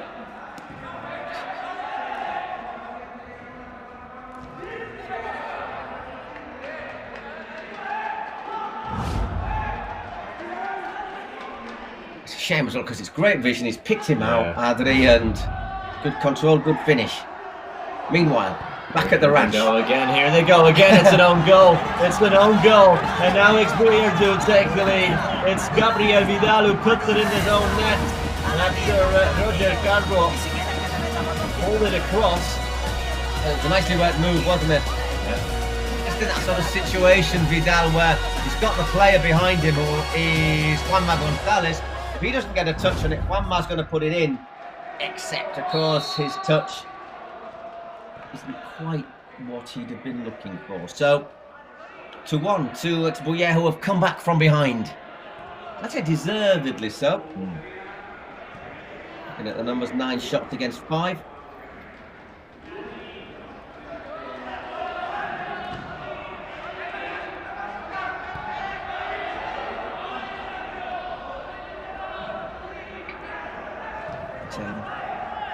Constant and frequent scorers in this tournament. Exbuyer, 17 goals in the tournament so far in the split. Obviously the tournament, the Kings League InfoJobs, split up like the Argentinian tournament. You have like a first half in Argentina, it's apertura and cerrada, opening and closing. And this is, it's very similar.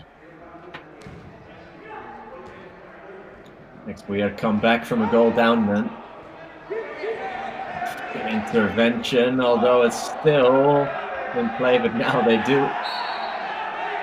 From Gabriel Vidal, win back possession. They want the yellow card here. Yellow card is, of course, a 2-minute suspension. It's a late old challenge there from Anthony Hernandez.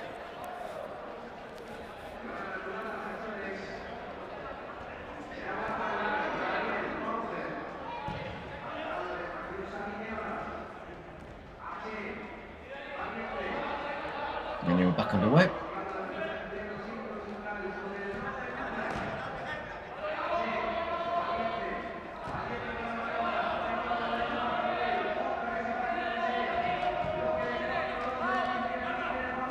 It's out.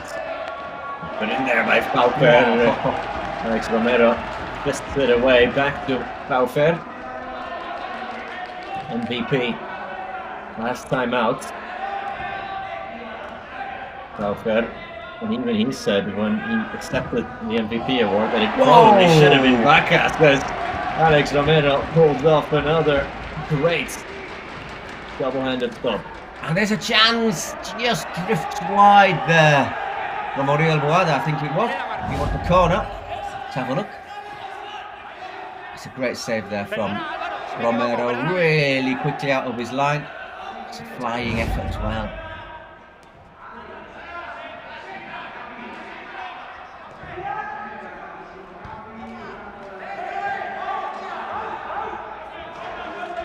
Just over 2 minutes left before we get the roll of the dice. And we'll see how many players we have on the pitch for the last 2 minutes of the half.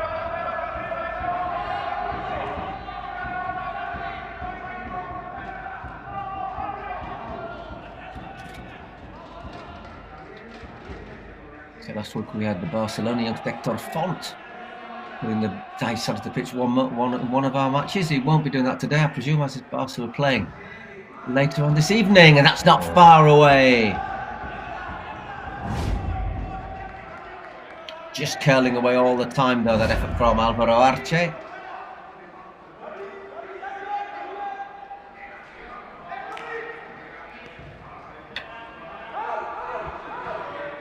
they come again. Look for that little layoff there to Pablo Beguer. Just a live wire, isn't he, Beguer? A lot of 1-2s. A lot of give and goes for Exbuyer, and it's working a treat. Seems to be the two main way they create chances. It's either Jorge Jimeno peeling away at the back stick, which has happened a couple of times, and a lot of give and goes through the middle. A lot of passing and moving. Valiente opens it out wide. Wilson is blocked. Good interception. Important interception, because otherwise it could have been a 2 against 1 there on that far side. As it is, it'll be a throw-in for Exbuyer. And she is the person who will throw in the dice, I think. haven't had any confirmation of who will do that. She looks like someone who's going to throw a dice onto a pitch, though, doesn't she? A giant dice at that. What do you think it'll be this time? 2 against 2, 1 against 1. We still 1 against 1 in the last match. We've seen 1 against 1 plus keeper and without keeper, and a 3 against 3. So hopefully we just get something new in this one as it runs out of play. Well, there we go. We'll find out in a moment.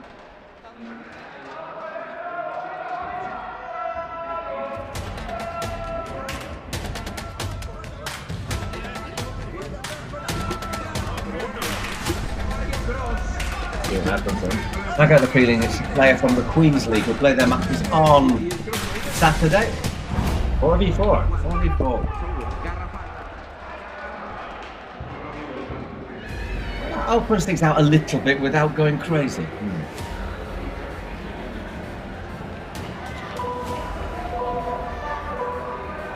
So 3 outfield players and a keeper, or 4 outfield players if we're brave enough. Can obviously make constant substitutions.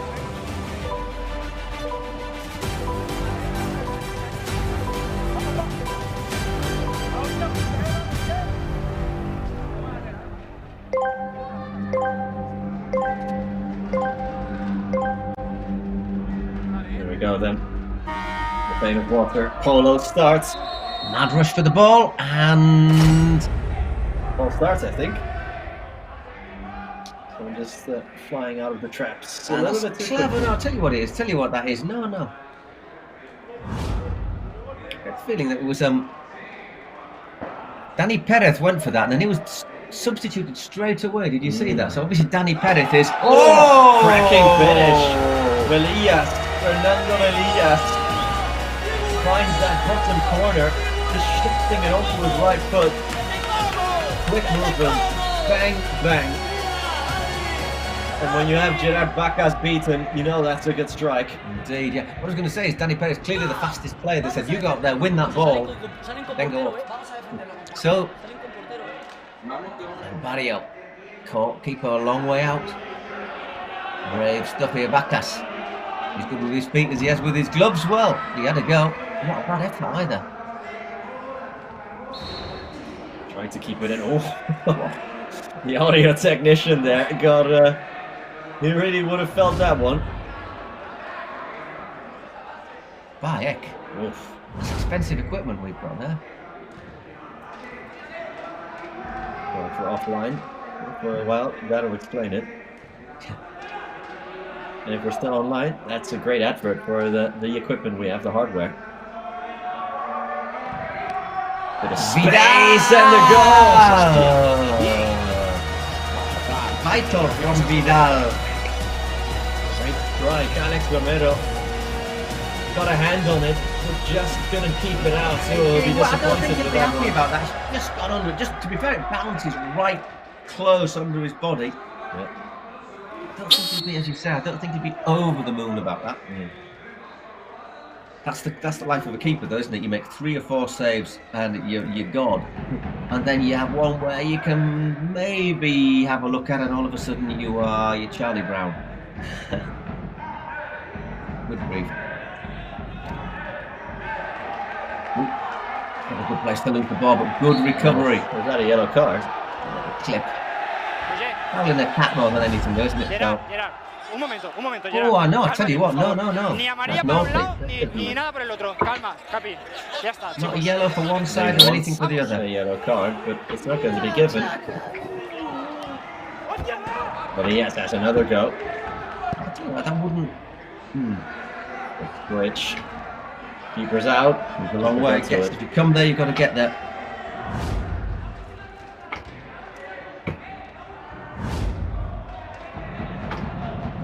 Again, joining the attack. Only a minute added on in this half.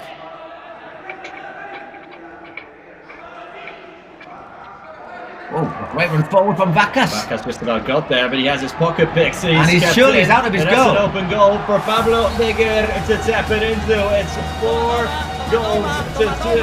Ex-Brienne are starting to pull away. Bacas cow, doesn't he, there? Loses it. Out of his goal. Someone like Pablo Beguer is not going to miss that gift. Pablo Beguer gets his second goal of the game, and that is 4-2. Right before the half-time. Is that what you call the psychological moment to score a goal? And there you go, once again, keeping up with their record of scoring a hat full of goals, the ex-Boyer team. This had 15 before today. We've got 19 now. There you go. And all that, while El Barrio has almost had 60% possession. Es que no te puedo odiar, tío. Es que me regalaste a Pablo Beguer. Es que no te puedo odiar. You gave us Pablo Beguer. Pablo Beguer previously from El Barrio, of course. A la gente del barrio, ¿vale? Cuando decimos lo de atacar, entiendo que ahora con el ejemplo de nuestro partido entendéis a lo que nos referimos. ¿Vale? A que atacar es jugar para meter gol, no mover el balón. Y cuando ya me aburro, playing to score a goal, not just having the ball. Chicos, jugar, cosas, fútbol, no sé qué más deciros. No, poco más que añadir hoy, la verdad. O sea, en esta primera parte están siendo muy superiores. He visto al equipo más perdido que nunca, cometiendo errores que no. Seen the team looking a bit more lost than ever, making silly mistakes. 4-2 está difícil, pero bueno, en la final también nos llevamos 2 goles de ventaja y acabamos empatando. Very difficult, but in the final last year, we were in this, we were losing, and va a ser imposible que juguemos igual de mal que la primera parte. Así que a confiar. A ver si hacemos más daño a estos sinvergüenzas en la segunda parte. ¡Te vamos a comer! ¡Te vamos a comer! Elegimos que hasta el final. Con el muñeco de lo que va I don't think that shark would be as intimidating. Hazlo conmigo. No te has atrevido ni a venir. Cagón. No, hay represalia. Ni te has atrevido. Cagón. All set then for the second half. We're straight into the action. It's going to drop in, of course, there in the second half, as that will go out for a throw-in as it hit the ceiling. In the second half, we have the secret weapons that will take effect. Both coaches, Victor Gonzalez and Juan Arroita, can deploy them whenever they should choose. So, again, there are 6 different secret weapons you can use. If you draw the Joker, you can use any of them. There's a penalty that you can take, a penalty shootout that you can take, so 1v1 against the keeper. A player sent off for 4 minutes. Star player, we think it will be the star player, double value for goal. Yeah, star player meaning that you assign 1 player, and if that player scores, it'll count as 2 goals. But there's a couple out there that you think, if they've been chosen, you name them as soon as you can, which is star player, whose goal would count double to the first goal, or the double value of goals. Basically, you use those cards as soon as you can. So the longer it lasts, you'd think, well, penalty, shootout, who knows?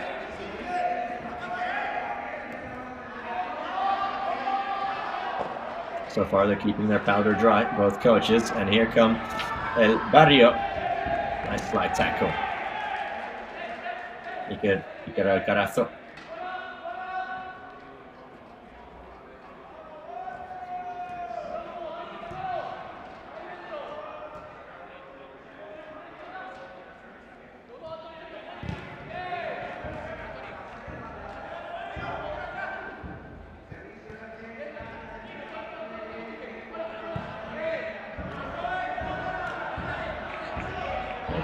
Out of play there for a throw-in. El Barrio was still very much in this match. A 2-goal lead doesn't mean a whole lot here in the Kings League. You do have to start finding the back of the net. Yeah, exactly. I mean, we all remember in the last 2 minutes, if it's not all square, then the goal is worth double anyhow.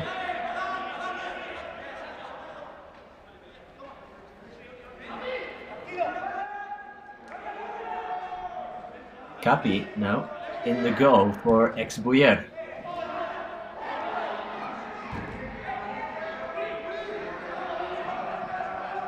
Here come El Barrio, still going, pulled back across by Riol Boada, but nothing comes off it. I was thinking it must be hard work being a substitute keeper in this, because you don't get on the pitch very often, do you? Unless maybe the keeper gets sent off, but you can afford to maybe rotate your subs, your keepers just now and then. Maybe you have one keeper that's better with the ball with his feet. Well, exactly. Advakas had a bit of a nightmare there at the end of the first half. After playing so well. Yeah, after pulling off some marvellous saves, really, for most of that first half. There you go, Barrio. Putting a lot more passes together so far. At the moment, Ekbuya sitting a little bit deep, soaking up the pressure. Again, the advertising board taking a bit of a hit there.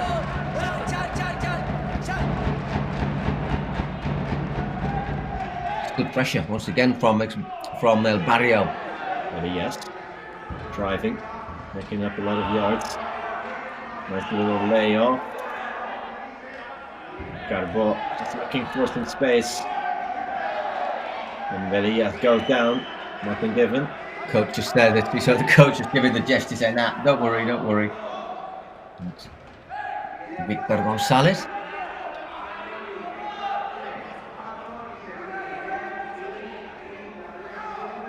Very tight space, but Tony Hernandez gets himself out of that tight space. Ooh, bit of a slip. Can they be in? No, just about mopping up there. MATCHWEEK. I suppose the more people are in here, the more humidity you get, perhaps. That might just make the pitch that little bit slipperier. You can't plant as much when you're on Astro boots as well. Don't have those big studs. Not quite sure what sort of a pitch this is actually, because it's not got the little rubber balls on it. I have to get close up to it.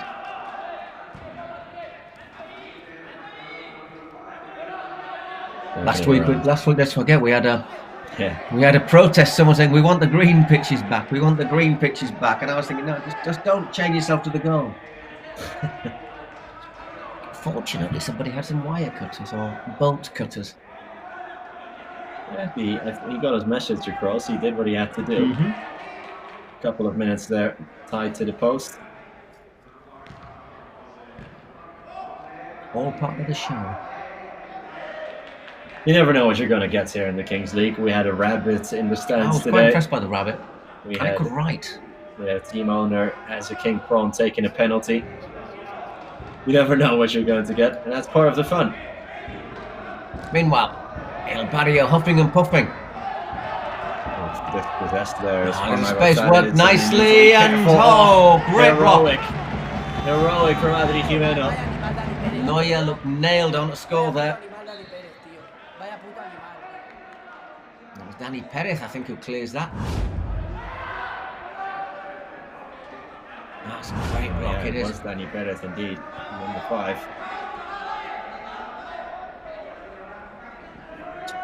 That's just as good as scoring a goal on the other end.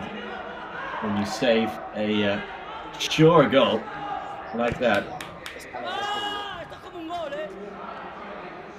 Like one of the boys just said, that's just like scoring a goal. Free kick in the middle of the park there. Middle of the pitch, and the park's probably better for outdoors, isn't it?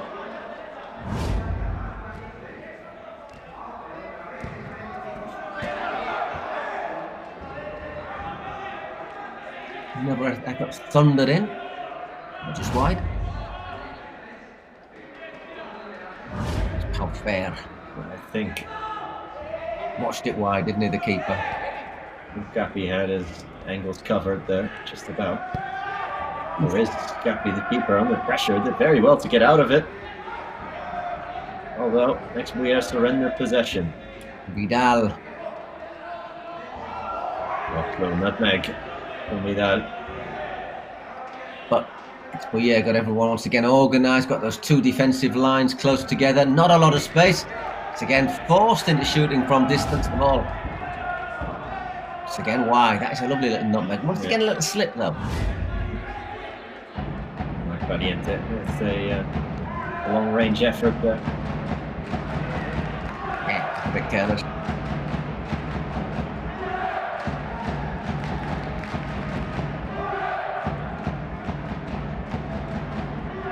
And the boy, fans obviously a Barcelona-based team.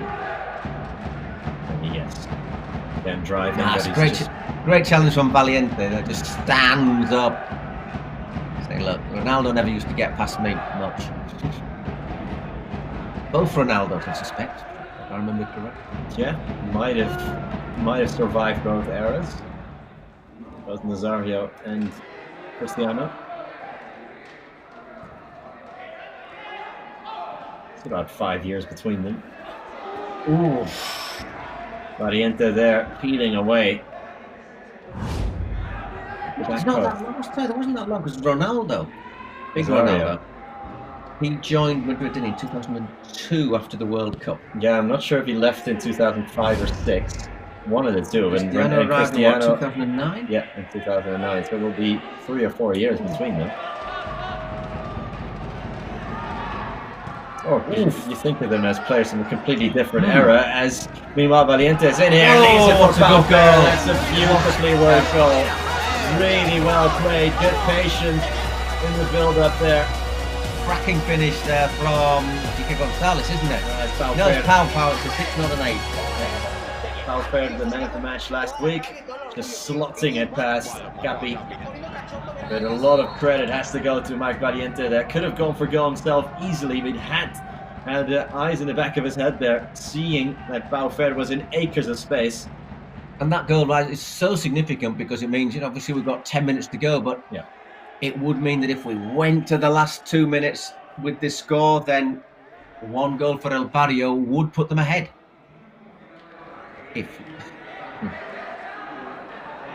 Still to see our secret weapons, of course.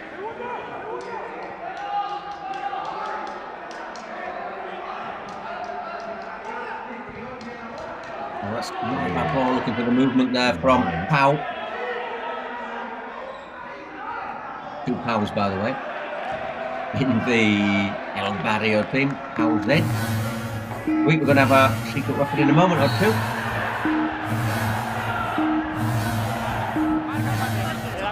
Le das abajo. Vale, le das abajo. Ya está. Le das. Primero le das. Hay arma. Un momento. It's a ball down low, but that's it.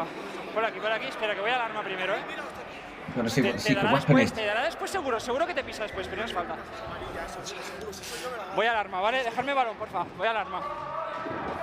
Referee just saying that he's going to make his way over to see what the ex-Buya coach Victor Gonzalez. Gabri Vidal, de acuerdo. Gabri Vidal is off for 4 minutes, so they'll have to play with 6 men. 6 men. Gabri, te vas, ¿vale? Espera que pite, ¿vale? Niños conmigo, chicos. Roger, Juanma. For me too. It's frustrating, but you have to take it. I think you have to take it as a compliment, don't you? For the player they want. Un poquito más. Despite having scored an own goal, he is such an influential player on everything they do. So now we go back with a free kick for El Barrio. Himself puts strands in the wall for Oriol Boada. Good pressure in attack. Pau Fer, brilliant feet.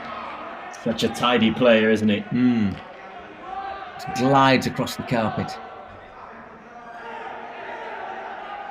He's your typical Spanish midfielder, I would say. Very technically gifted. Eye for a pass. Scores the old goal.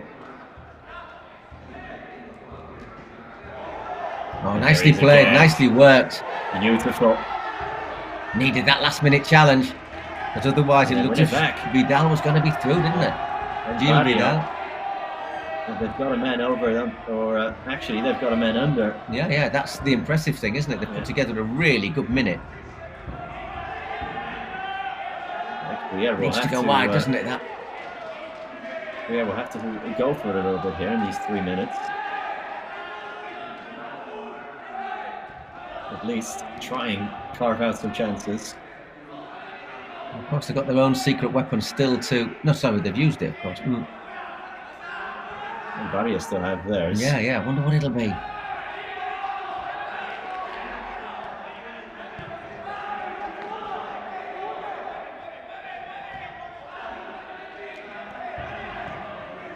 Again, also, when you have a man over, you can, just like they're doing here, just pass it around, knowing that if they put pressure on you, You should, in theory, be able to find someone unmarked. But I think you've got to be a bit more proactive. You want to you've really got to, the emphasis is on you take advantage of that extra man. So far they haven't.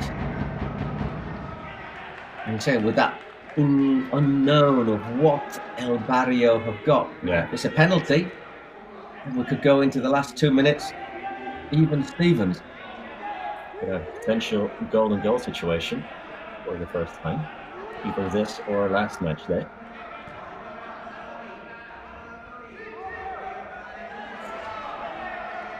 Ball over the top and bicycle kick cross. Don't see that very often from Pablo Beguer.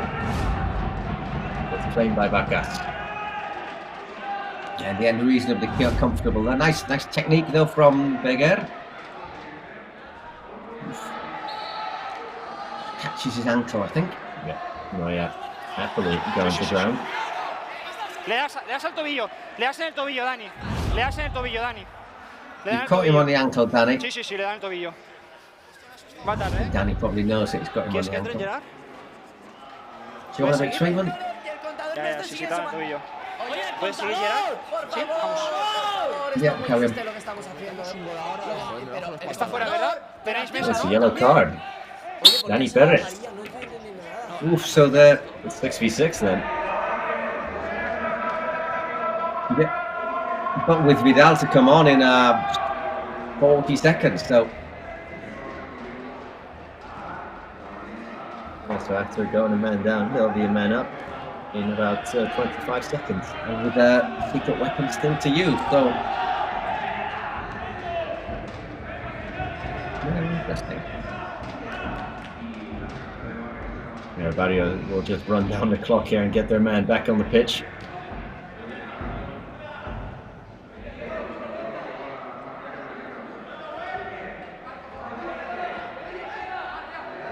And here he comes.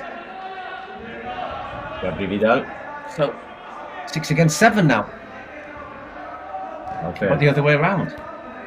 I just get the feeling they've wasted that secret weapon expo, yeah. They were a bit passive. Ui, good shielding. Oh, Garbo.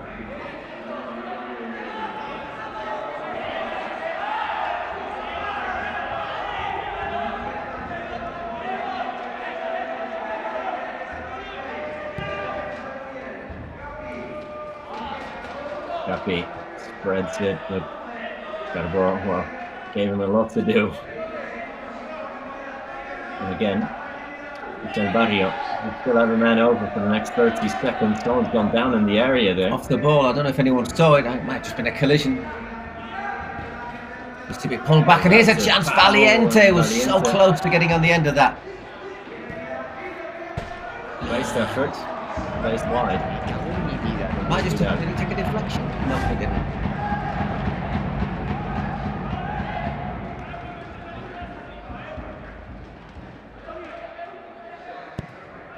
Certainly looking for that corner of the goal, wasn't he? We've got our card, our secret weapon from El Barrio. Let's see what that is. See, just drawn by luck. ¿Qué tenemos, Juan? What have we got? Penalty shootout para El Barrio. Well, Barrio have a chance of a one-on-one. It's really interesting this because if they scored it, it would give us a chance of the golden goal. Yeah, as well. It's huge.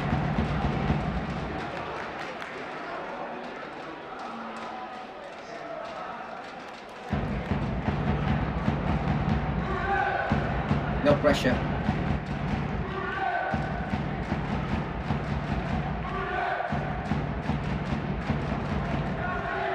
Cappy. He's also wearing the captain's armband, so he's Cappy by name. Yeah, Cappy by trade. And it will be Oriol Boada who will complete. 5 seconds. Not a long time, is it? Oui. There he is. Shifting it. And wide! Just puts it wide. Just has a little moment there when he loses control, doesn't he?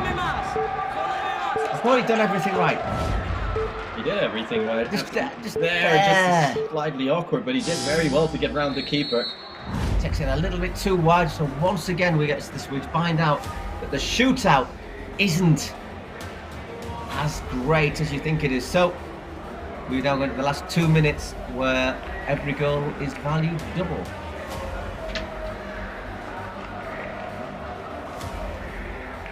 So will not go to penalty shootout.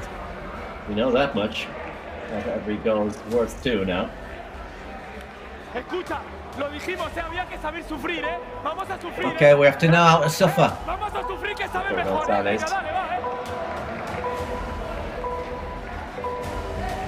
Drilling some final instructions from some players. Crunch time.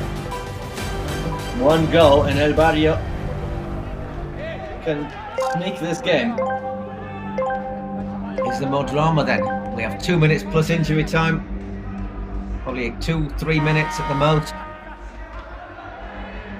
Here we go. We have the golden ball.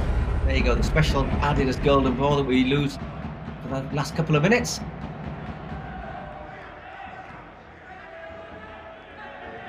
Golden ball always reminds me of David Beckham.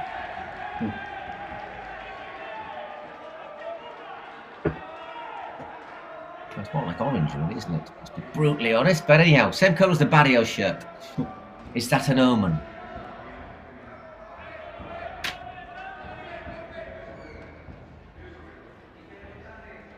We know that they can just sit here and they can look for a break.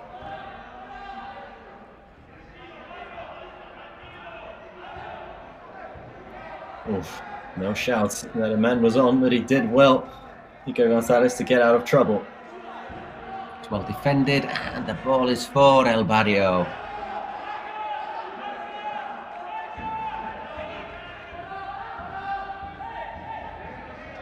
El Barrio just opting to calmly carve out a chance rather than to rush it into the box. They've been patient all game though, haven't they? All match. They've not rushed into their chances. They've tried to move it around, find their space.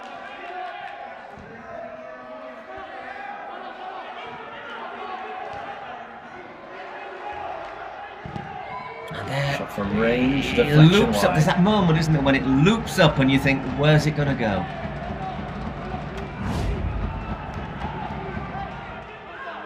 Worth a go from Vidal. Once again, looking to that far post, easy for the keeper though. Gabi is going to take his sweet time with this. There's a limit to how much time you can take. Puts the ball into play. Oh, beautiful ball. Good with the ball at his feet is Gabi. Oh, that's nice. Nice work once again from Neuer. And again, Neuer! What a good block. 3 minutes of injury time.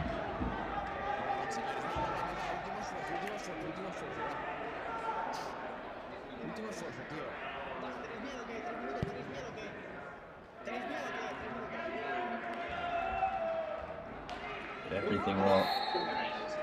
Should have Neuer.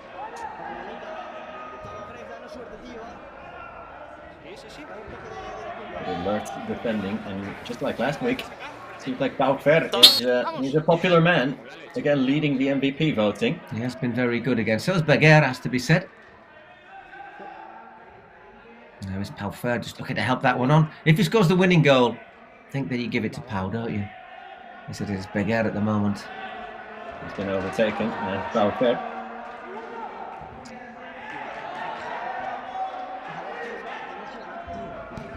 Expuyer, patience, but dispossessed. Elias does well to recover possession, and here come Expuyer with Antonio Hernandez. Not sure that's what he was looking for, but this should be No! How did that not go in? Surely that wasn't just the goal, that was the match. That was the match. That was it. Communication breakdown on that far side. Both going for it. Is that going to be pain? Is that going to be fatal? Is it going to be expensive? A minute and a half left. I think that would have definitely sealed it.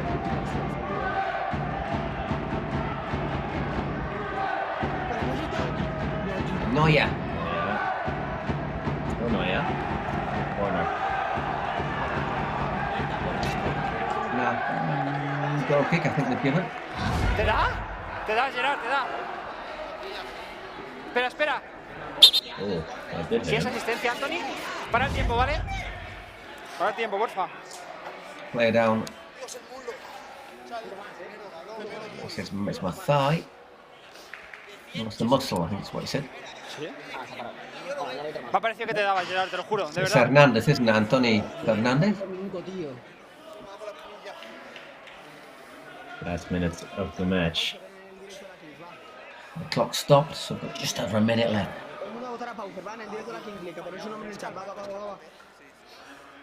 Dime. Beguer, todo chat, Beguer. Mira el directo de la I mean, they could make a substitution, but obviously see Tony Hernandez as a key player.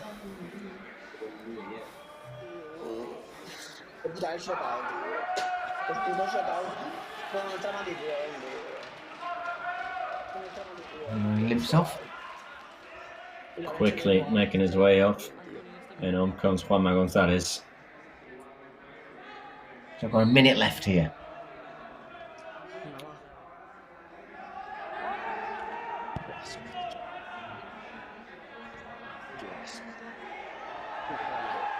Drop here, it might drop here. Oy, just about collected by Vacas. Appealing for handball. Yeah, big appeal. The dugout was going up as well. Iker González. So one more moment of drama in this game. Half a minute to go. Floated in there. Headed away. To defend, haven't they, Ex-Bouillard in the second half? Here comes Varillas to ice the game. Oh, Brilliant save. Vacas. Yeah, people saying the hand, the hand. Mira, está mirando aún. I'm still looking at it. Os espero, chicos, Os espero, compañeros, Vale, vale. Espero. We're just saying, wait a second. Oscar, continúa. Carry on. Decirme? Reanuda. Reanudo, Sí. Al 3.30, vamos, al 3.30. Dale, al 3.30. Yo no he visto mano en directo, Juanma. En directo no he visto A mano. lot of flying limbs. Vamos, al Difficult to 3.30. tell. No, I don't think I see anything there. But, So in the dying seconds here.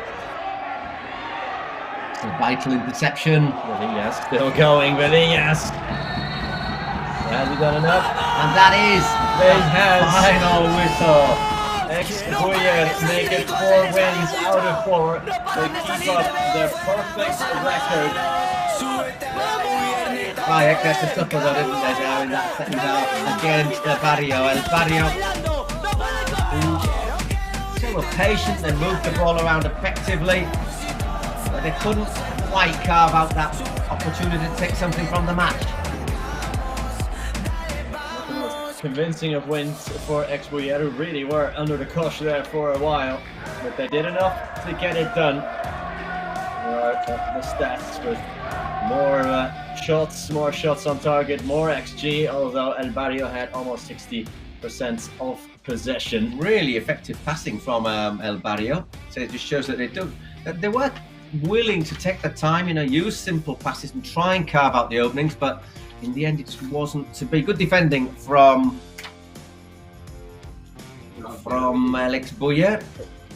And once again, both keepers, Alex Romero and Capi, both playing well in goal. Dani Pérez, me parece, yellow card muy justito. for Dani O sea, Pérez. que de una falta saques amarilla, tal. Luego la otra, la don't repetición think no it se ve was. clara la mano, pero viéndolo desde aquí ha sido The mano clara. handball, Ha sido una you mano, can't really pero see it. quejar del But from our position, it looked like it's clear handball. Cartita, shot out, pero bueno, que aún así me da igual. Si me da igual, But si es que somos infinitamente even mejores. so, I Nos don't tienen hasta care. que We've parchear, won. porque ellos han sacado 3 veces We, por banda levantando el pie y no han pitado ni una. Pero claro, como Anthony saca muy fuerte, Again, a pues lot of venga, decisions don't go our way. They're taking throw-ins with the foot lifted up and nothing's happened. La segunda parte se os ha olvidado atacar. Pero tú has visto el expected goals. ¿En la segunda? ¿En la ¿Has segunda visto el parte? Spectre? No, no, pero lo siento. En la primera sí, muy bien. Hemos tenido más ocasiones claras que vosotros, que sí. El Barrio saying in the second half, but all el Barrio and that's the ex-Weir brothers. Pero Adri, que esto lo es siempre, que no vale de nada tener la posesión. They defended well, confident defending. A una carta. To kill it off on the break, didn't happen. Si os la has regalado, lo que pasa es que tenéis que meterla. ¿Verdad que si el shutout es la peor carta? Of course, you got to wonder what might have happened. Es una mierda el shutout, se fallan casi todos. Por favor, que me den un El Barrio hadn't missed that shootout right at the death.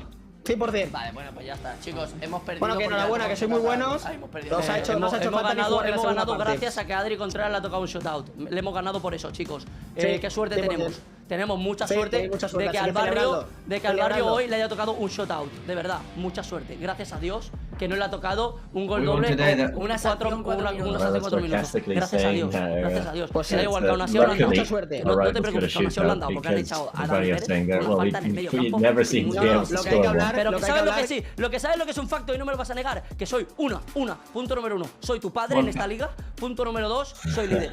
Y dicho esto, I'm your dad in this league. We're the leaders. Y con un jugador que tenía sentado en el banquillo en el primer split, que es Pablo Beguer, que ha ganado el MVP. De momento 1-1, ¿vale? Okay, it's 1-1 in matches between us so far, so there you go. Don't mock the shark. Sí, que no habla nada, Eric, que habla tu hermano. MVP, como siempre, un jugador de InfoJobs Team, Pablito Beguer, el número 10. And it is indeed Pablo Beguer, Beguer, Prime MVP. Hemos visto que celebrabas los goles, no tienes piedad ante el Barrio, Pero he pedido perdón después. El Barrio siempre lo llevan en el corazón. Es con el equipo que me fichó y que conseguimos la Kings League, así que es un equipo que llevo muy bien. Le decía irónicamente Javi a Adri que gracias por haberte fichado. Bueno, la verdad es que fue un buen fichaje, pero bueno, con el Barrio he hecho grandes amigos, ganamos una Kings League. Muy contento de que por fin me hayan dado el MVP entre gente del Barrio y de Kingsbuyer. Seguro que me le va a llevar yo, así que muy contento. Y nada, sobre todo con el equipo, llevamos una racha muy positiva, 4 de 4, somos muy ambiciosos, seguimos y queremos más. Eso te iba a decir, que hablando de lo meramente deportivo, ha sido un partidazo. Sí, la verdad que lo estaba comentando con Iker cuando estábamos aquí al final, ha sido un partido frenético, la verdad es que estos partidos son bonitos de jugar y espero que de ver también, y nada, esto es la Kings League y vamos a por más. Lo veremos, enhorabuena por el Prime MVP por la victoria. Indeed, we'll be leaving with highlights, brief highlights of this match, and we'll be back with Aniquiladores, the Liquidators against Funny Sports, who don't have the Enigma. Very disappointed about it, but it's still going to be fun.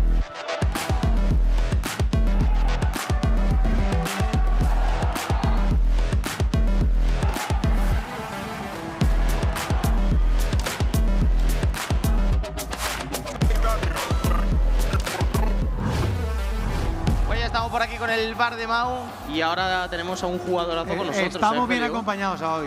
Vaya golazo, ¿eh? Bien. Contento por la victoria hoy. Sí. Oye, buen gol, ¿eh? ¿Has pensado en el gol o has dicho, mira, lo que me salga? Lo que me salga, yo pensaba que he cerrado los ojos y digo, al techo. Te ha salido del corazón, ¿eh? Le ha salido del alma, ¿eh? Bueno, ahora se viene un partidazo, Aniquiladores Cuni, y sí que es cierto que Enigma 70 no puede venir porque ha tenido un problema en el transporte, pero yo lo prefiero porque así tengo más tiempo para pensar en quién puede ser. Así, sacar más estadística, más cosas, ¿no? Una lista, pero recordemos, jugador menos de 40 años, ¿sí? No es calvo.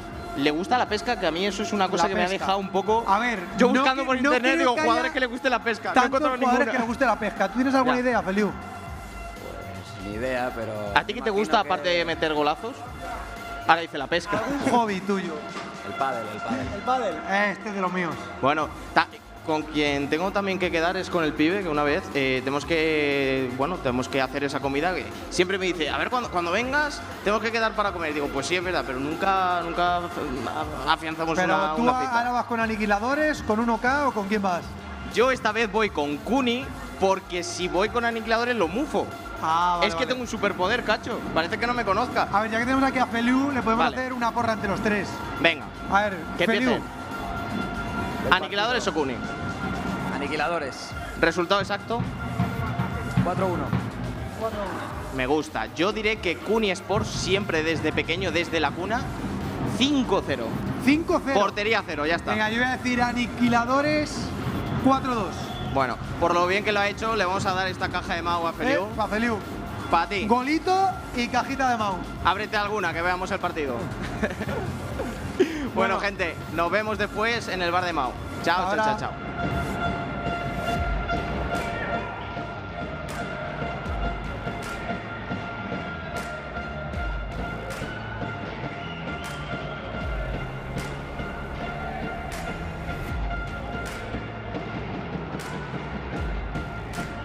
Por la gente que ha venido y sobre todo por Juan, que ha venido desde México para vernos. Vamos a dar la cara, chavales. ¡Va, va, va, va! Vale, bien, bien, Guille, bien. ¡Ani, ani, ani! ¡Aniquiladores! Positivo, si hay confianza, primeros 3 puntos y sobre todo a disfrutar, ¿Estamos? Va. Venga, va. 3, 2, 1. ¡1, 2, 3, Curi! ¡Vale!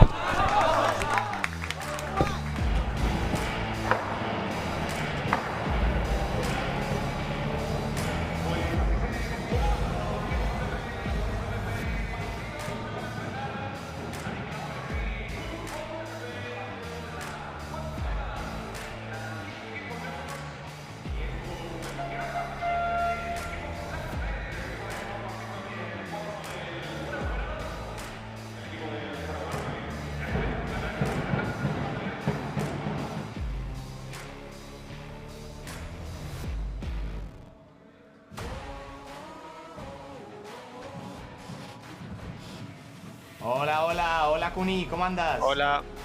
Hola, pa. ¿Todo bien? ¿Todo fino? ¿Cómo andan? Yo te quería Todo ver acá, fino. Kuni. Otra Y vez. lo que pasa es que no pude. Me cagué el penalti de Presi, ¿no? Sí, yo además que tengo unas ganas de chutar ese penalti Presi impresionantes. Buah, me dejaste con las ganas. No, tendría que haber ido porque vos tenés un tiro bananero que es terrible. Has perdido tu oportunidad. Yo lo chutaría, ¿Qué te pones en el botín, boludo? Una zapatilla hecha banana, boludo. No sé, es que yo siento que me faltan dedos. Iba a tirar shootout ahora. Me falta sangre, no sé, Kuni, no sé. Che, bueno, boludo, otra vez, ¿quién ganará los votos? ¡Vamos! La comunidad que tenés, boludo. Vos, usted y Pío, mamá, es una cosa, es increíble, no le podemos ganar nunca. No sé, o sea, es imposible. Bueno, pero esto es de decoración, Kuni, lo importante es lo que pasa ahorita. Si pones ahora mismo, ¿a quién creen que es mejor? ¿Messi, Aniquiladores o Pío? Messi sale último. O sea, 100%. No.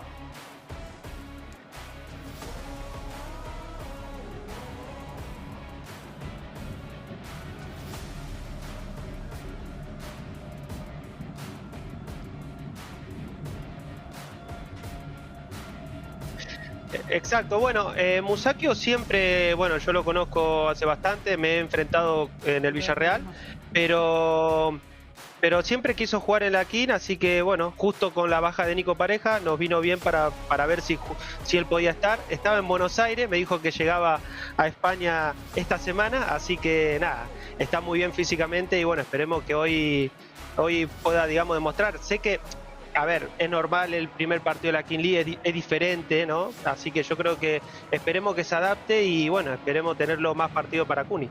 Tiene 33 años, está fresquito el chaval. Está joven. Y encima tiene una facha, Espe, no me lo mires, Ojo, Vale. Está fachero, yo ya lo vi, Vale, confirmo, tiene es una facha, guapito. un Sí.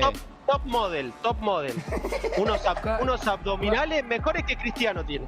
¿Cuántos años me ha dicho que tiene, Kuni? 33. Muy jovencito para mí. ¿Y de cuánto querés? Bueno, vamos con el partido. A este le gustan pensionados. Hello, welcome back to the Cooper Arena. I don't know if you were going to see that Kun Agüero talking about who his player Enigma 70 is. Said he's 33 years old with a six-pack like Ronaldo. Cristiano Ronaldo, not the other Ronaldo, quite more of a 12-pack. But still slipping the ball in the back of the net. Unfortunately, our Enigma 70 was going to be our surprise player of the week in the Kings League InfoJobs. Ain't made it. He's had problems in his travels. So, unfortunately, Kun Agüero decides. Don't forget, bottom of the league. is not going to have a 33-year-old who likes fishing, six-pack like Cristiano Ronaldo, former international and in brilliant shape. He ain't there. Sorry. Absolutely, yeah. But despite that, it's still well, there's still a debutant, isn't there, for Kuni Sports, we should say, in Matteo Musacchio, former Villarreal more than anything else, centre back, the Argentinian, only 33 years old, so absolutely still in the prime, shall we say, of his athletic career. Maybe it was Musacchio who was talking about as being having the six-pack. We'll see if he has a six-pack or not. And he said did he have knee problems, right? I can't remember. Very early retired. He was a very good player as well at Villarreal. Absolutely. So, Aniquiladores, sixth in the qualification, 5 points. Which basically means one win on a shootout and a defeat. Goal difference of +2. Scored 10, conceded 8, so they're always entertaining matches. Team coached by Sergio Verdrame and owned by Juan Garnizo, one of the most popular streamers in the world. And Kuni Sports, obviously, no introduction necessary for Kun Agüero, their president. They're in real trouble, 1 point so far from 3 games. Lost 3-1 to Science last week. Kuni Sports really need that first win quite desperately, don't they? As we are underway here at the Coupe Arena.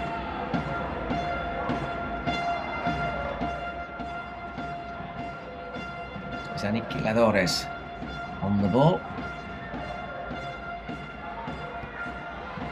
Drilled across goal there by Alejandro Ortega. Jordi Gomez on for Kuni Sports, the former Swansea player, among others. Don't talk about Swansea, Nick, after yesterday.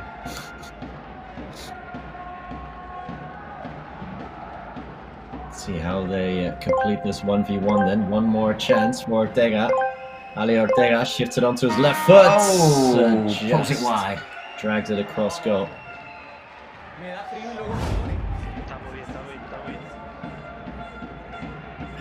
Ortega created the space for himself, and we're up to 2v2 now, plus keepers. Which means the keepers can come out of their area, which they can't do in the first minute. There's Jordi. Such a good striker of a ball here, set-piece master.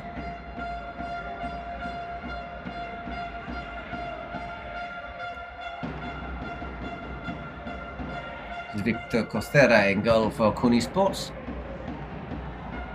Jordi Gomez having most of the ball, but defenders staying quite centrally.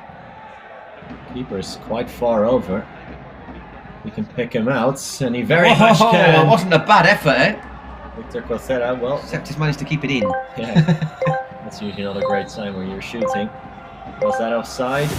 Whistle had gone. It had gone in the back of the net, but that will not count. Offside flag up, yeah. Yeah, offside flag was up.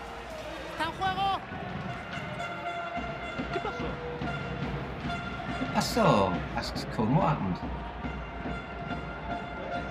Look at my world, what's happening here? Ortega.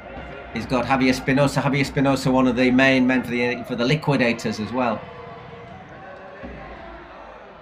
Good recovery from Ali Ortega. Now Ortega and Espinosa seem to be the main men for Aniquiladores. Into the side netting. Yeah. So it's a bit of a surprise here because you do normally get goals in these opening minutes. Not had any yet. Went for that angle, didn't he, at the near post?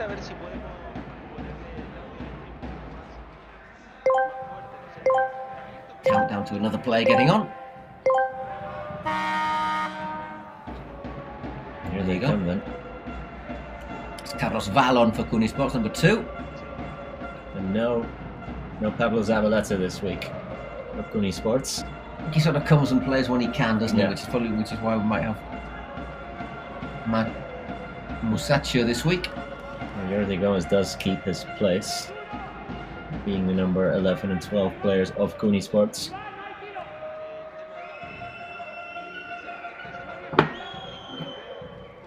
Ortega on the overlap. There he is. Alejandro Ortega. Cross goal it goes, but an easy one for Costera.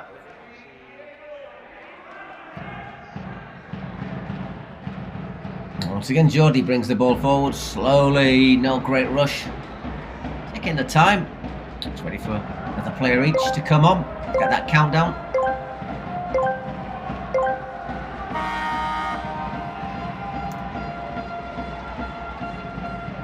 There they are introduced then. The 6v6.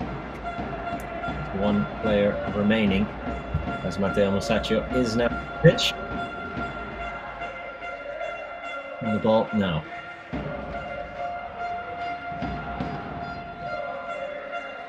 Not a bad cross at all there for Jordi Gomez. Well pressured though, well covered at the back post there by Guillem.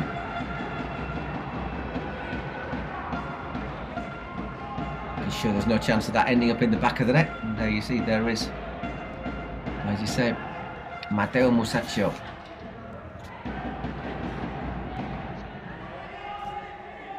Gomez comes short for it, is immediately put under pressure. The outfield player, Sercuni, not really being allowed much space to receive the ball.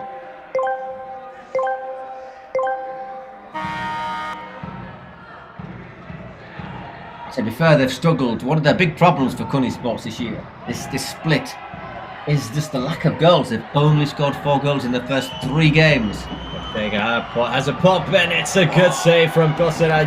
Just ekes out of play for Gassi. Sat up nicely for him, didn't he? Tried to put it the far post. It's really well there, Cosera.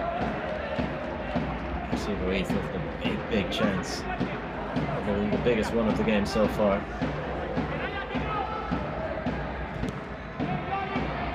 Top there from Mario Reyes. Didn't come to much.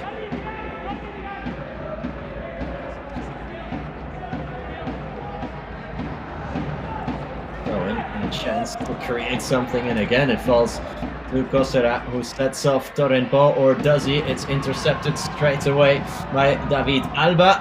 Jordi Alba's brother, former Barca player, now with Inter Milan. Inter Miami. Miami, even, yeah.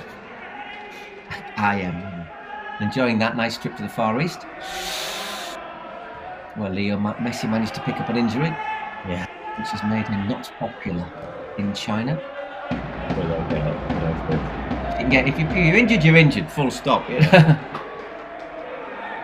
Problem is, if people have then paid millions of dollars to watch you play, then it becomes a bit of a moot point.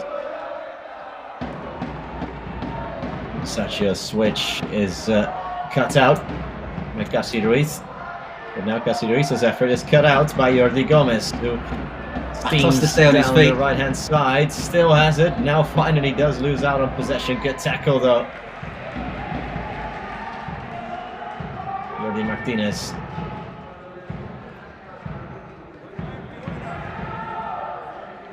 Pretty tight, pretty cagey stuff so far between Aniquiladores and Cunny Sport. Aniquiladores starting 6th in the classification, as we said. 5 points, Cunny Sport's just the one bottom of the pile. 1 point more than Pio and Porcinos, who play later. Who'll play our last match after this.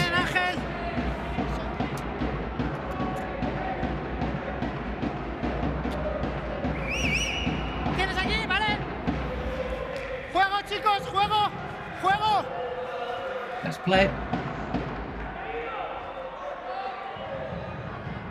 It wasn't the most confident of clearances from Zapata, but he got it done just about.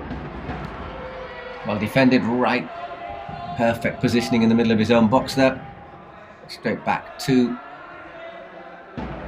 Aniquiladores, who've got the ball rolling fast. Good interception. Here come Cunny Sports. Musacchio continuously driving. I remember him with dark hair, Musacchio. Well, definitely had more hair than he has more now, hair, yeah, and less beard. Just actually, it's not as if he's losing it on top. He's just got it cut very short. Yeah. To make that a very clear distinction. Had a brief stint after a very long one with Villarreal. It's Italy. Played for AC Milan, for Lazio, as almost there. Ivan Perez gets on the end of a through ball. Well, just starting to open up a little bit. 9 minutes gone. No. Not seeing many big saves though, are we? Or big shots, or big chances. Yeah, that effort from Casillo is definitely the biggest chance so far, which was held by Victor Cosera in the goal, who collects as we speak. Carlos Val. So that's for a throw-in.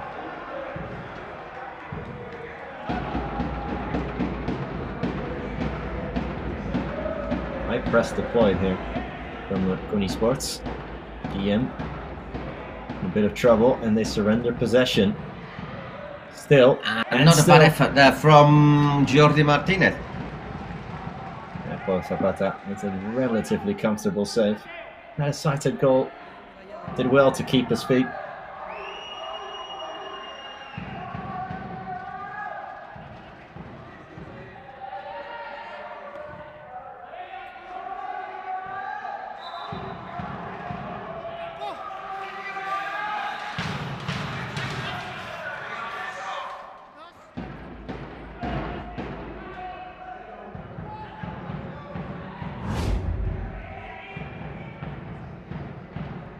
Just catches the cage where the ball drops out of in the middle. It's still swinging around up there. Oh, it was well anchored. How did they get the ball in the cage? Did they lower it down? And I was just wondering, did some bloke have to go along the roof? And No, luckily. The referee puts it back in there.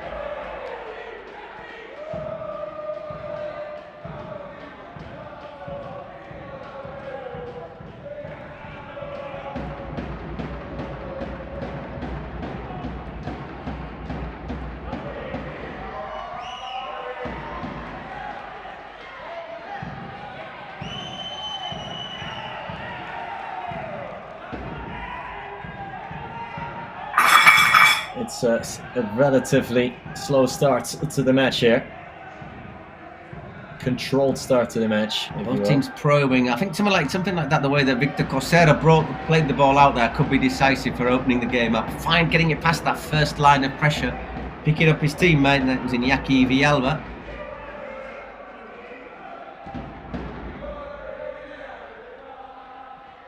Oh, you're going to slip some falls and give away possession. Past the midway point of the first half, still no goals.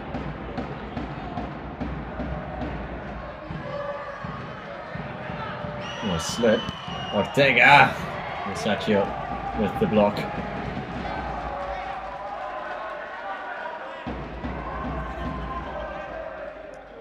Held his ground well there, Matteo Musacchio. Thought we said our expected goals count isn't high, 1.25 and 0.85. But we've seen, I think we saw one expected goals count at half-time, and the team that was expected to score 0.8 goals had already scored twice, so don't read too much into that. Cunny Sports having more of the ball, 59, nearly 60%. Bernat Rovira there. See the number 31 of Aniquiladores making a brief cameo here. As we are over halfway into the first half already of this match. It's not just spreading it all the way across, but it's past Jordi Gomez.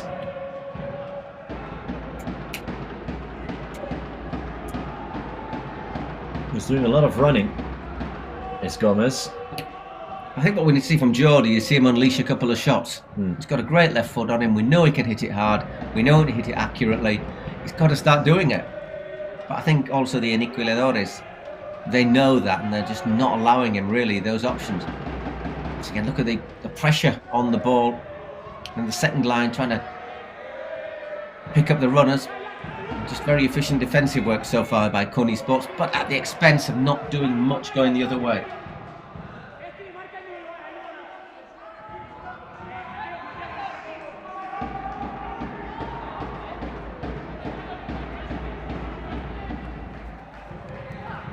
It's not a bad throw, and it went over the keeper, but it went over all Aniquilador's players as well. Here's Bernat. Now to the captain, Victor Monjil. Back to Bernat, first time cross. Nobody there. Yeah, nobody there. Bit of a tentative little, bit of a ballooned into the area, wasn't it?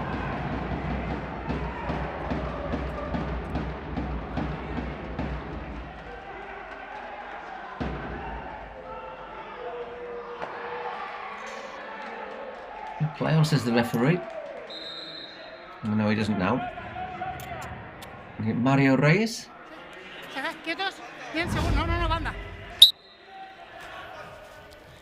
Bien, Ángel. Play on, says the referee. Mario Reyes and Jody Martinez both on for that. Number 22s, both of them. And we're getting to one of these moments, aren't we, where this is all very cagey, 7 against 7, not a lot of space, not a lot of room, not a lot of chances. How will this change when we get to 1 against when we get the dice? What will happen? One of those moments where the dice could certainly be decisive.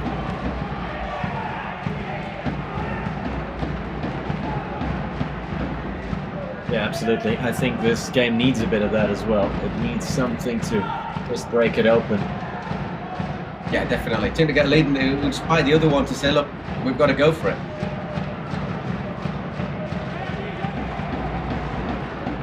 Don't get many 0-0s in the Kings League. Nope.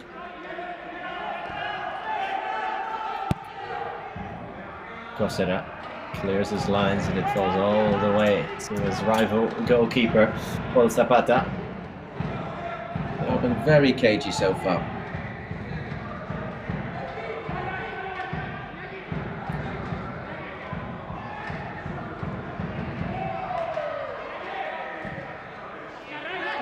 That's a nice ball. Incisive to Bernat. Trying to pick one in there. There wasn't really anyone waiting for it. It will be a throw-in.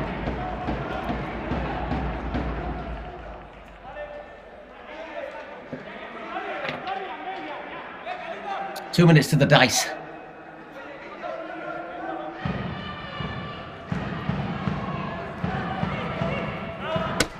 Ooh, not a bad effort. Although Musacchio's there to put it over his own crossbar for a corner. Stretching, was it? That's the sort of stretch that sees you put it into your own net. We've all done it. Well, I haven't. The corner from far too often. The feet. Where's the referee though? I think the referee was on this near side. He had a pretty decent view.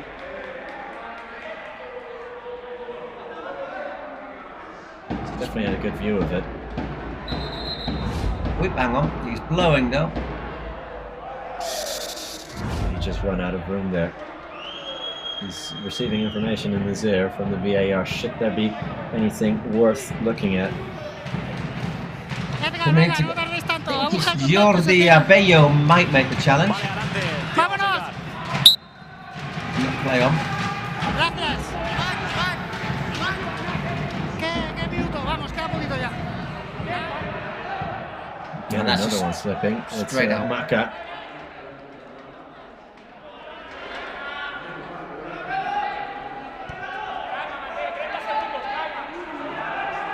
More seconds of regular time play, shall we say.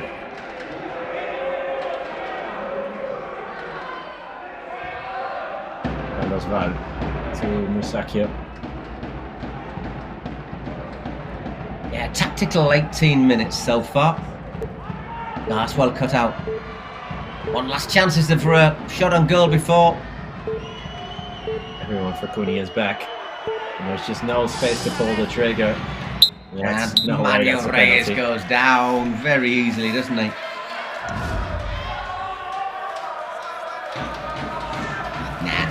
Nothing in that. No way. Okay, we'll have the dice thrown by Avis Medina. How many players will complete this first half? What do you do with the dice? Throw it on the pitch. Thank you very much. 1v1. 1 against 1. Without a goalkeeper, so two outfield players in a direct duel. We saw one of those earlier on. Just reminding you here that so this is 1v1 without a goalkeeper. So one of the rules here, you can only shoot from inside the center circle, and obviously whoever's in the other goal cannot use their hands. So getting possession here is very important. We never see most players going for this instantly. It's usually just someone staying back and someone really going for it. This is why someone like Joe, I think your Cunny Sports bloke goes for it, but then you bring Jody on. Oh, both are going for it here. Got to go backwards. Yep. Play continues, so Ali Ortega can have a go here, and it's 1-0. Because, great thinking, because he did it before Val had the time to get back, so at last we have a goal. Alejandro Ortega just lofting it over Carlos Val. Great effort. And now, Jordi Gomez has come on to pull the trigger. Jordi is the player you want to have on the pitch, isn't he? Because he's just such a good hitter with the ball. Big thing is to obviously make sure you keep it down. Here comes Gomez. Whoa, is that in or out?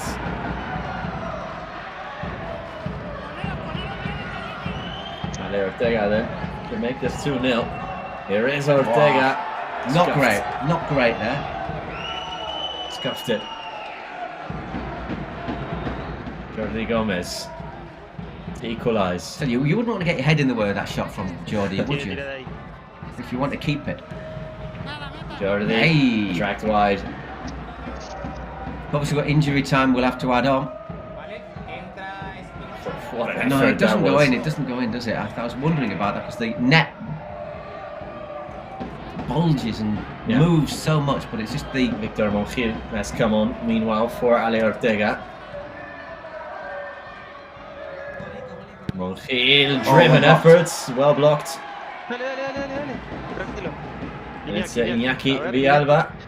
Sí, y tiene buena pegada. A ver ahora, veremos. He hits it well, says Kun. He's got a good pegada. He hits it well. Good peg on him. Let's see then. Yeah, well, he hit it hard and low, but on target. 10 more seconds. Plus added time, of course. Oh, what a hit that is! Pick that one out. 2-0. Victor Montiel makes it 2-0. That blew it to the top corner. That's an absolute screamer. I think a regular keeper would save that. And it's blown for half time. Oh, okay, no injury. Probably a good thing, I would have thought, for Cunny Sports that there's no injury time there, because all of a sudden, from being tight and cagey, it's gone away from them. 2-0 to the Aniquiladores, taking full advantage of those last 2 minutes with just 1 against 1. Just one shot on goal for Cunny Sports, and I think that was that effort earlier from Iñaki Villalba. That was comfortably saved. Let's hear the thoughts of the two team presidents. I couldn't see the thoughts of Cunny work.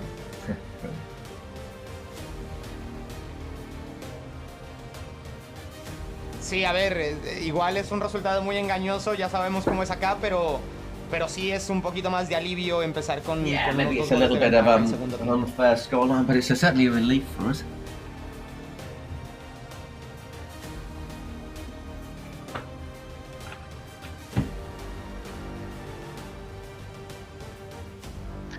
No, muy bien Musakio, la verdad que bueno, por ser el primer partido, pero nada, es un partido raro, trabado y nos cagó el 1 contra 1 ahora pateando el medio campo, o sea, la verdad que ¿qué se puede hacer? No se puede hacer nada, el segundo gol que mete un golazo es imposible, ni si está Víctor o Sergi la agarra, me parece, pero ahora hay que seguir y ahora nada, 2-0 es un resultado ahora para arrancar el segundo tiempo medio choto, pero bueno, hay que meterle. Hobbled now for the start of the second goal, but let's got some goals. Good luck, Kun. We're right back in. Of course, the big problem for Cunny Sports has been that they have only scored 4 goals, all split, so 3.5 games, just the 4 goals. And off we go at the start of our second half, when we will, of course, see our secret weapons. And the last 2 minutes again where anything could and possibly will happen. Absolutely, and Cooney Sports will have to start forcing the issue here. Yeah, it's at some points. So the first half was cagey, really cagey, but they can't afford to be, well, as conservative as they were, can they? They have to go for it. They've got to. They haven't won yet. They've only got 1 point. Time to give it a bit of welly. Well, no secret weapon has been called for so far, which tells us that it's probably not the star player card. Tell you, if I was a Cooney Sports coach and I had a penalty, I'd be taking it straight away. I'd be taking it straight away to try and get right back into the game, or even a shootout. You know, why wait when you're 2 goals behind? Just let's try and narrow that gap straight off. Again, you get 1 of 6 cards. Penalty shootout where you're running from the halfway line. A joker, which can be any of the others. What is it? You can send off your rival player for 4 minutes. You can name a star player whose goal counts double, and you can have a double goal score.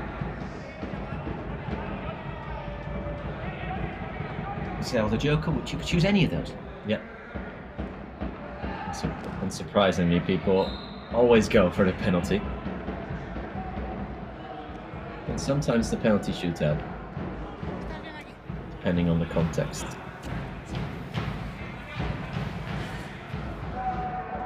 Just depends. You just draw them out without knowing what you get. So, big tactic is knowing when to play it. Not a bad effort there from Jordi Martinez, but once again, well controlled, well saved. Come on, Aniquiladores again. Here they come again. Ooh, it's a late. Oh, it's a big chance. Penalty, I think. Revisamos. Or offside, is it? Fuera juego seguro. Fuera juego seguro. Revisamos, chicos. No reanudamos. Miradme, por favor, la caída. Yo creo que toca al defensor balón y después se lo lleva. Mirádmelo bien. Chicos. Portero. Atrás. Estamos revisando caída, ¿vale? ¿Todo correcto, chicos? Sí. Vale, vamos con fuera de juego, Okay, all good. So we're starting off with offside. Yeah, that did look like offside, to be fair. Yeah, and it was. So nothing in it. As they opened up here to Ivan Perez, and the best of the process from Ivan Perez. And he knows it.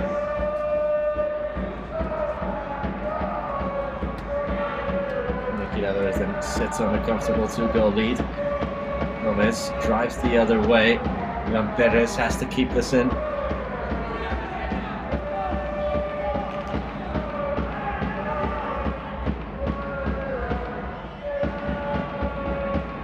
Bo's made his way back onto the pitch.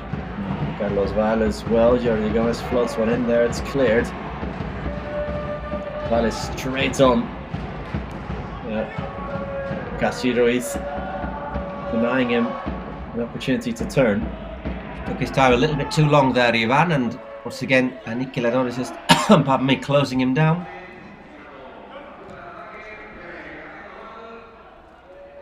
Once again, Jordi looking to pull the strings. The side have struggled all game to create really good chances. This time he doesn't get past Jordi Ross.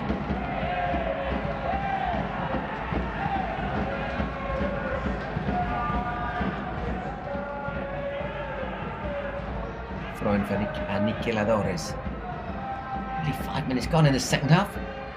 Game completely turning in the last 2 minutes in Aniquiladores' favour.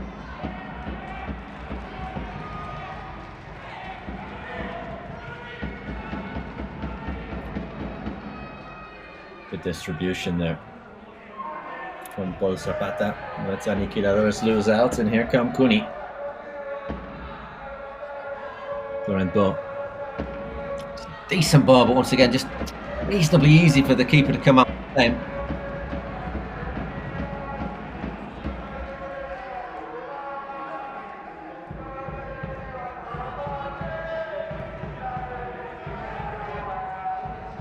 Nicely opened out there too. Once again to Mario Reyes. Nice work to space. Great save from Cocera. Really big save. Offside flag up again.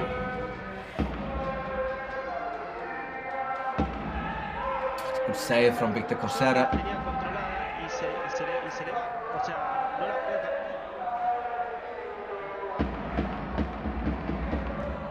Cody Sports, once again, nothing really comes to that shot from Carlos Torrenbo. They're huffing and puffing and not really doing a great deal, are they, to blow the Aniquiladores house down? Yeah, it's too comfortable, absolutely, for Aniquiladores. Although we have seen that a goal in the last 2 minutes, which is worth double, can completely turn a game on its head. Good defensive header there. Absolutely. There's the wrong ball. Perez makes something happen. Nothing there. Jordi Martinez has a go.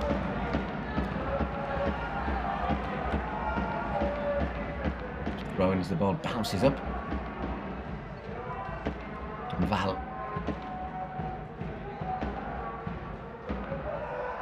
And once again, how many balls have they put in there? It's like bread and butter for Xavi, for Paul Zapata.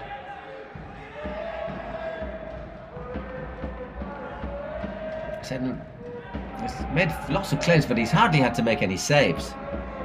Just the 2 saves. Coney Sports need, you know, you'd hope for their sake that their enigma player who couldn't make it this time is a bit of a penalty area killer. Yeah, that's something they desperately need, it seems. Which is ironic, of course, when Sergio Aguero is your club president, one of the best strikers of his generation.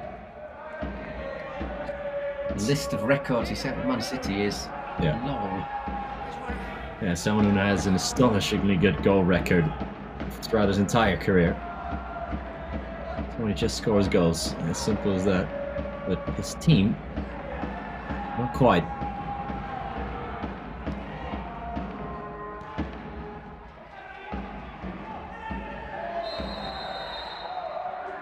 Foul there by Escribano.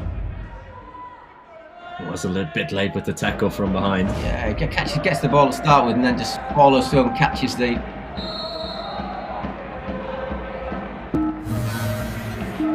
Well, secret weapon going to be used. Yeah, Coney Sports. Coney, pull the trigger on their secret weapon. Let's see what it is. Let's see what it can do for this match. Well, will it be decisive? Will it get them back into it? Would it be a penalty, for example?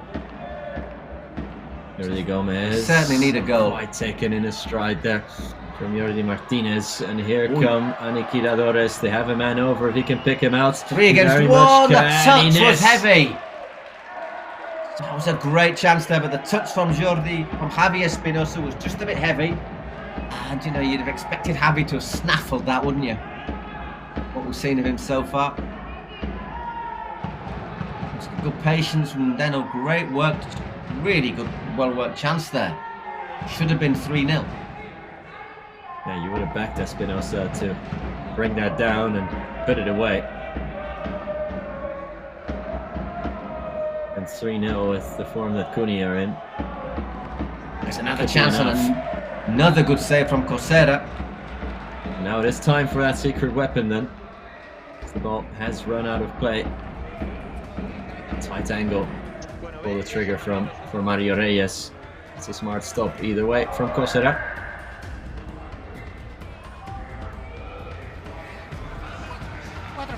Cuatro, chicos. 4. Perdón. 4. Sanción al 4. Well, so they've got a sanction. Sí, no, ya la está repitiendo Agustín.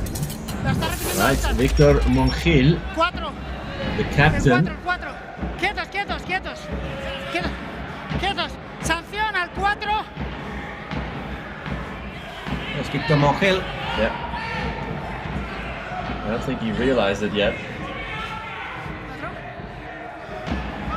Yeah. All right, now he does get the memo. Can Coney Sports break down 10 men?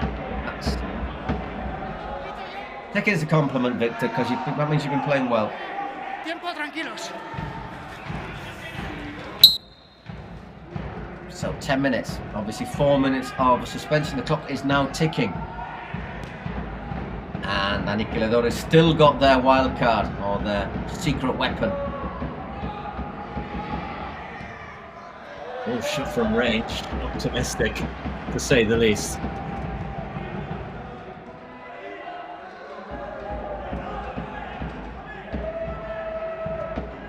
Escribano. If that goes in, you're a hero, but more than often it doesn't. And of course, Aniquiladores will run down the clock any chance they get, as they are a man down. Jordi Gomez. Val puts one in there. It's a big chance for Muchacho. Once again, referee saying, I'm not quite sure what they're looking at here. Offside, well, we'll have a look at it. Doesn't really make much difference as he missed.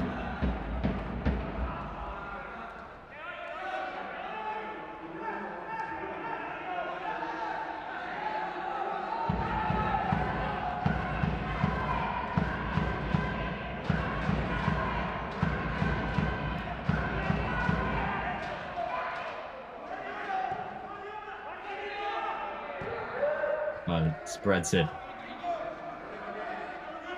Early Martinez. All the way over. That clock's ticking down, 2.5 minutes. Just left over. Player left, and there another good save from Paul Zapata. First time he's really been extended. It's a goal kick. They want a corner. I don't think he actually got a touch there. I guess he must have just flicked the bar. He does get a touch, though. He gets a touch. Yeah, he does get a touch. Tell you, if I was a keeper, I'd want a bit of credit for that save. You know, goal kick. No, I saved it, honestly.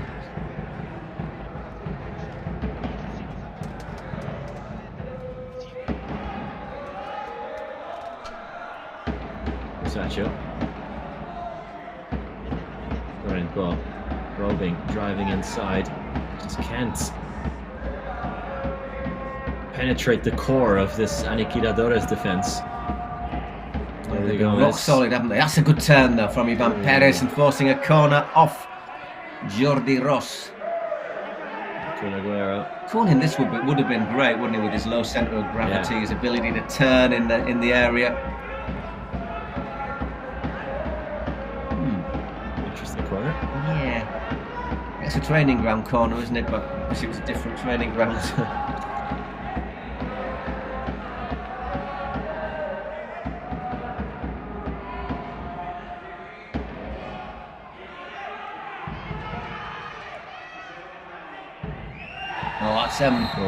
Nice run.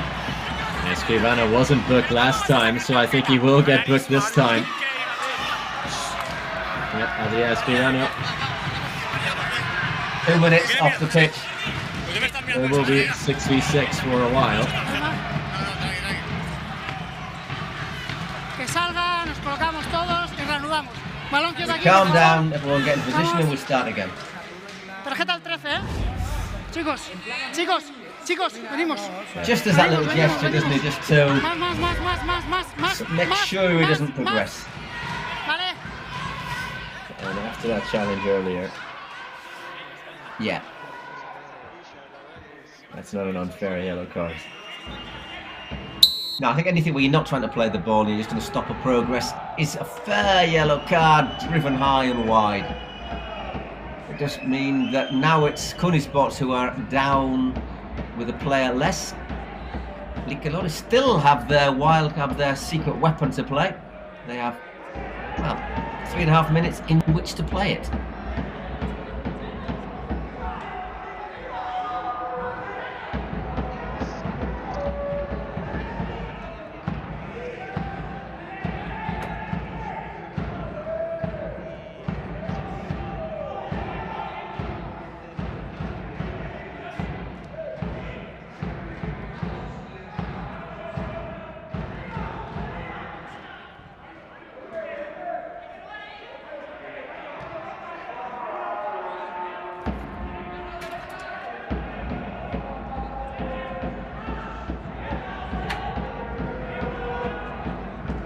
A minute left without Escribano. and Dani Quinadora still have their secret weapon to play as Ale Ortega drives. Espinosa. Pull back, here's a chance. Great chance. And just wide for a corner. I think he could even have controlled that before taking his shot there. Let's have a look. I think it's time to control that rather than hitting it first time. Jordi Ross, the man over. They found him out for a corner. It went. That's Queenie Sports now. Oh, the ones a man down, clawed away. Cross it up.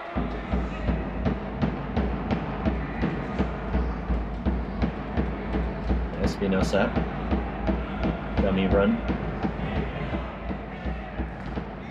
Driven in there by Morkill, who's back on the pitch, of course. Oi, oi, oi, my word. Mix up. And out 7v7 again. With, as I said, less than 2 minutes before the 38th minute, Queenie Sports needs something special. What is the... It's got to be a penalty or a shootout, hasn't it? It's got to be. It's got to be one of the two, as the other ones are time-based. We don't have time anymore.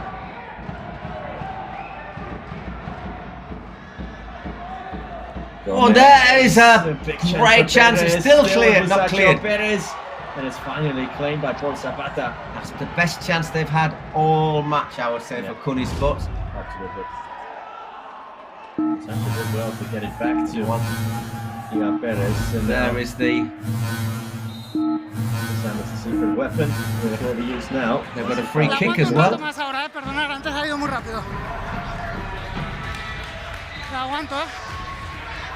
got to be a penalty. I'm saying it is. That's to make it 3-0 before the break, before the 38th minute, and would mean that would leave Queenie Sports needing to score twice to beat you, as opposed to previously one goal would have forced a shootout. In the middle, says the referee. Big job on the hands of Victor Cosera. He's been very good so far. This is a key moment. He's up against Javier Espinosa. A penalty for Javier Espinosa. Dispatches it. Great penalty. I mean, obviously you think it's a penalty, but that was a really good penalty because the keeper did a pretty decent job there and trying to play mind games on it, but he's just drilled it past him. Is that game over? 2-goal disadvantage if you take into account the fact that goals will count double now. And they've not been able to beat Pau Zapata once. Paul Zapata might be on for the first clean sheets of the day.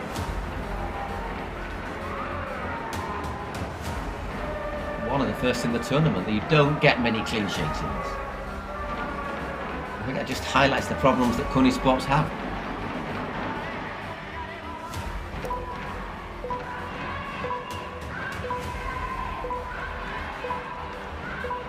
It's all or nothing here for Queenie Sports, or it will be yet another defeat for Sergio Aguero's men.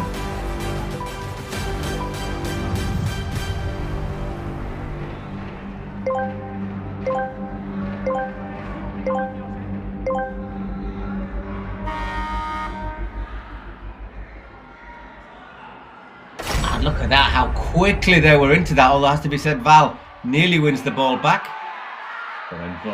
Scrapping away there as does Ortega. Foul given. Good commitment there from both players, from both teams. Calm down. Pito yo, fuera. Vamos. Fuera. Zapata has been voted so far as the man of the match. The goalkeeper planning together this. He's been pretty decent. I wouldn't say he's been the decisive factor in the match, but I mean,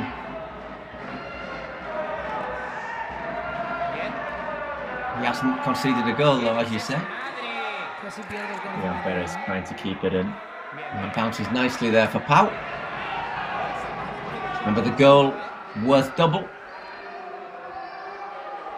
Oof. For Espinosa. It was such a good penalty.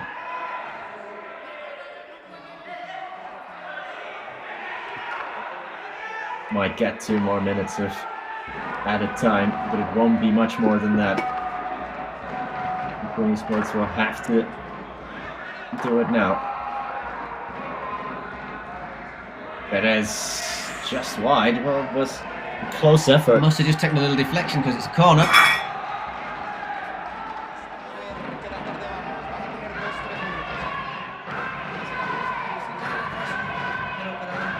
Once again, corner comes to nothing. I'm a bit disappointed by Jordi today, Jordi Gomez.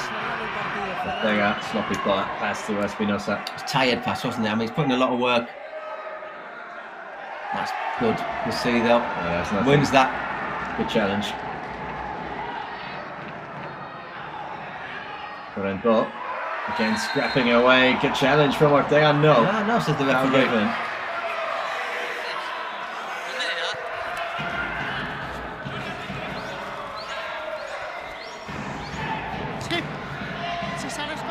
Wanted the ball. Does he go through him to get the ball? That's perhaps the question. But I thought he'd got the ball, but maybe it's a slightly keen challenge for this competition. 2 minutes. 2 more minutes. Kuhn looking a little bit resigned in his caster's chair.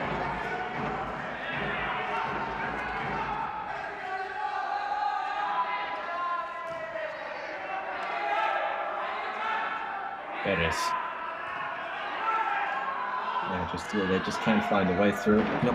Nobody manning the middle. No one breaking lines. So Aniquiladores will move on to 8 points after this. Quite comfortably in the table. There's a free kick. Nowhere near him.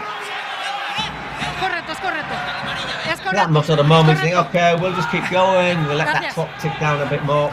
Es correcto. Vamos. Venga, va, que no queda nada, Ortega, hostia. Va. There's no time left, for goodness sake. Alejandro, don't moan.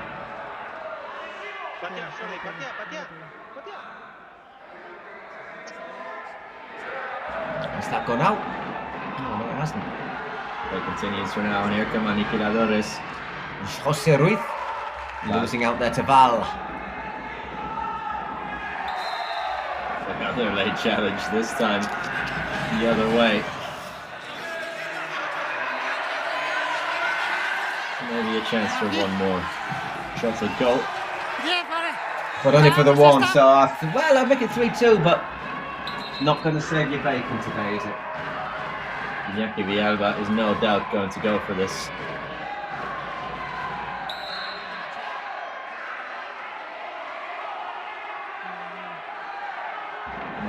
Welcome in there.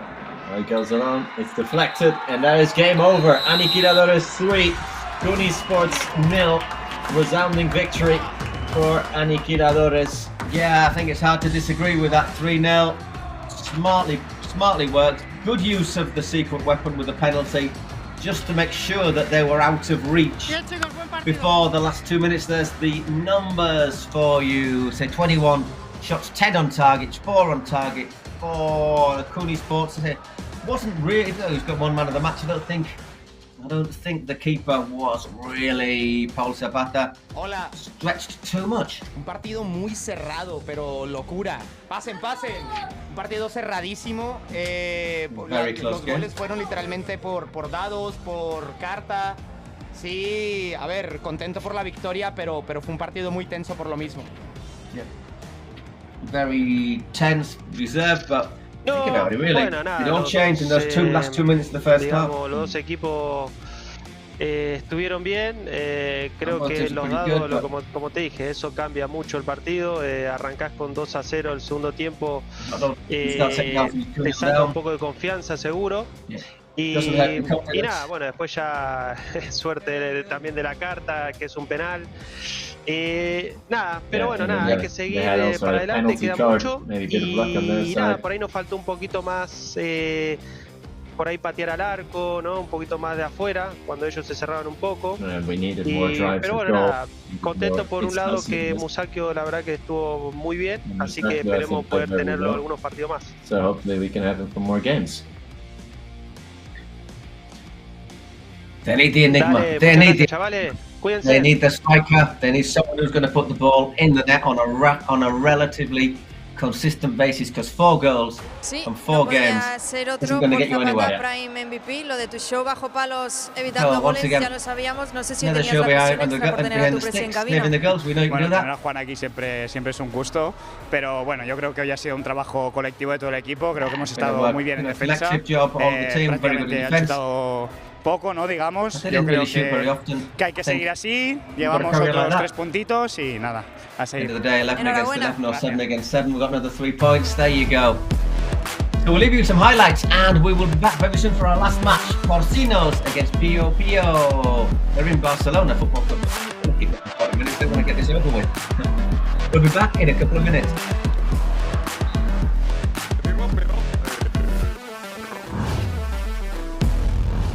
Pues ya estamos en el bar de Mao, familia, y ahora se viene un partido, yo creo que muy competitivo. Muy competitivo y muy necesitado, los dos. Tanto Porcinos como Pío están empatados a puntos. Y yo creo que va a ser un partido que va a sorprender mucho, sobre todo por el gen competitivo que tienen ambos equipos. A ver, es verdad que Porcinos viene de ser campeón en la Kingdom.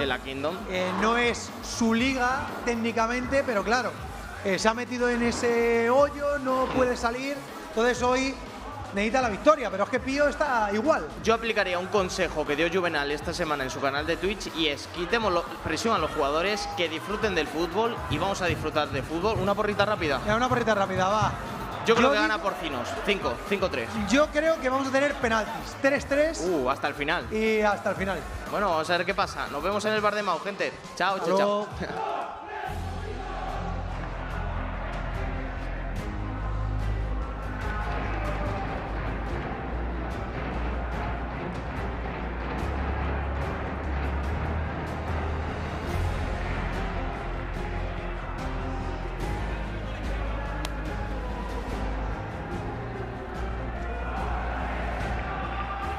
Bien, todo bien, ya lista para el rato. De hecho, directo de aquí yo creo que me tengo que ir para allá. Y así. No, muy mal.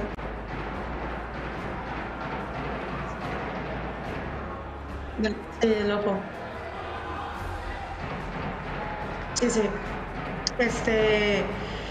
Sí, digo, como él dijo, intentó estar para el partido de hoy, pero de plano fue un rotundo no y ni modo. Vamos a ver cómo nos va. Se puede dar pinche cámara. No, gente, yo voy a apagar esto. Gracias.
Muy bien. Venga.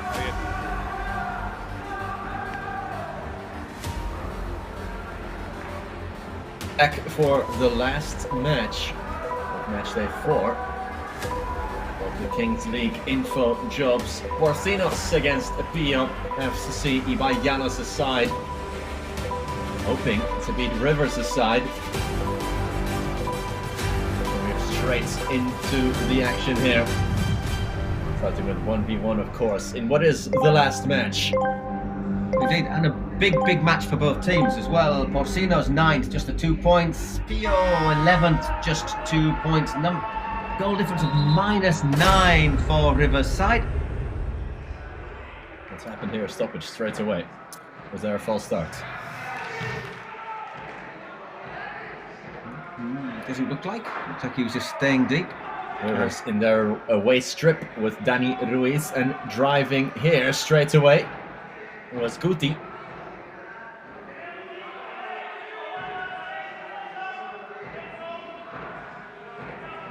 Dani Ruiz for Portinos, Guti for... Sorry, Dani Ruiz for Pio. Guti for the Portinos. Remember, in the first minute, your keeper can't come out of the area. Well tracked by Guti, who can go in on goal as well now. Guti, well saved. Okay, Ibañez. Déjala, Ángel. Sí, está. Correcto. ¿Quién está en medio?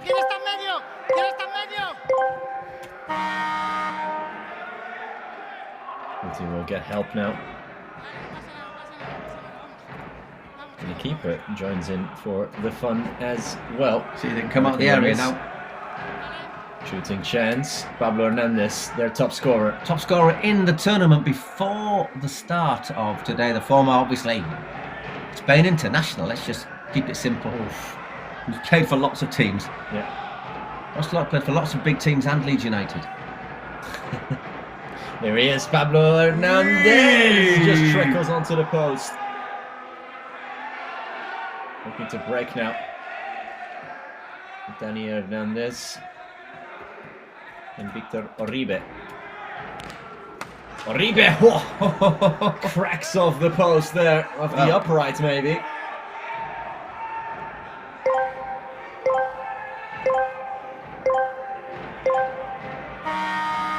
Once again, the numbers start filling up.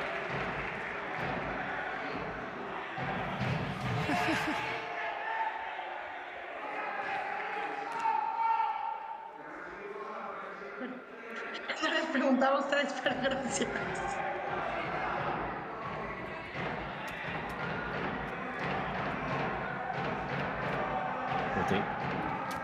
Puts one in there, and the second time. Yeah, there it is. Portinos take the lead of the match, and it is Nadir who gets it. First one was saved by Jorge Ibañez. The second time of asking, it is Nadir. ¿Fuera de juego? Oh, offside. Oh, does he? ¿Sí? ¿Reanudamos? Reanudamos. Bien, Ángel, chico. Okay. En Offside directo then, it won't count.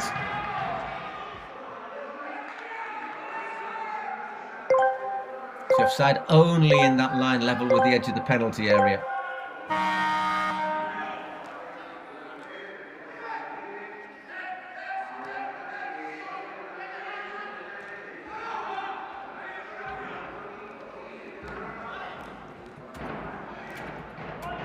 Yeah, Pablo Hernandez started the match day as joint top scorer of the competition, along with Dani Linares, but he's now been overtaken by 4 different players, one of them being Linares, the other one's Marc Granero and Cristian Ubon and Pablo Beguer. Ubon scoring 4 goals today, so see if Pablo can build on his target, on his total. Marc Torrejón definitely lets it run out of play. Former Spaniel defender.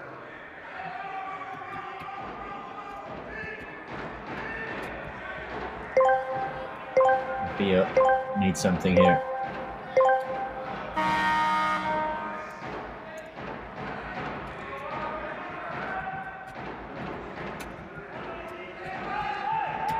Need that win desperately. And here they come. Oh, but it's not to be. Just flashed wide by Victor Uribe. Vamos a mal.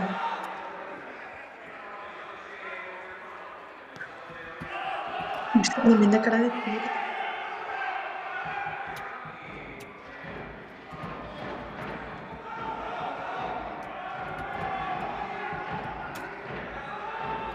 Porcinos have that glaring threat that is Pablo Hernandez always. Yeah, I think Pablo, the thing about Pablo, we compare himself to someone like Jordi Gomez, is Pablo is quicker, isn't he? He's still got that bit of pace. He was playing for Castellón until the end of last season.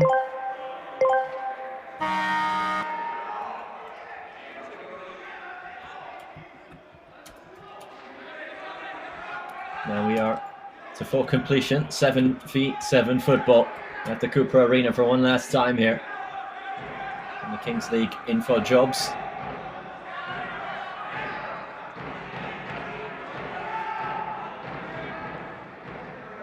Getting a slightly cagey start to this game. Orsino's having the weight a bit, having a disappointing start to the season if I Llanos' side. Here they come. And they're struggling in the Queen's League as well, believe it or not. Oh, cross goal. Just begging for someone to touch that and put it in. Oscar Col just drives it across goal. That's where you need a out-and-out number 9 to fly in there. Torrejon to take it. Veteran centre-back.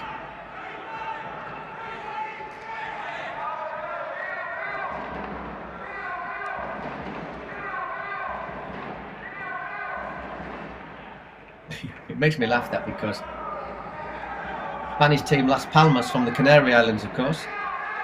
They're known as the Equipo Pio Pio because they are the Canaries. But POFC doesn't really seem to have any Canary in a.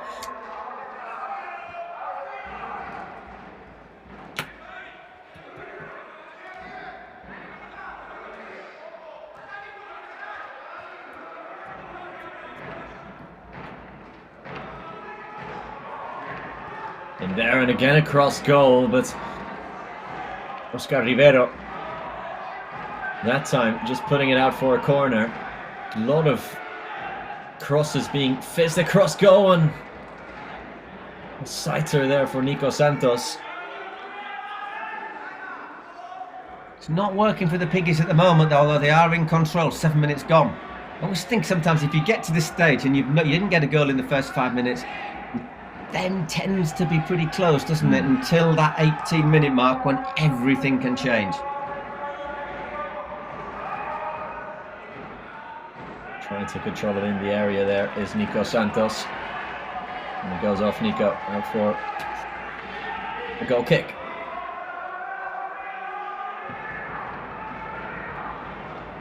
Torrejon will take it again. So just to let you know, last week, Porcinos lost 6-3 to the Aniquiladores. It was one of those where there was a couple of goals that had double value. But 6-3 is a bad defeat. Just a bit behind Cole, but he has a go anyway. And Pio, it's hard to really decide how good they are.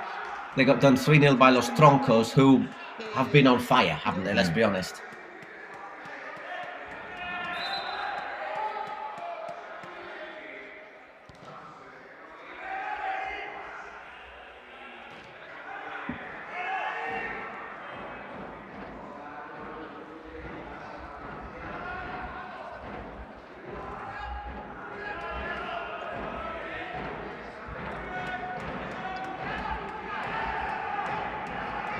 Still the Porcinos. That's a screaming effort. Pablo Hernandez just goes for it.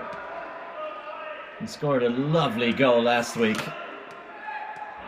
He nutmegged the defender and then slotted it also between the keeper's legs. And that time, again cutting inside from the left, as he seems to always do here.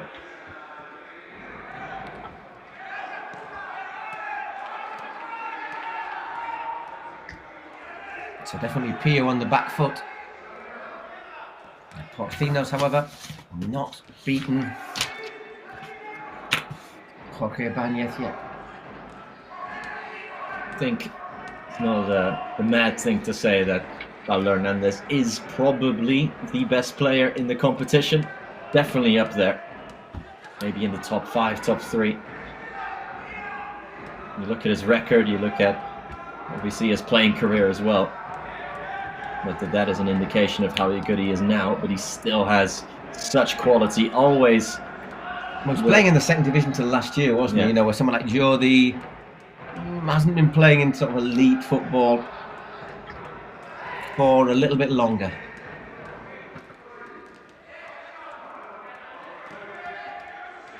Yeah, the passes are always on the money. The decision making is quick.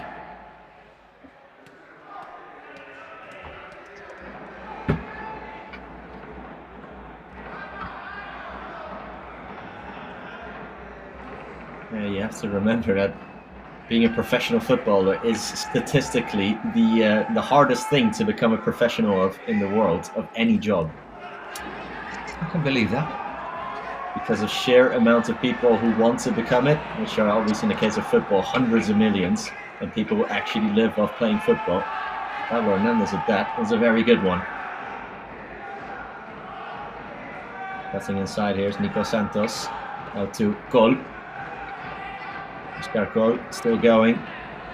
Looking for a gap. Passes it off to Pablo Hernandez. Spreads it to Santos. Again. Looking for the byline and to put one in the box there. Theo, who apparently's had a sight of the ball really in the last 5 back, minutes. haven't they? I always think what you're saying about the professional footballer. Oh, good save! And again. Wow. Great double save from Ibanez. It's in the book Fever Pitch. The book, not the film. I can't remember the name of the Arsenal player, but he talks about, the writer talks about, you know, someone who was basically just got to the Arsenal first team. And he says basically to get there, you have to have been so good, like as a 6 or 7 year old, you stood out, then as an 8, 9, all the way through, all the different things to junior, from cadet to the B team. You had to stand out to say, he is the best one in this group.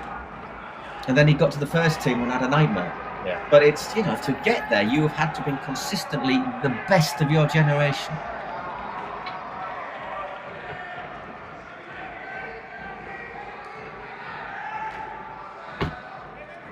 A lot of these players have had professional footballing experience. Yeah, and even the players from the draft, they've all been playing in things like RF, in the Segunda B or Tercera, or football sala teams. You know, they've all earned money from playing from football. Goal, just let's want to cross the face of goal again. That's the dividing line, I think. Those who pay money to play football and those who get paid for playing football. A lot of teasing crosses here. Very much what Porcinos are trying to do. One thing missing is that finishing touch to all of those fizzed low crosses. Exactly. Finally getting out of their own half, but wayward ball. Carlos Omabego, there he is, number 14. One of the few players who went into the round of matches today after a booking.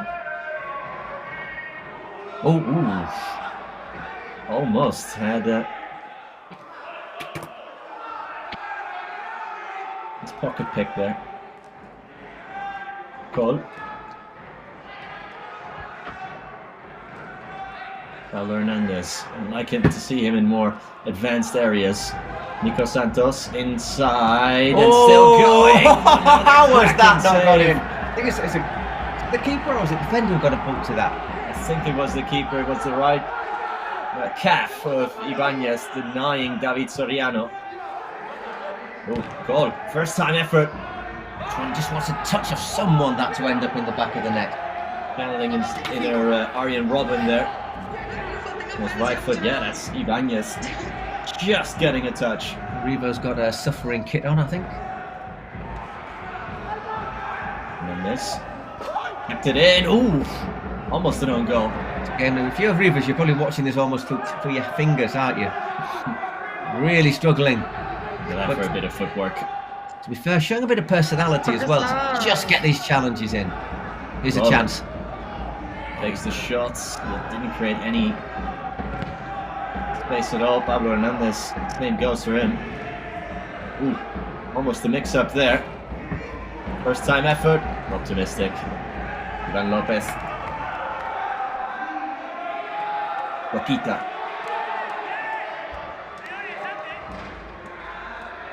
A bit of a mix-up there. On a different day, that would have ended in the back of the net with Joquita. 10 shots against 5 and lots of others fizzed in. Yeah. Those are the type of chances that don't really show up on the stat sheet. Those dangerous crosses that are an inch away of being slid into the goal. There's Pablo again. Just arrows that pass forward. Well, good cross. Headed out. The big man, Marc Torrejon. At the back there. Offside. He's saying it's off my shirt, it's off my chest. Yeah, like Cardenas. Might have an argument there, but it's an argument that he's La del lost. techo creo que pasa entre... Sí. There's quite a bit of chest involved in that, isn't there?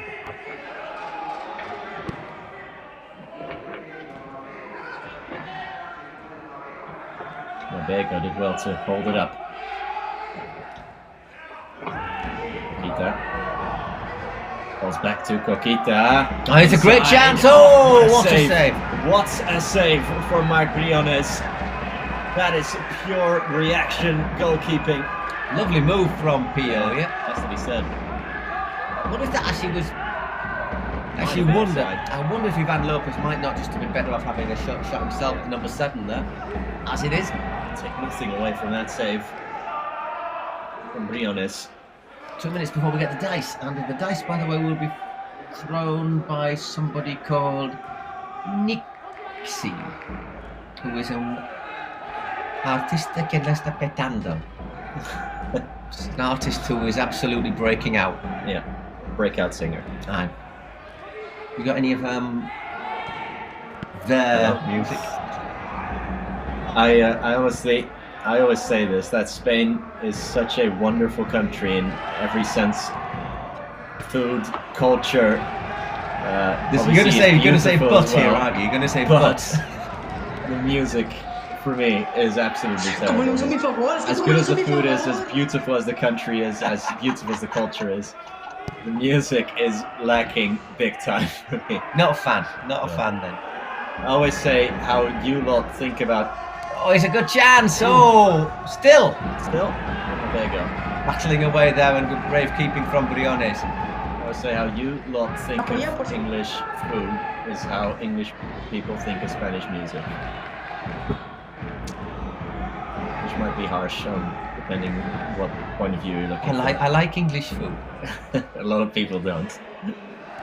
Some of it. When it's made well, it's good, but the problem is it's often not made well. Yeah. I do miss good fish and chips. Aye, there you go, you're talking. A good fish and chips. Oh yeah, there's lots of bad. Yeah. Once again, under a little bit of pressure. Pio coming out a little bit more now. One chance is there before. Pablo Hernandez into Santos. Oh no, it's actually Nadir, excuse me, but he lost his footing. We're running out of time here.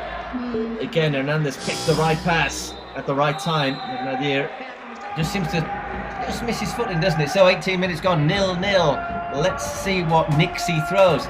Nixie's a bloke. Looks like a player, doesn't he? He does. Could be a footballer as well. Nixie, ¿qué quieres que caiga? No sé, lo que tenga que caer. Pues dale, todo tuyo. 5, Nixie. Yeah, we want 1 against 1 is what we want, mate.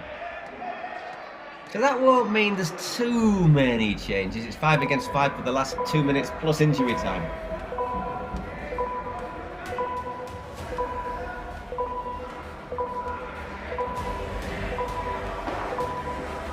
Make sure to give his music a listen when we're done here. As soon as we finish, there it is on Spotify.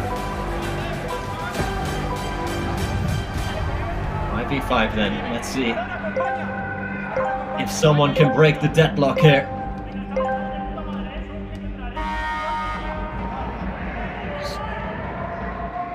Big old piggy sprint there, well done. Flying out of the traps. Now, there's going to be space here. This might well favour the Porcinos with Pablo Hernandez. That's a good save because he was going the other way. Pablo into it. Did he injure himself in the process? It's a good save to deny. That's got a goal, wasn't it? Yep. This might favour Pablo though because he'll have a little bit more space to manoeuvre in.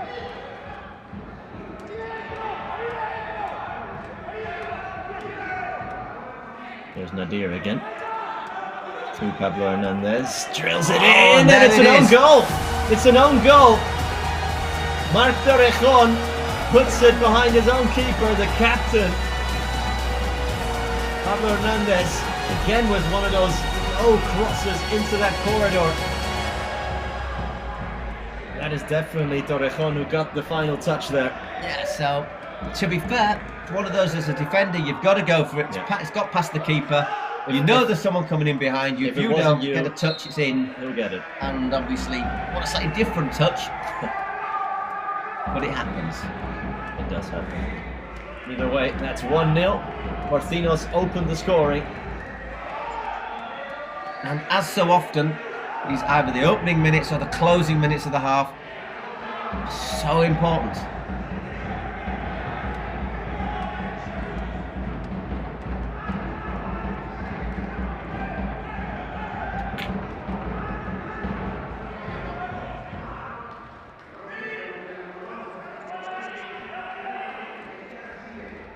Let's see how Pio responds.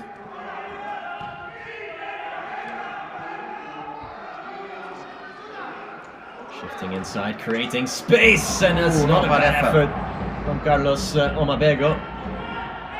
The other side now, Porcinos. Guti. And that's half time, so Porcinos take the lead lightly before half time, and it's an own goal from Marc Torrejon. That's the difference so far. Rivers looking on and again seeing her side go down by a goal. No tanto. Está en su prime, está en su prime. Pues creo que se ha estado reñido. No hemos atacado mucho, pero fuera de eso creo que estamos bien. Digo, nada más que el gol en propia puerta, pero pues ni modo. Son cosas que pasan.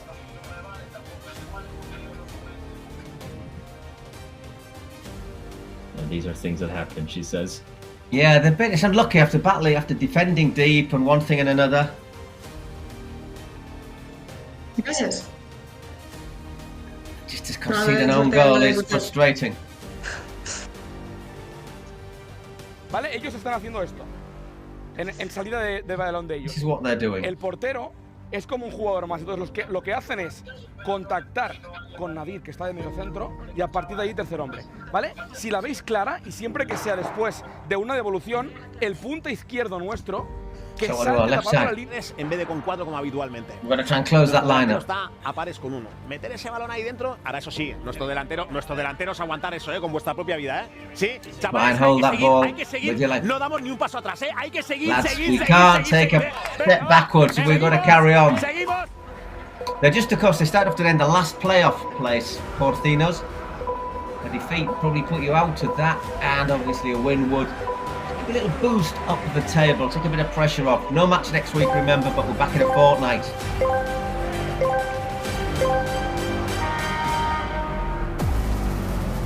And off we go. Of course, in the second half, the secret weapons become a factor. Last half of football for match day 4 of the Kings League. Bring after this, we'll look at a couple of interviews. We'll bring you all the stats of the weekend, look at the table, and what the next round of matches will be in, which will be game day 5.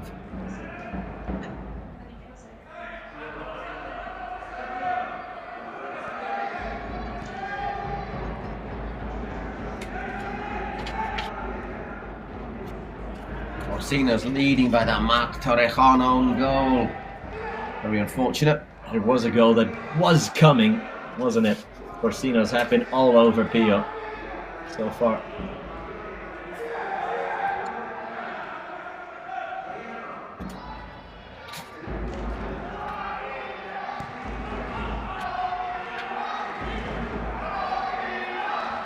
Torrejon not quite reaching Pablo Hernandez from Jacobo.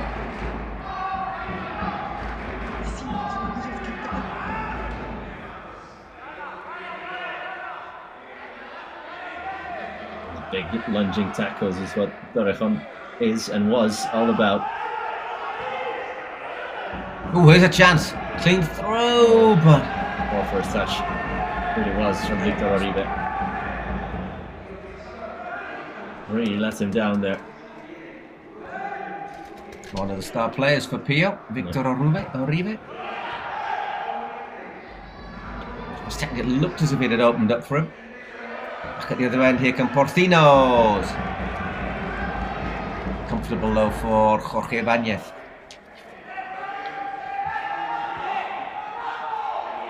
That's a good turn. Ooh, he's unlucky. Just got a foot in there.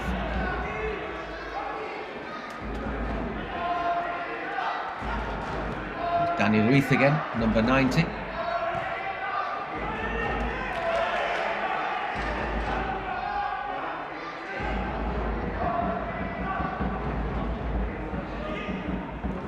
So that's given away way too easily. Chance here to hold and turn. Maybe a little bit optimistic with that attempted pass. And once again, Jorge Ibanez. Got Torrejon there. So he's going to have to send a percentage ball up the field. It's a decent ball there for Danny Ruiz. Or Uribe. Still being harried and hustled by David Soriano. Possessed, and here come Porcinos with numbers. Guti is there. That first touch lets him down. Well, it was drilled into Guti, to be fair to him. A breakdown there between Ropero and his companion, and once again it's Porcinos. A couple of careless passes in this last couple of minutes there. There you saw Nadir put it long.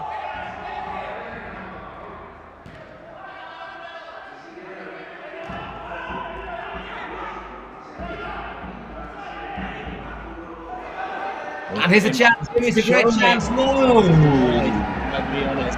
That Lopez frustrated and sort of got beyond frustration there, has Rivas. Or Rivas. I'll be honest, still keeping that clean sheet intact. And they've only scored 3 goals so far, Pio. Wow. Torrejon making absolutely sure of that. It's a great little back heel there, isn't it? Does really well just to dribble around there. Yeah, Danny Ruiz is a tricky player. Hernandez. It's a lovely ball from Pablo. It's a gorgeous ball. Whoa, whoa. October loses out on possession.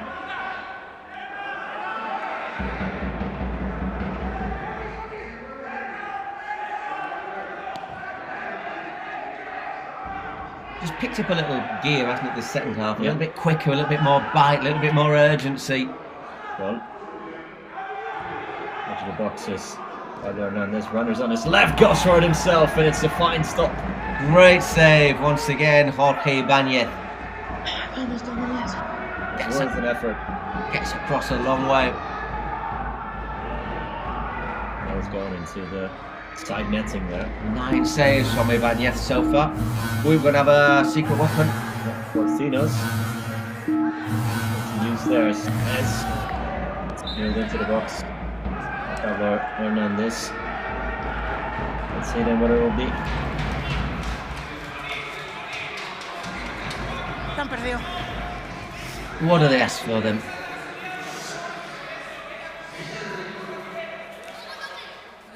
Juvenal Gogo. Okay.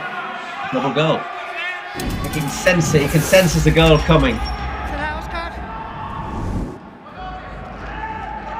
For the next 4 minutes, any goal scored by Porcinos will count as double.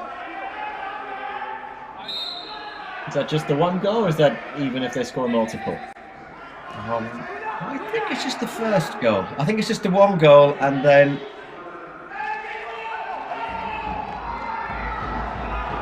you have 4 minutes to do it in, and then it's just the one goal, however. The breakouts with Guti here. Oh, poor pass from Guti. Couldn't reach Cole with Cole. Really harassing the back line here. He was held back there. Desperate defending. Cole.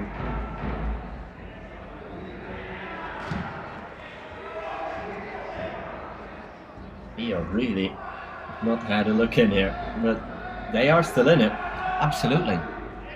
If that secret weapon turns out to be a penalty or a shootout and they convert it,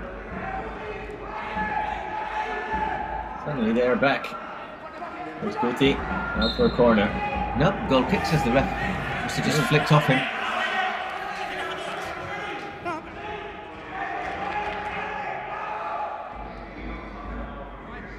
Torrejon.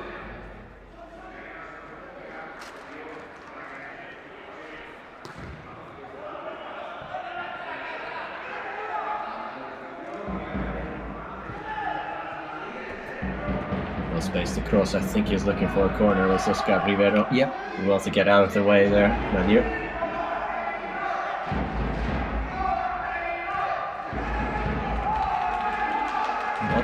Just over 2 minutes 20 seconds left for that double value goal. It's almost as soon as they got that card, that secret weapon, they stopped attacking really. They'll slow down a little bit. Need to speed things back up. Guti, 1-2. This again just overruns it a wee bit. And that's nicely worked by Pablo. Put one in there, it's cleared. No one to convert another cross.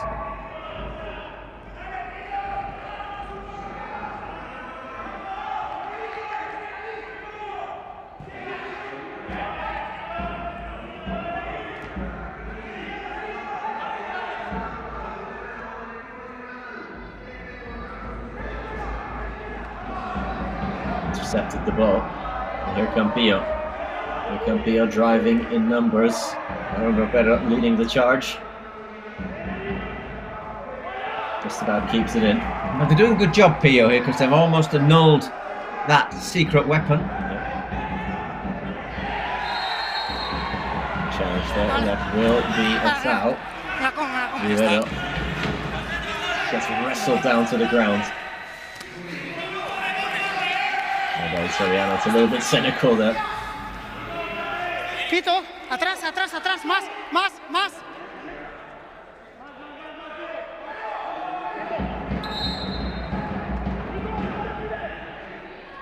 What's the strategy here?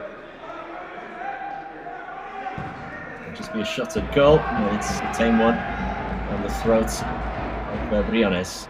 So they're going to make this attack count here, Porcinos. It might have been even better off to just take that free kick short and just keep possession for a while. They will have to go for it here.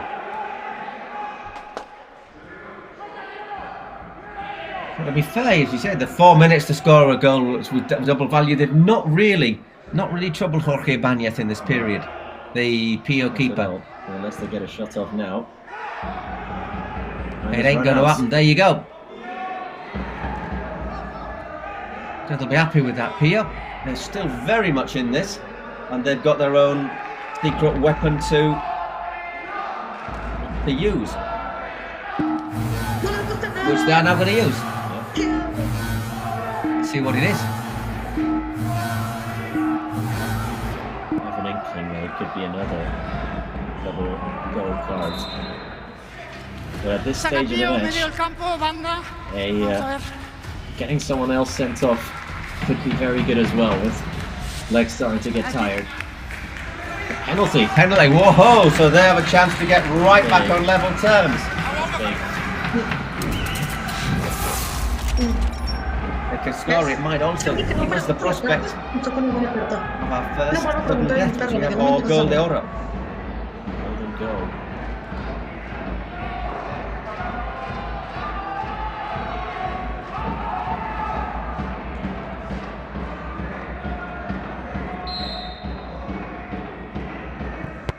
Oh! Saved by Marc Briones. The penalty from Oribe, and it's a good, but it's also a comfortable save.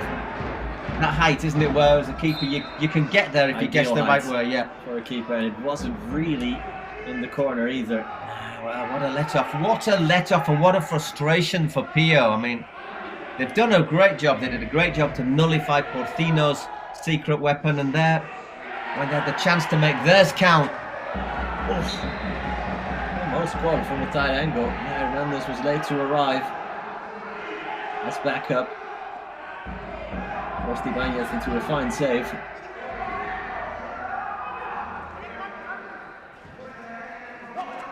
It's a great chance. There, and again, no, he's just falling away from it. Got up, didn't he? Made the leap, but didn't get enough power behind it.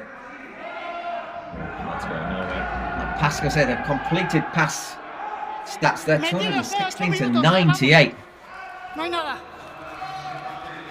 Nothing there. I think that was just to see there was an appeal for maybe for handball. Yeah, he's given after that header, saying that he's got him in the header in the chest. Uribe. He's got to make amends after missing that penalty.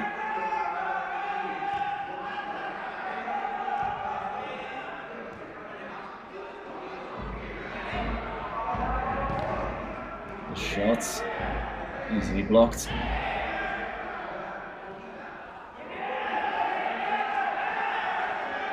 Here they come with Dani Ruiz. No, that's it, Dani Ruiz wasn't aware of it. Tried to flick it to someone else, but there was no one near him. I think he might have been offside anyway. Bien, bien Ángel, bien. Vamos, Nobody there either for him. Runs out of road, doesn't he? Very honest to end it long. Good control from Pablo Hernandez. It was a bit of a cannonball there from his keeper.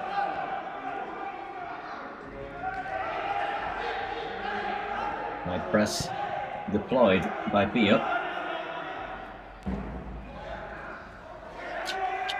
And that just is going to run out of play. Like that, if I'm making sure of it. All the way down that line, out for a goal kick.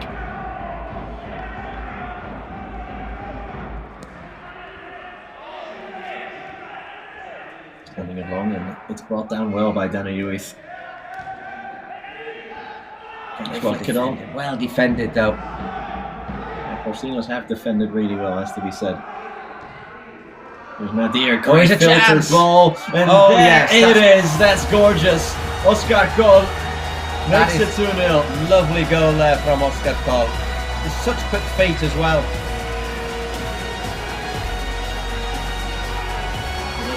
Croqueta finish almost, but that through ball from Nadir was on the money as well. Had to hit it with pace between two sliding doors almost of defenders.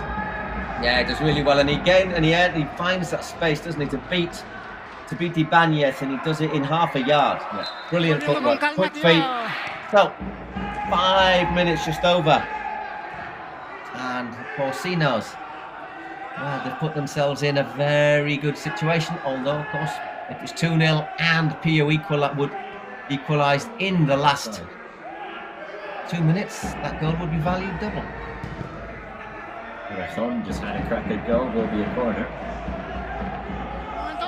And so might have landed awkwardly on an ankle here. Paramos.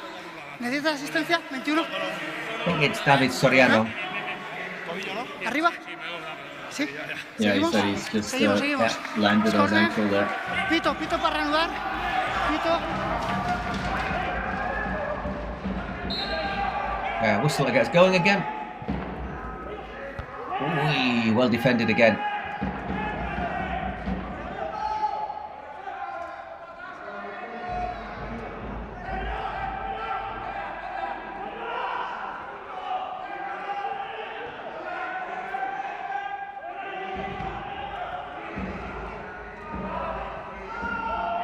It's a nice little bit of control here from Porcinos, just taking the sting out of the game, finding a little bit of space.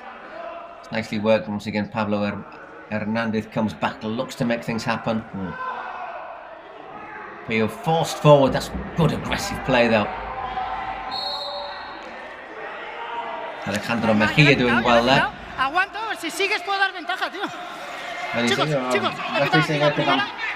you could have got through or try and hold on. You could have had an advantage.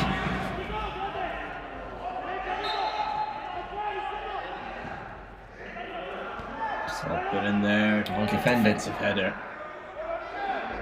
Cardenas. Uribe, and there it is, they have one back.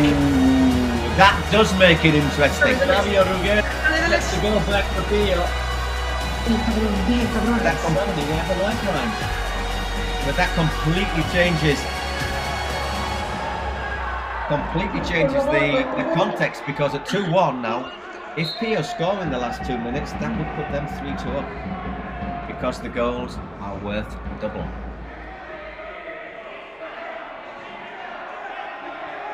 Go from being comfortable, happy as a pig in a poke, or whatever pigs are happy in. We know what they're in, but I'm not going to say it. All of a sudden the Porcinos are under a little bit of pressure, and Pio have got back into this. They're on the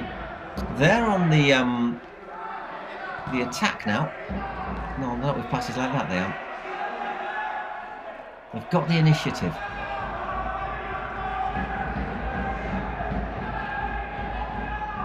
Interesting to see how Porcinos responds here. Are they going to shut up shop? Or will they try and get a third goal? Reinstates that cushion. Nadir. 2 seconds left. Have to have a go. Out of time. But they've run out of time. So, crunch time here at the Cupra Arena.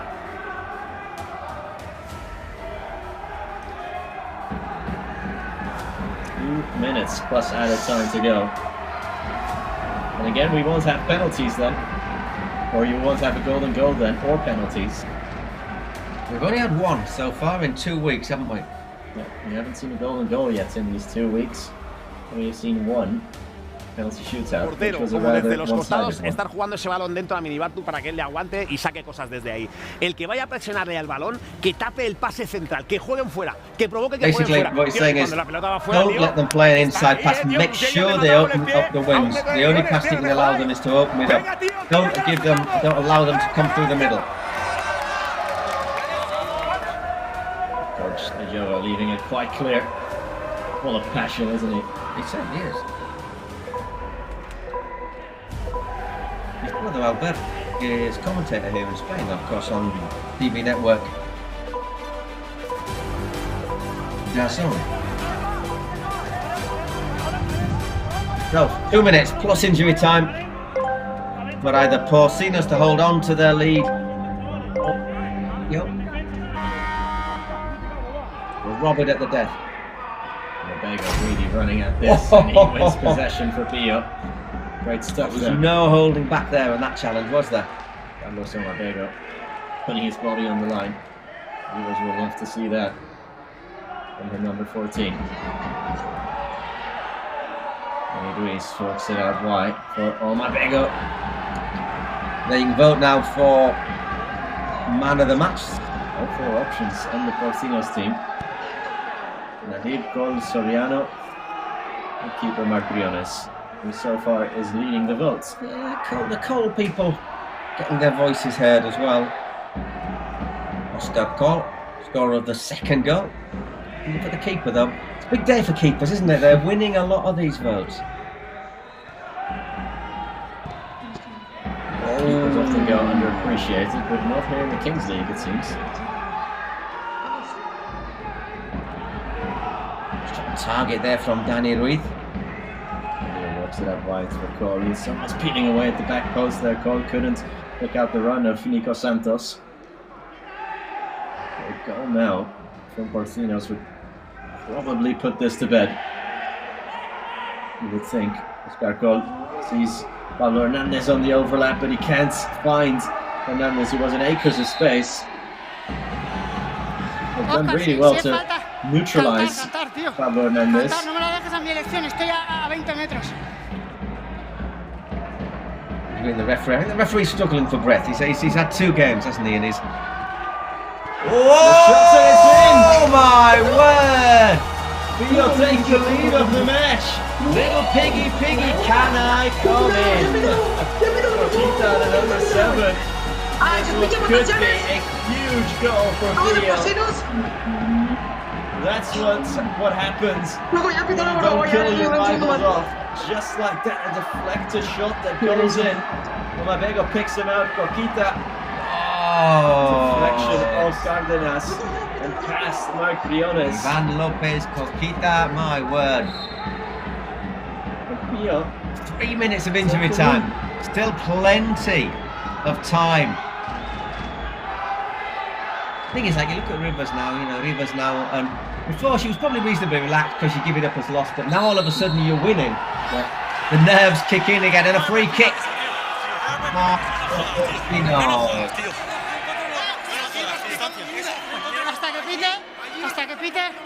Hasta que pite, Pío, atrás. Pío, atrás. Hasta aquí. There's a lot in it, to be honest. Atrás.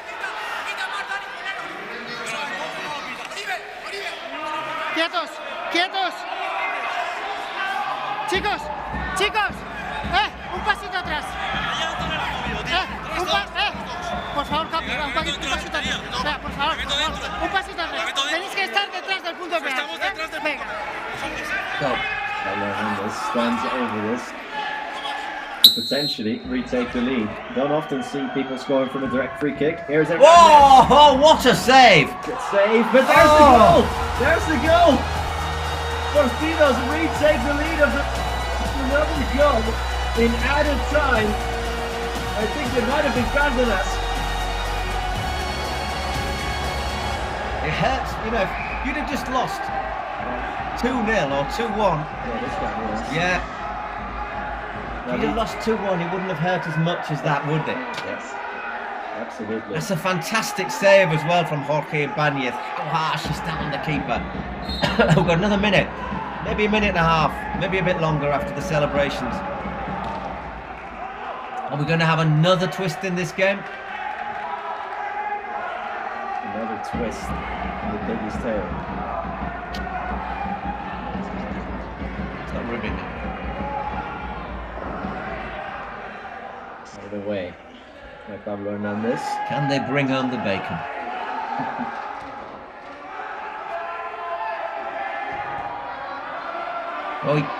Touching hard the pitch, and they can kill it off here. Oscar Col can kill it off here. Once again. Save. But he still manages to put it in. 6-3. Incredible. 3 goals in the last 3 minutes. Wow. And that kills off the game for Porcinos. What a tight angle Oscar Col found there. And that is game, set and match. That is good night, Vienna. I feel so frustrated here for Ibanez. He made a great save in the last goal. He's made a good save on this one, and yet it's counted for nothing. Back there, so number 90, Danny Ruiz, been given a yellow card as well in all of that. General frustration, I think. Don't know if you'll see out all of his suspension. Just has a cracker goal. There you go. There is the final whistle, and Porcinos sneaking at the death.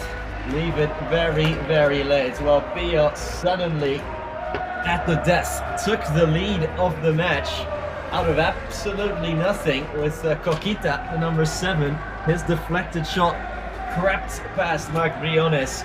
But then Porcinos replied with a quick goal from David Cárdenas. There's the stats: 21 shots, 12 on target, 19, 10 on target. Had a lot more of the ball, didn't they, Porcinos, to be honest? They had the piggies share rather than the lion's share, 60%. And that is snatching victory from the jaws of defeat, whereas poor old Pio, they thought they'd got it. They thought they had a chance. It's just not to be. Not to be. We'll bring you a look very quick. We'll be leaving you pretty quickly, but we'll just bring you a little resume of how things stand after this 4th round of matches. Frustration from Rivas. Yeah, I think she went from all forms of emotion in about 30 seconds. Yeah, really going through the emotions there. Rivas, frustrating results. Sí, Oscar Coll, que estabais ahí celebrando esta primera victoria, imagino que esto sube la moral al equipo. The MVP voting of the match with that final goal. 2 goals for him. Yeah, we really need it. Empezado ahí un poquito dejando puntos. Yeah, we've been losing a few points. key y creo game. Que we knew al that. final pues nos hemos llevado el resultado, que es lo más importante. And Pues we've got the enhorabuena y win, a which is seguir the most así. important thing. Thank you very much. Hope you can carry on like that.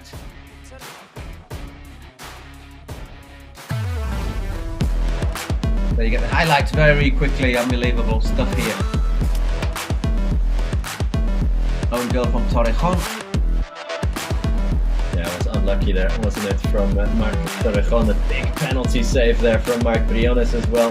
That's a secret weapon from POFC. That penalty, but it wasn't converted.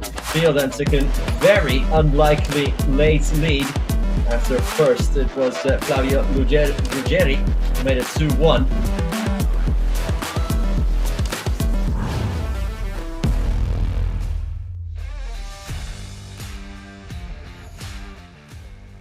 And that's the end then for match day 4 of the Kings League InfoJobs. We've had 6 matches today, 6 very exciting matches today, full of end-to-end action, late goals, late winners. We've seen a little bit of everything today, haven't we? And Porcinos taking the last of the 6 victories. Here's a quick reminder of all that has happened today. Plenty of goals. Look at that, 10 goals in that match, 12 goals in the game between Móstoles and Gigantes. I don't think any of us expected that to happen. Incredible stuff. And here's how the standings look. Ex-Buyer, the only team still to win every point available. Los Troncos and Science right behind them with 11 points apiece. So 3 wins, but one of those wins coming through the penalty shootout. Kuni Sports still on just a single point. They have yet to win a match. The Sergio Aguero's team. No matches next week. We'll be back in 2 weeks with more football from the Kings League. Hope you've enjoyed it. Until the next time, hasta luego. ¡Cómetelo! ¡Madre mía, Jero! ¡Hostia! ¡Ah, tío! ¡Va, va! ¡Oh! ¡Toma! ¡Y otro más! ¡Venga, otro más! ¡Vamos! ¡Sí! ¡Vamos, Fernando, vamos!